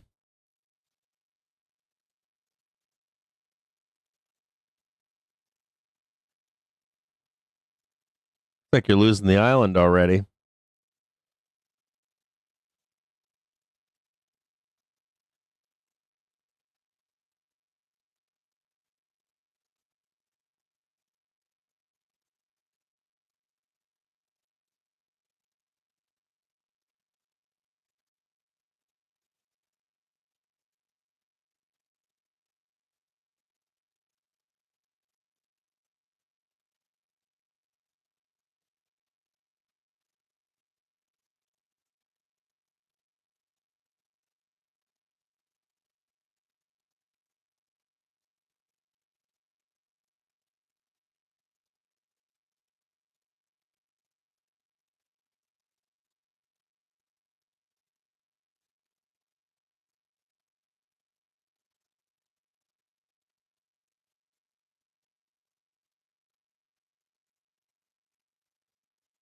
That's it right there.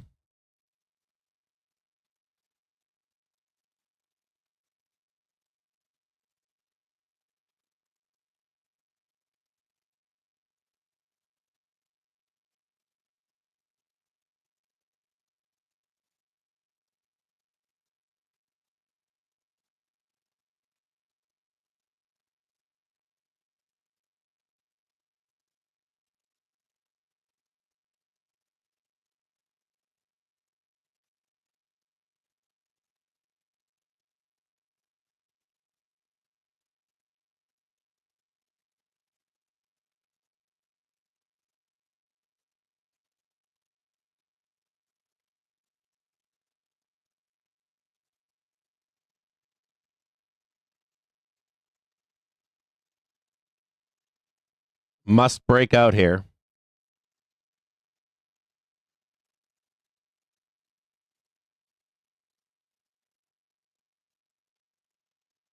We want to say, make sure I got this right.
Man, I don't like that fucking.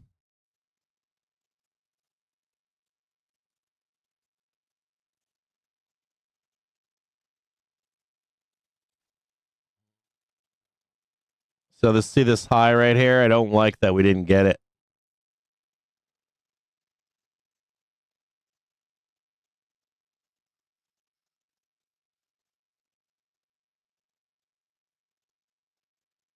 I don't like that there was no new high there.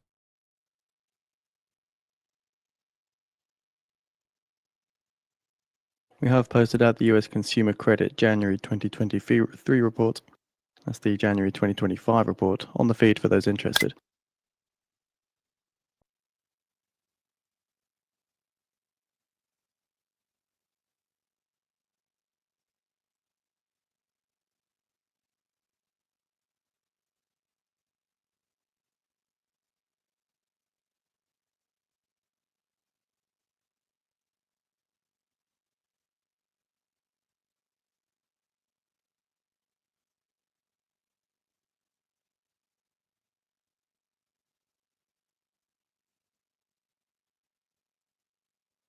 It's a really tough call here. It's not easy. I want to show you guys this really quick. So this is prior high right here at 578. Like we really need this into the bell, or else they're gonna roll us the fuck down. We got an hour to do it.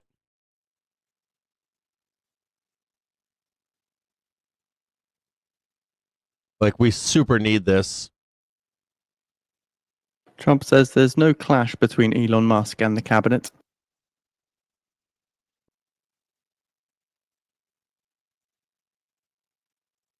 Again, so he is currently speaking to reporters at the White House with no live video available for this.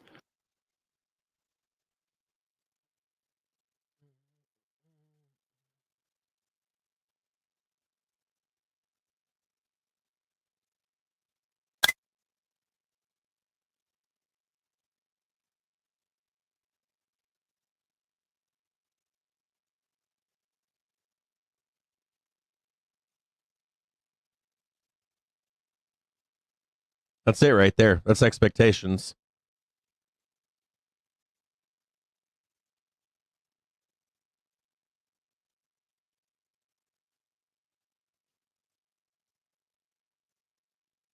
You cannot give this up. I got to write that down.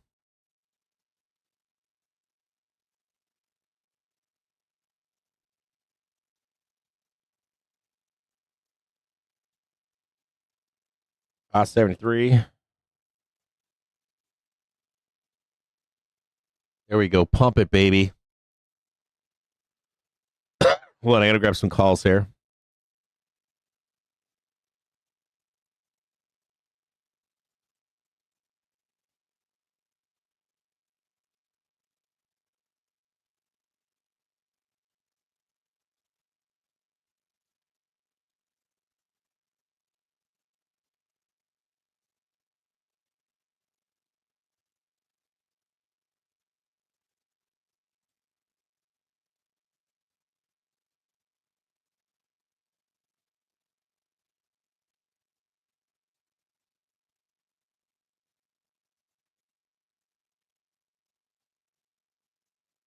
Eat.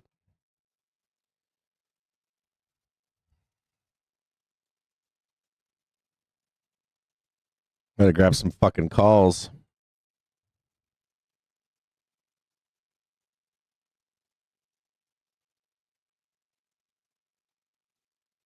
I'll give it 573.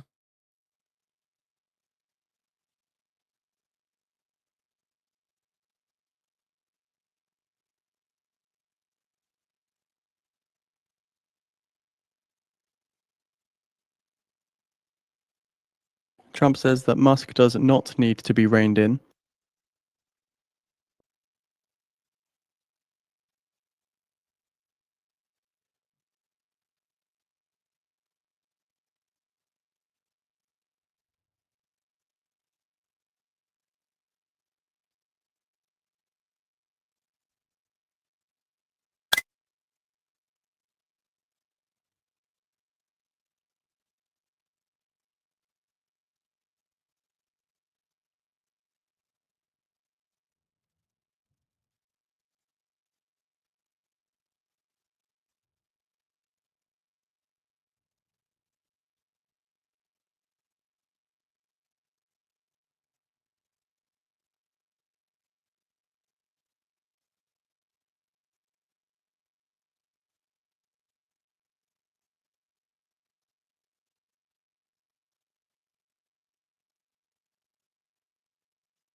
We got to watch this very closely here.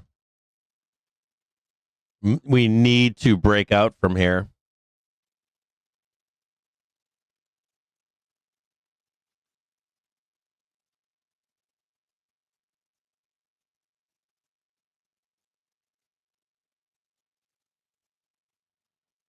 This could be a huge bull trap. Like, we must break out. We have to. We don't have a choice. No breaking out. Danger of bull trap after the close.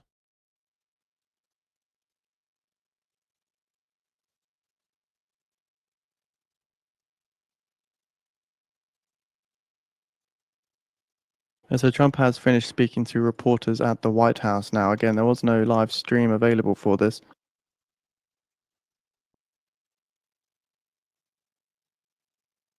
So keep in mind as well, we are expecting the start of the White House crypto summit. It's really any time from now. We'll keep you posted with this, with how this develops.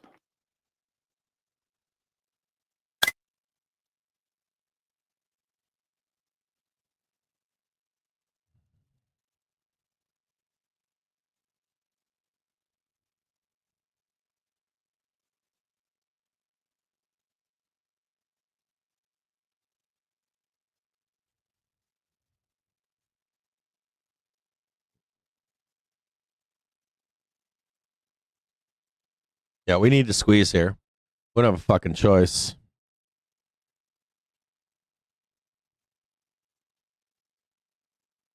No, if we fail this close, I'd be scared. I wouldn't be long over the weekend. Want the gap up, baby.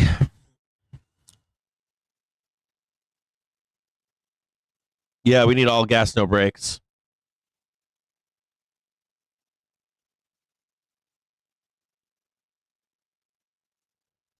Well, it's a tell too. It's like, if you don't squeeze up now, they're gonna drag us right back down. We'll go down to 62 like it's nobody's business.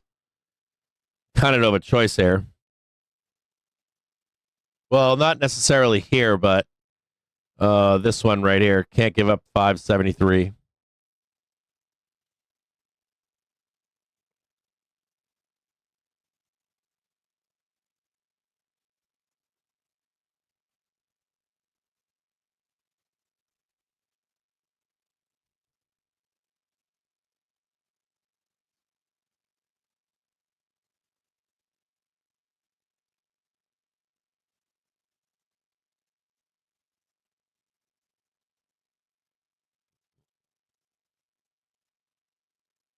Hourly Velo is super bullish.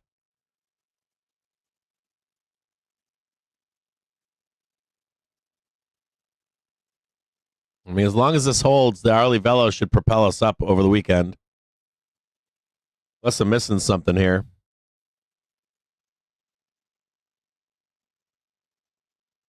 Hourly Velo looks great on SPX.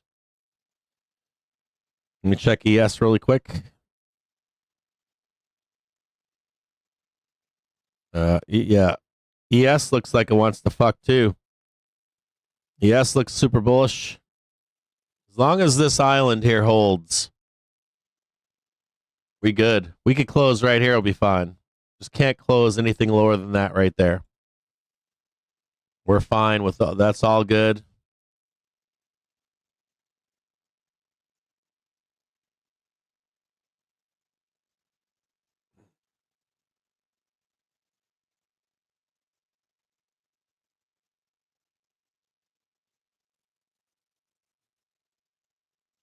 Let's keep an eye on the AI space here. An AI startup, AnySphere, is in talks for close to $10 billion in valuation.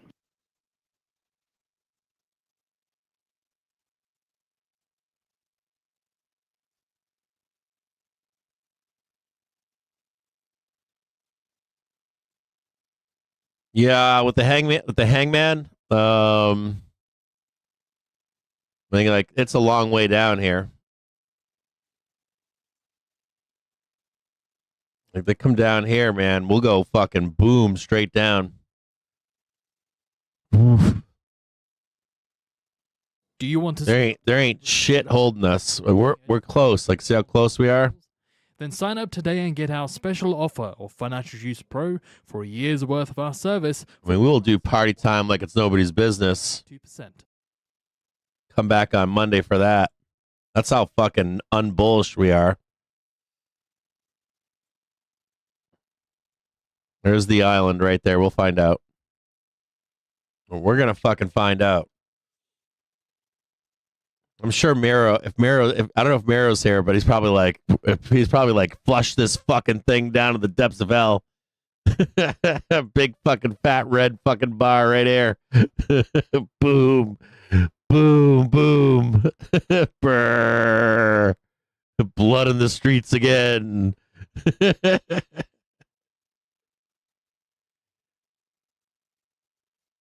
Velocity is on your side. If you're a bull, this is your chance. This is a legitimate chance for a breakout. So, even if we pull back next week, you need this as a bull. You don't want to be you don't want to be stuck inside of the trend to the downside. This is your first legitimate chance to escape.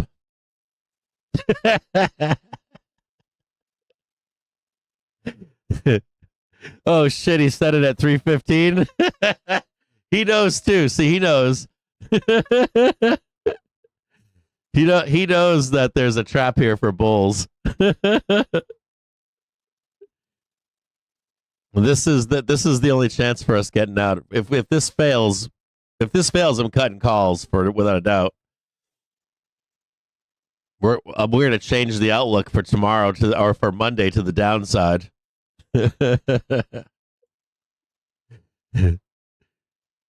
But I mean, if you like I don't know, there's still time for bears. Bears still have all next week. So, but I would think that a breakout would be the bullish signal. Like you want you at least want, I only want this because I'm like, we can do this up here and then blast down. It doesn't matter.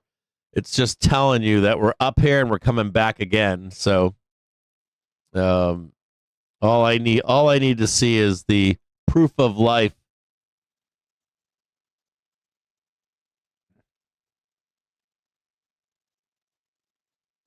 If we don't get that proof of life, oof. Ooh-wee.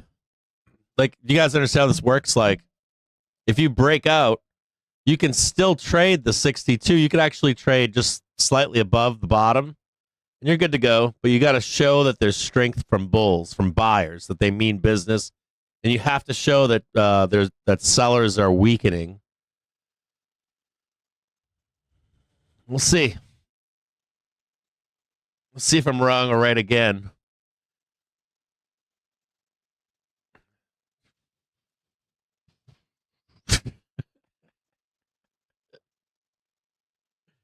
God damn it, he was right again. 7 times. And then you take the 8th trade and it burns.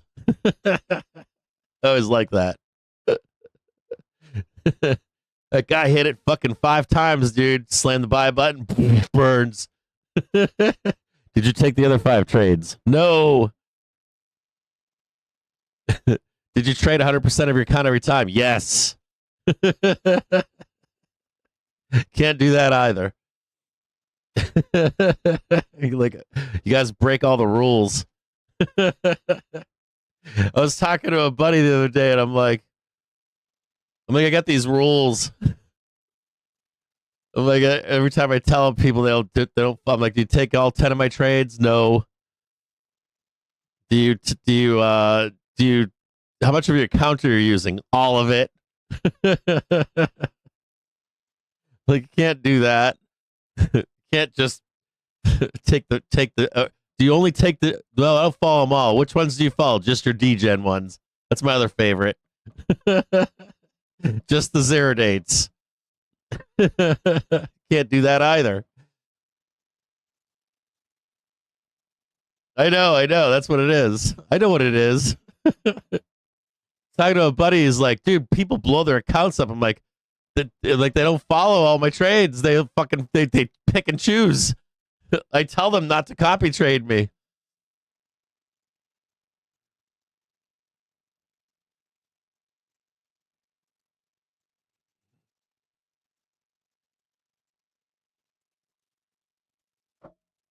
I fucking closed a hedge today, and I tried to trade some zero dates. I didn't have enough money. I didn't think about the fact that I fucking had to wait for that shit to clear tomorrow or Monday or some shit. It wasn't like immediately available.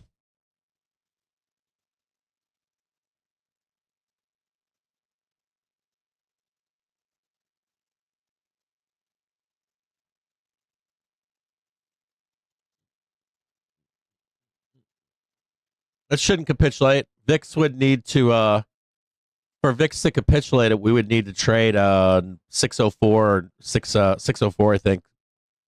Or 598, somewhere in there. It should stay elevated.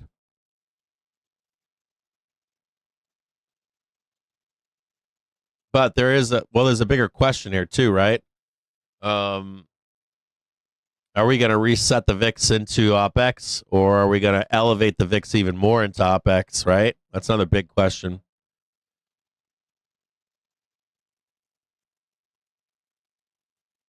I'd rather go into OPEX with a high VIX.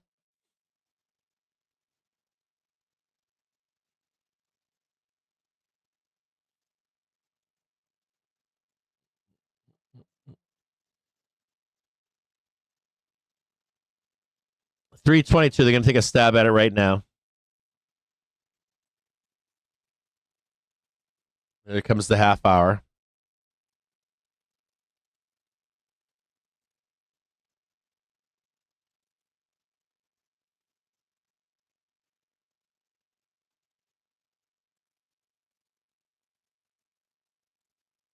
Needs to get below right there.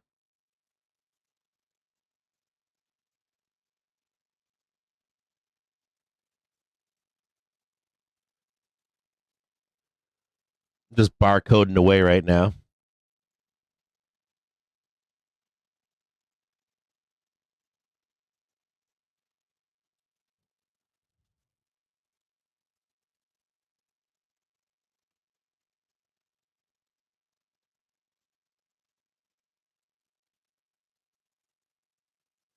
Like part of me wanted to like earlier today, I didn't discuss this, but like earlier today I wanted to I wanted to load the fuck up with like lots of money. And I was like, nope. I was like, not yet. I think we do a bunch of like, not a bunch, but I think we do like 2 or 3 days of like up, and then slam straight down, then up, then slam straight down. Even though we're going higher. I could be wrong on that. We could just keep squeezing, but I didn't want to take that trade until like that big like call trade until next week. If this was next Friday, I'd be fucking slamming it.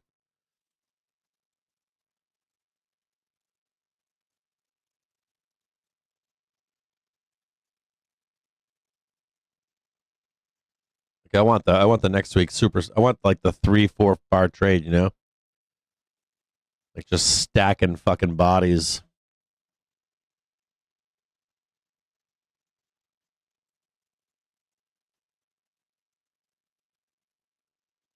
Uh-oh, this isn't good. Just check this 15-minute one more time. Oh yeah, 15 minutes super low. Yeah, it's super fucking low. Whoo-wee. Look at how far down that is. God, there's so much danger here.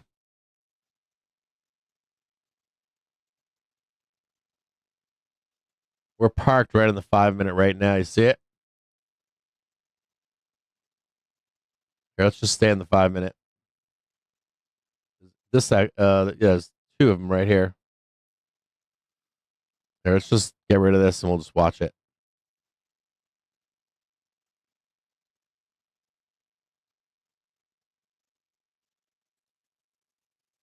It was a 5-minute chart, by the way.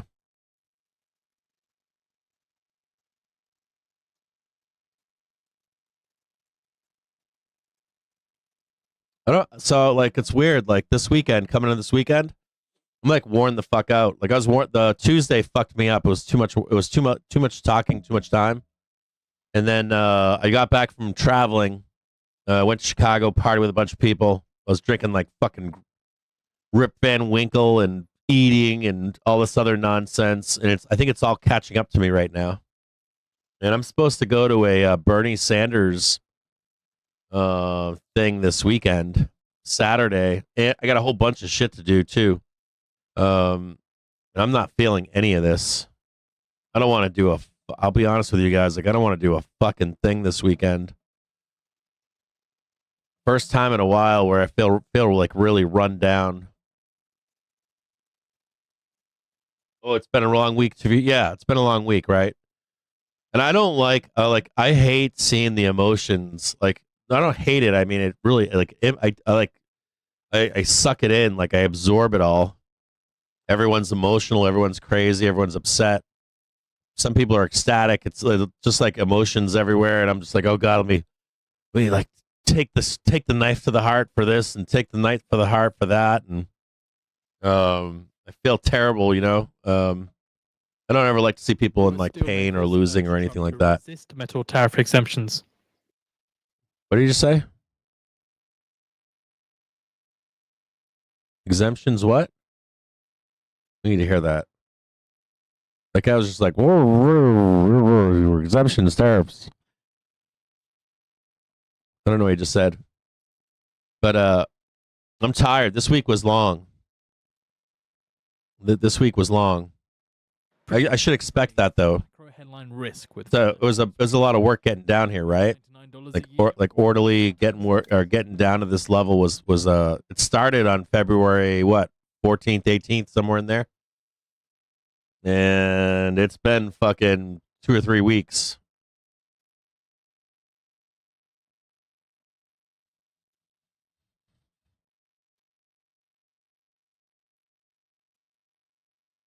Yeah, it said tariff exemptions, but it didn't say for who. Yeah, between me and you guys, me and a wall, like it's hella fucking dangerous what they're doing for the economy and the stock market. It's hella fucking dangerous. We're gonna talk about fat tail risk. Now that fat tail risk that he was talking about today is a combination of stuff. It's a combination of we're still in a tightening cycle. People don't understand this. They're like, people think everything is loose right now.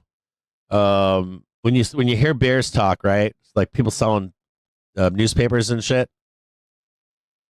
They want us to tighten more, right? Always tighten more, tighten more. Jerome has been very clear that the tightening is still on right now. The bond market believes it too. We still don't have policy from Trump, but when he was talking about tail risk, he really was alluding to down the road, not today, but down the road. There is tail risk to our there's like tail risk for a major, I don't know what to call it, a depression, or a war, but I think he was referencing, you guys are scared right now. You should be scared in like 9 months. There's nothing we're going to be able to do about it. That's what I took away from that tail risk. You know, that's that, 5 sigma fucking move to the downside. Bye-bye. On a daily basis. So I was looking up some old school, like we're getting nice new highs right now, by the way. The island's holding quite nice. Like I was reading some books when some of those guys are trying to sell volatility as an asset class. VolWiz doesn't do that shit, but those guys are trying to sell that. But I kind of got what they're coming from. I was looking up some shit that I remember like way back in like 2018 or something. There was like an argument going around about, this was when we had like Volmageddon 1 and stuff. And it was this whole argument that from 2008, and then how Volmageddon unfolded, that there's this like, it's not so much like fat tails, but it's relevant to it. It's where like volatility over decades gets worse and worse and worse and worse, even if you don't see it on a day-to-day basis, but you see it over time. And there, like, people were questioning if that's what we're going to enter, because we had like, you know, COVID. Well, we had the we had COVID. We had the scare in 18. No, yeah, it was 18. The 19 was a good year, and then we had COVID, and then we had stupid upside move, right? It was like a stupid upside move after COVID. It was fucking near vertical. And then they tried selling like the volatility as an asset class, and that was that big question: like, is the market going to just be a fucking almost like a skateboard? You're going down a hill and you just get faster and faster and faster. Your board starts wobbling underneath you. You lose control eventually, and go flying off the board. Same kind of a gist. This is holding right now. We're gonna go switch back to the 1 minute. See what's up. If this thing holds or not.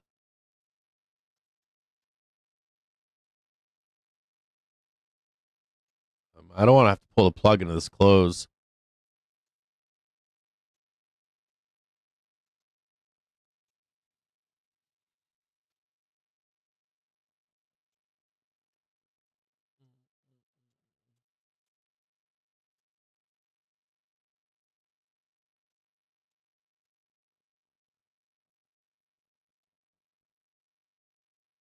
But I think that's what he was talking about.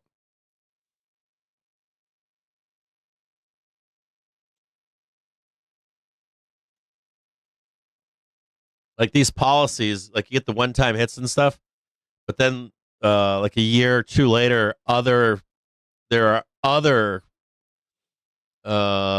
things at play that aren't necessarily just inflation or unemployment. Tightening's a big one. GDP is a big one. Import exports, big one. Stirs, SOFR, bonds, all that kind of stuff. They're still removing money from the market right now. Like they're actively removing money from the markets. The bond market is Treasury Department. We don't see it right now, but we're going to see it. We will see it eventually. Like, while everybody's going, woo, everything's awesome. Trump's tariffs didn't do anything, or Trump's policies didn't do anything. But meanwhile, they're just like sucking. They're just sucking. Even though Trump says that's not going on, it is. Fucking the stumping shit. Like, oh, they were this and they were that, and they were, irresponsible. That's all bullshit.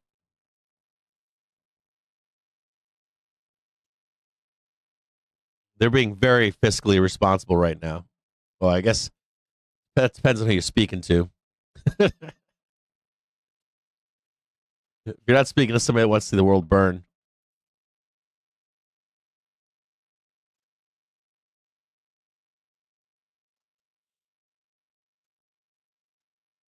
Yeah, he did. Well, and that's what his point was that we'd encountered them before, too. We could encounter them again.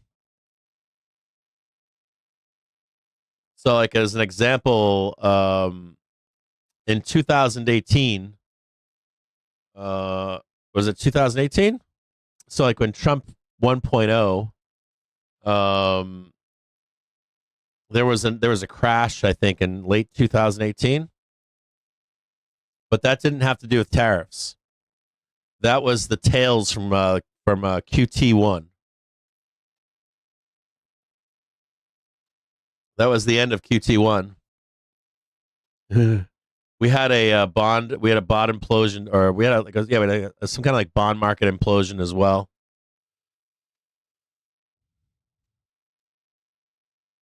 Although 2019 was a good year. We started flattening towards the end of it. But overall, from that 20% down move was still a really good return. Come on, don't do this to me, bro. I'm gonna have to cut myself loose here.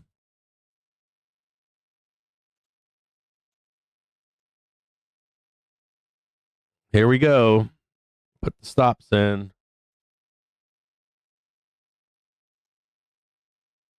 No fucking way.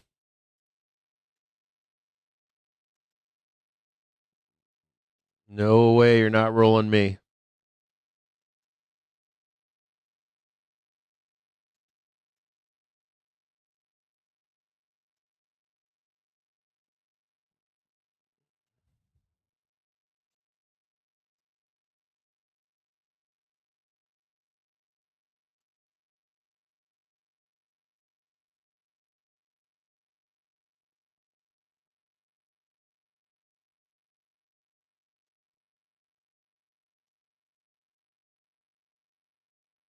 Nope. I don't want anything to do with it.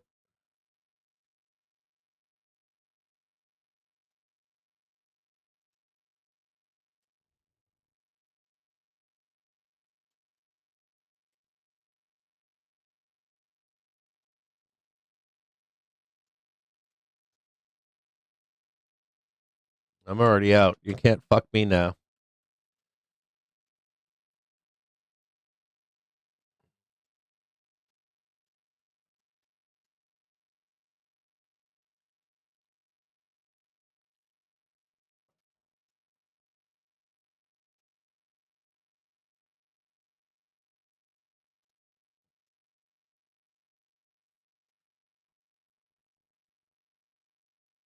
Twenty-two minutes left. Trump, there's no clash between Elon and the cabinet.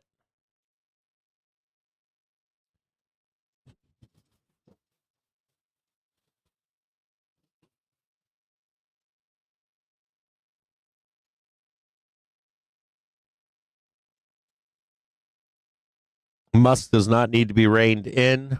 If you didn't know, Musk said, or Trump said that Musk does not make the decisions. Remember this 573 right here? You can't give it up.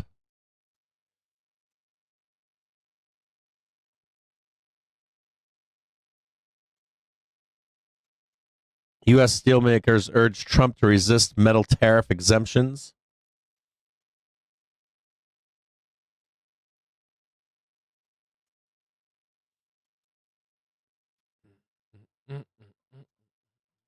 Remember, you cannot give this up right here.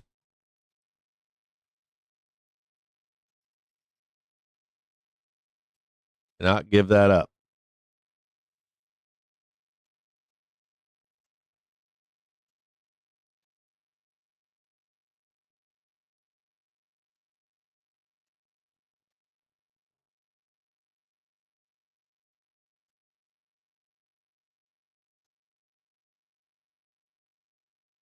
If you give that up, you're going to swing this whole thing right here.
Woo! So the live video of the White House Crypto Summit has now started. We posted this out on the feed just a little bit earlier.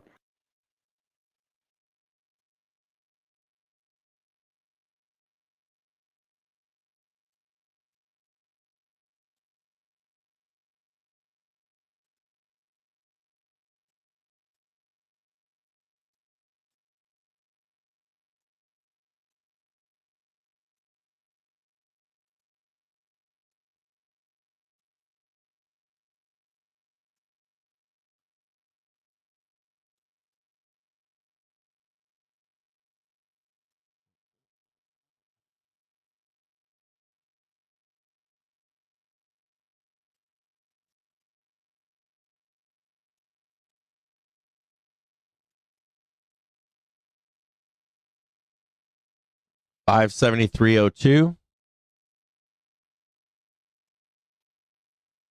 Close, close, close, close, close.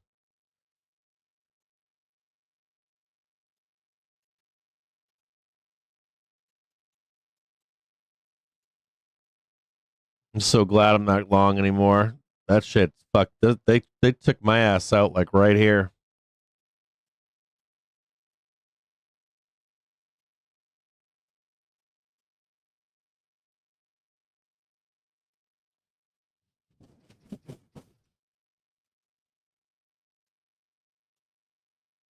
They're gonna confirm it right now up here. Confirm it right there.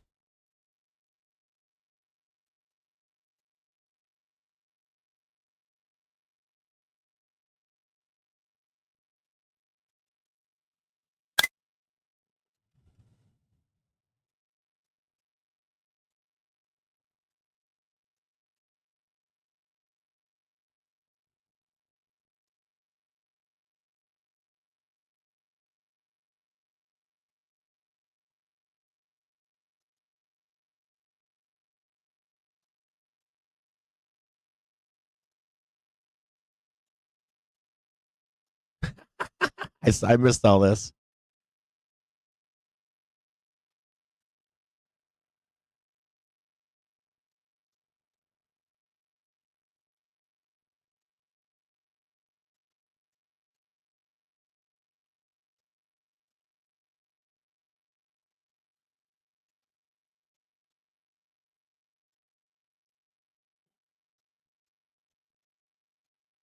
Ugh.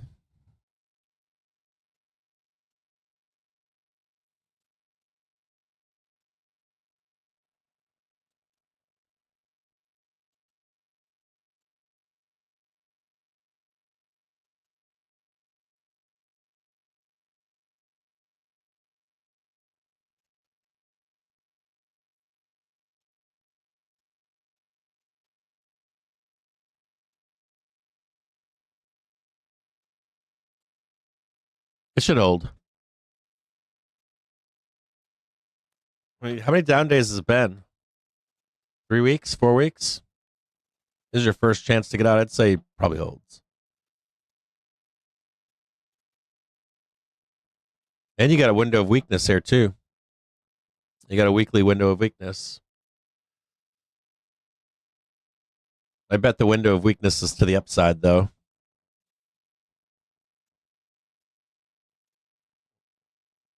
Oh, here we're gonna find out. We'll find out right now. Are there buyers still here or not? Are they lying? Trump is entering the White House Crypto Summit now. Again, we have a live video on the feed for this, just a little bit down the feed. Are the bulls gone?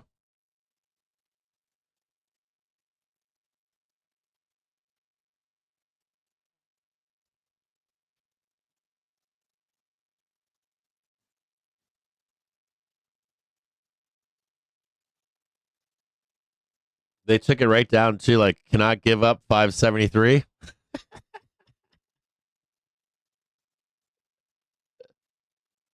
They went right down there and probed your anuses. Bull anus probed.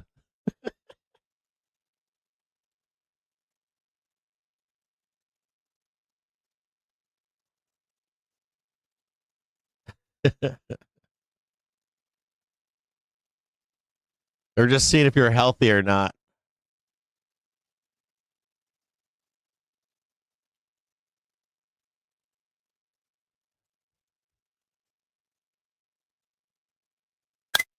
I think you're gonna hold. You'll be fine.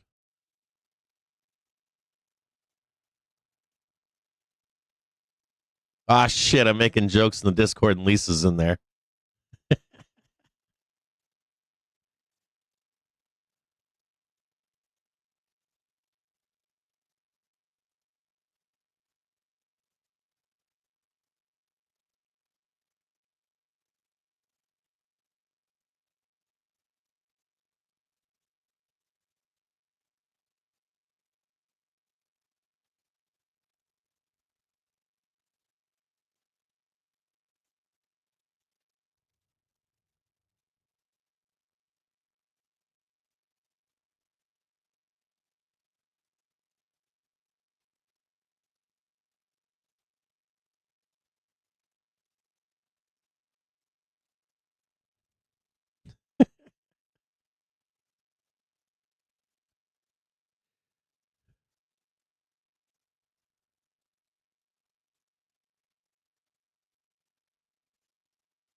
Looks like the Bulls are doing good.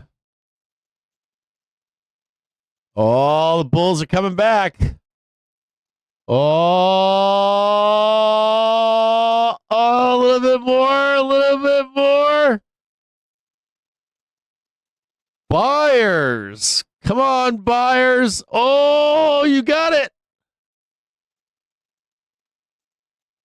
Buyers got it. They got the high. Oh, right there. Someone go on Twitter and tell fucking Miro to get the fuck on out of the way.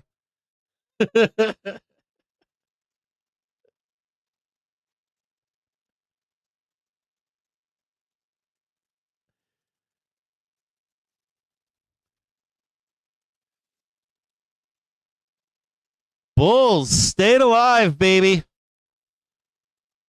3:48, 12 minutes. Don't go sideways. Smash them.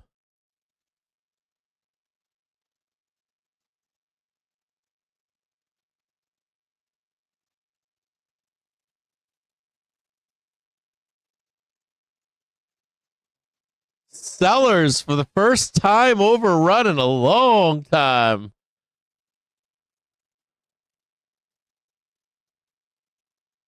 One minute to the moon now. Let's get to the mark on close.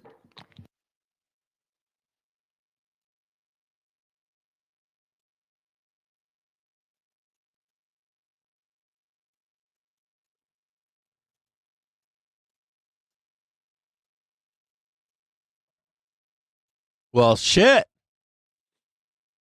Let's go. Let's party.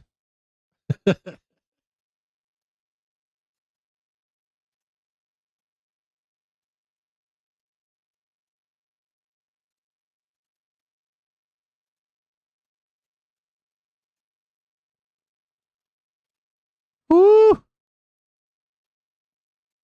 That's the first time I've seen buyers actually exhibit a little bit of intestinal fortitude.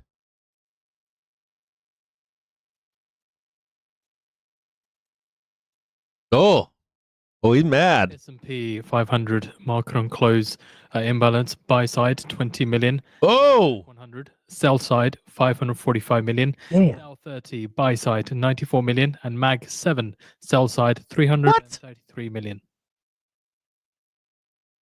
They got no faith.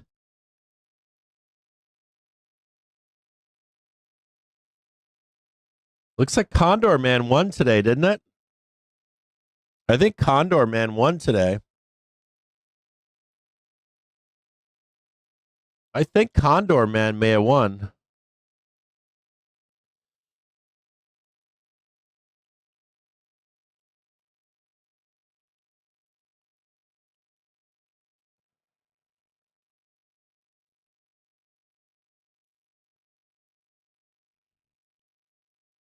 I'm almost positive Captain Condor won this. Yeah, I think he won too. When he went balls deep again.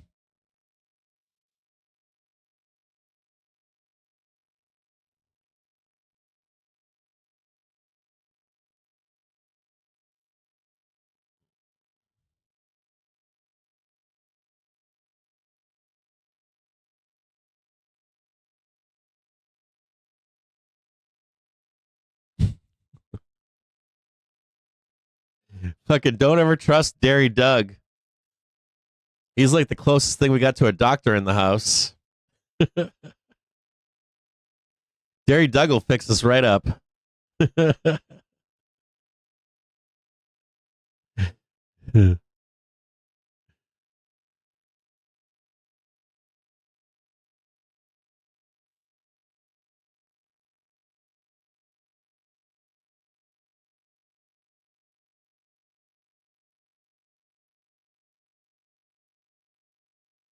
Trump says Bitcoin reserve will be a digital Fort Knox.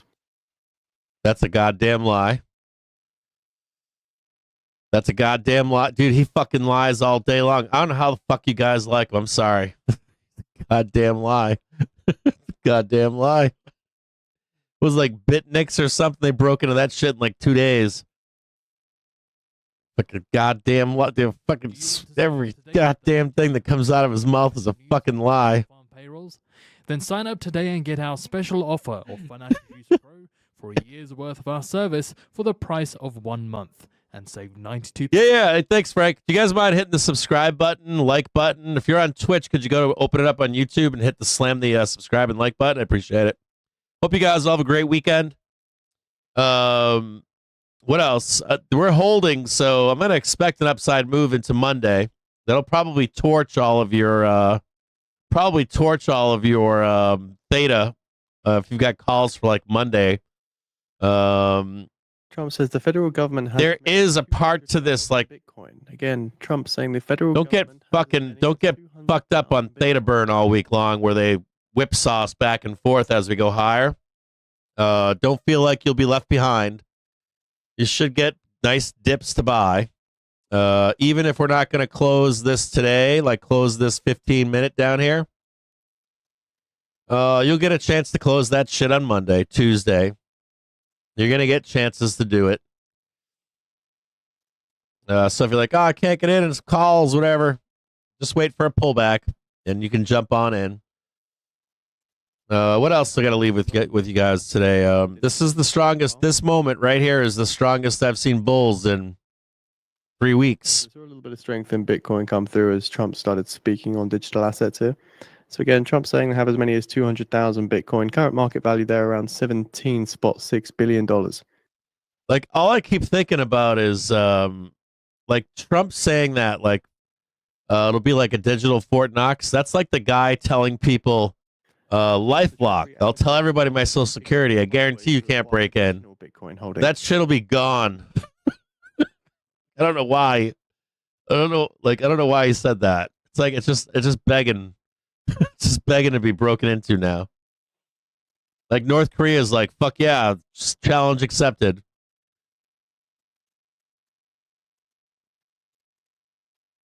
What up, Simon? How are you, brother? Good to see you.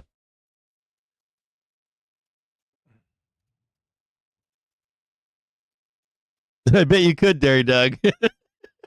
Whoa. Ooh.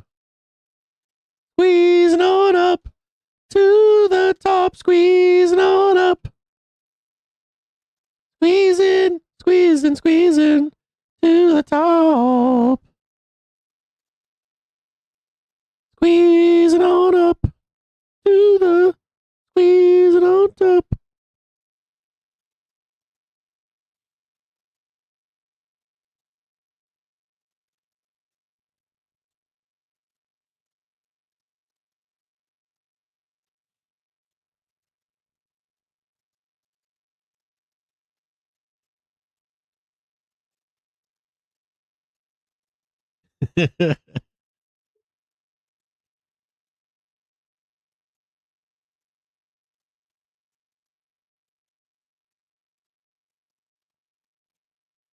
That's the strongest I think I've seen SPY in some time.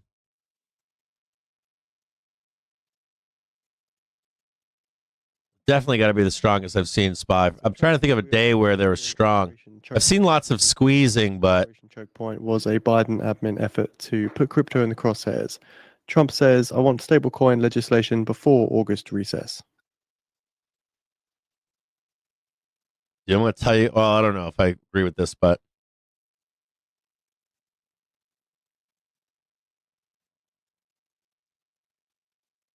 I'm fascinated to see if the DNC. I was reading this article that talked about when Obama was president, and the Republicans came out with like a plan. They were like, "We're going to stop all this shit." And I haven't heard a whisper from the DNC.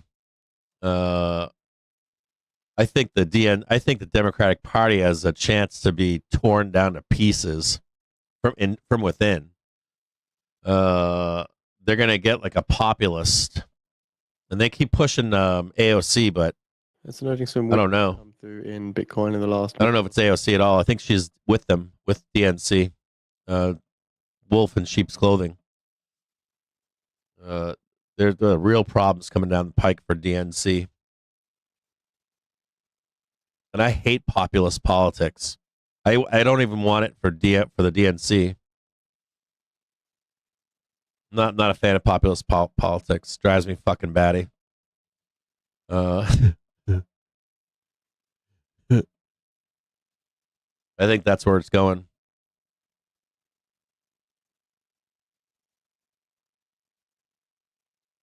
Yeah, I think they're pushing. They even pushed Waltz this past week.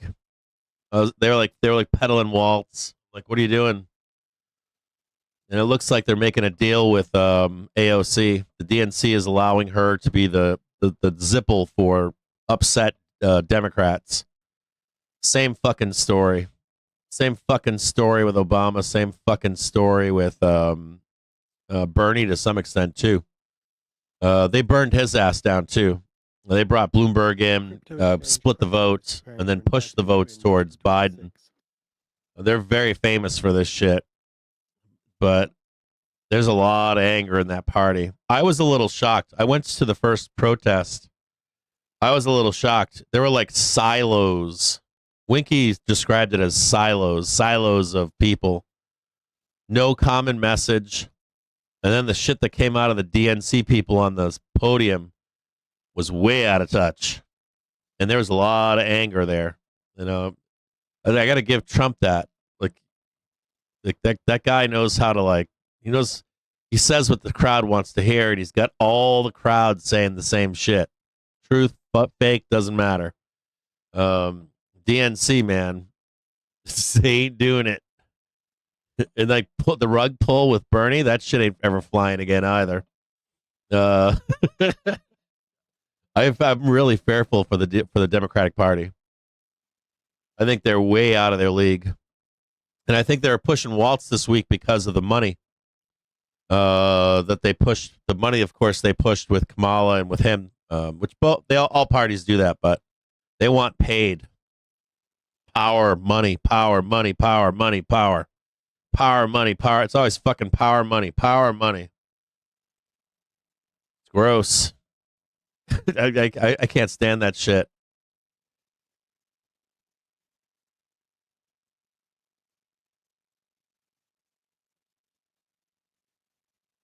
Yeah. Yeah, I remember that. That's populist politics, though, isn't it? We'll put a lot. That's still all populist politics. At least in my view, it is. I don't like I think populist politics are dangerous. They work though. Can't say they don't work. Okay, so I want you guys to have a great weekend. Don't go down the rabbit hole too much. Don't get crazy. We are on the island right now. Speaking at the crypto summit now. We are on the island right now. I'll give it to the Bulls for right now. The Bulls, even if we drop back down, the Bulls need to show that they're here.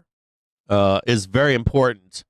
Even if we whipsaw, it doesn't matter. They got to show that they're here, that they're stronger than sellers. They got to. They don't have a fucking choice. They really don't. So we can still swing lower, but they got to these moments right here. They need to win. They need to be winning stuff like this and saying nope, sorry. There's demand. People want to buy this stuff. Even if it's sideways for a few days. I don't know if we're gonna keep blasting up, but they got to be here. They got to stand up. That's shit. That's the same shit as Democrats, right? You don't fucking stand up. You go fucking get run right over, right? So I'll see you guys on Monday. Have yourself a great weekend. Be nice to each other. Treat each other good. There's so many places that we're nasty to each other.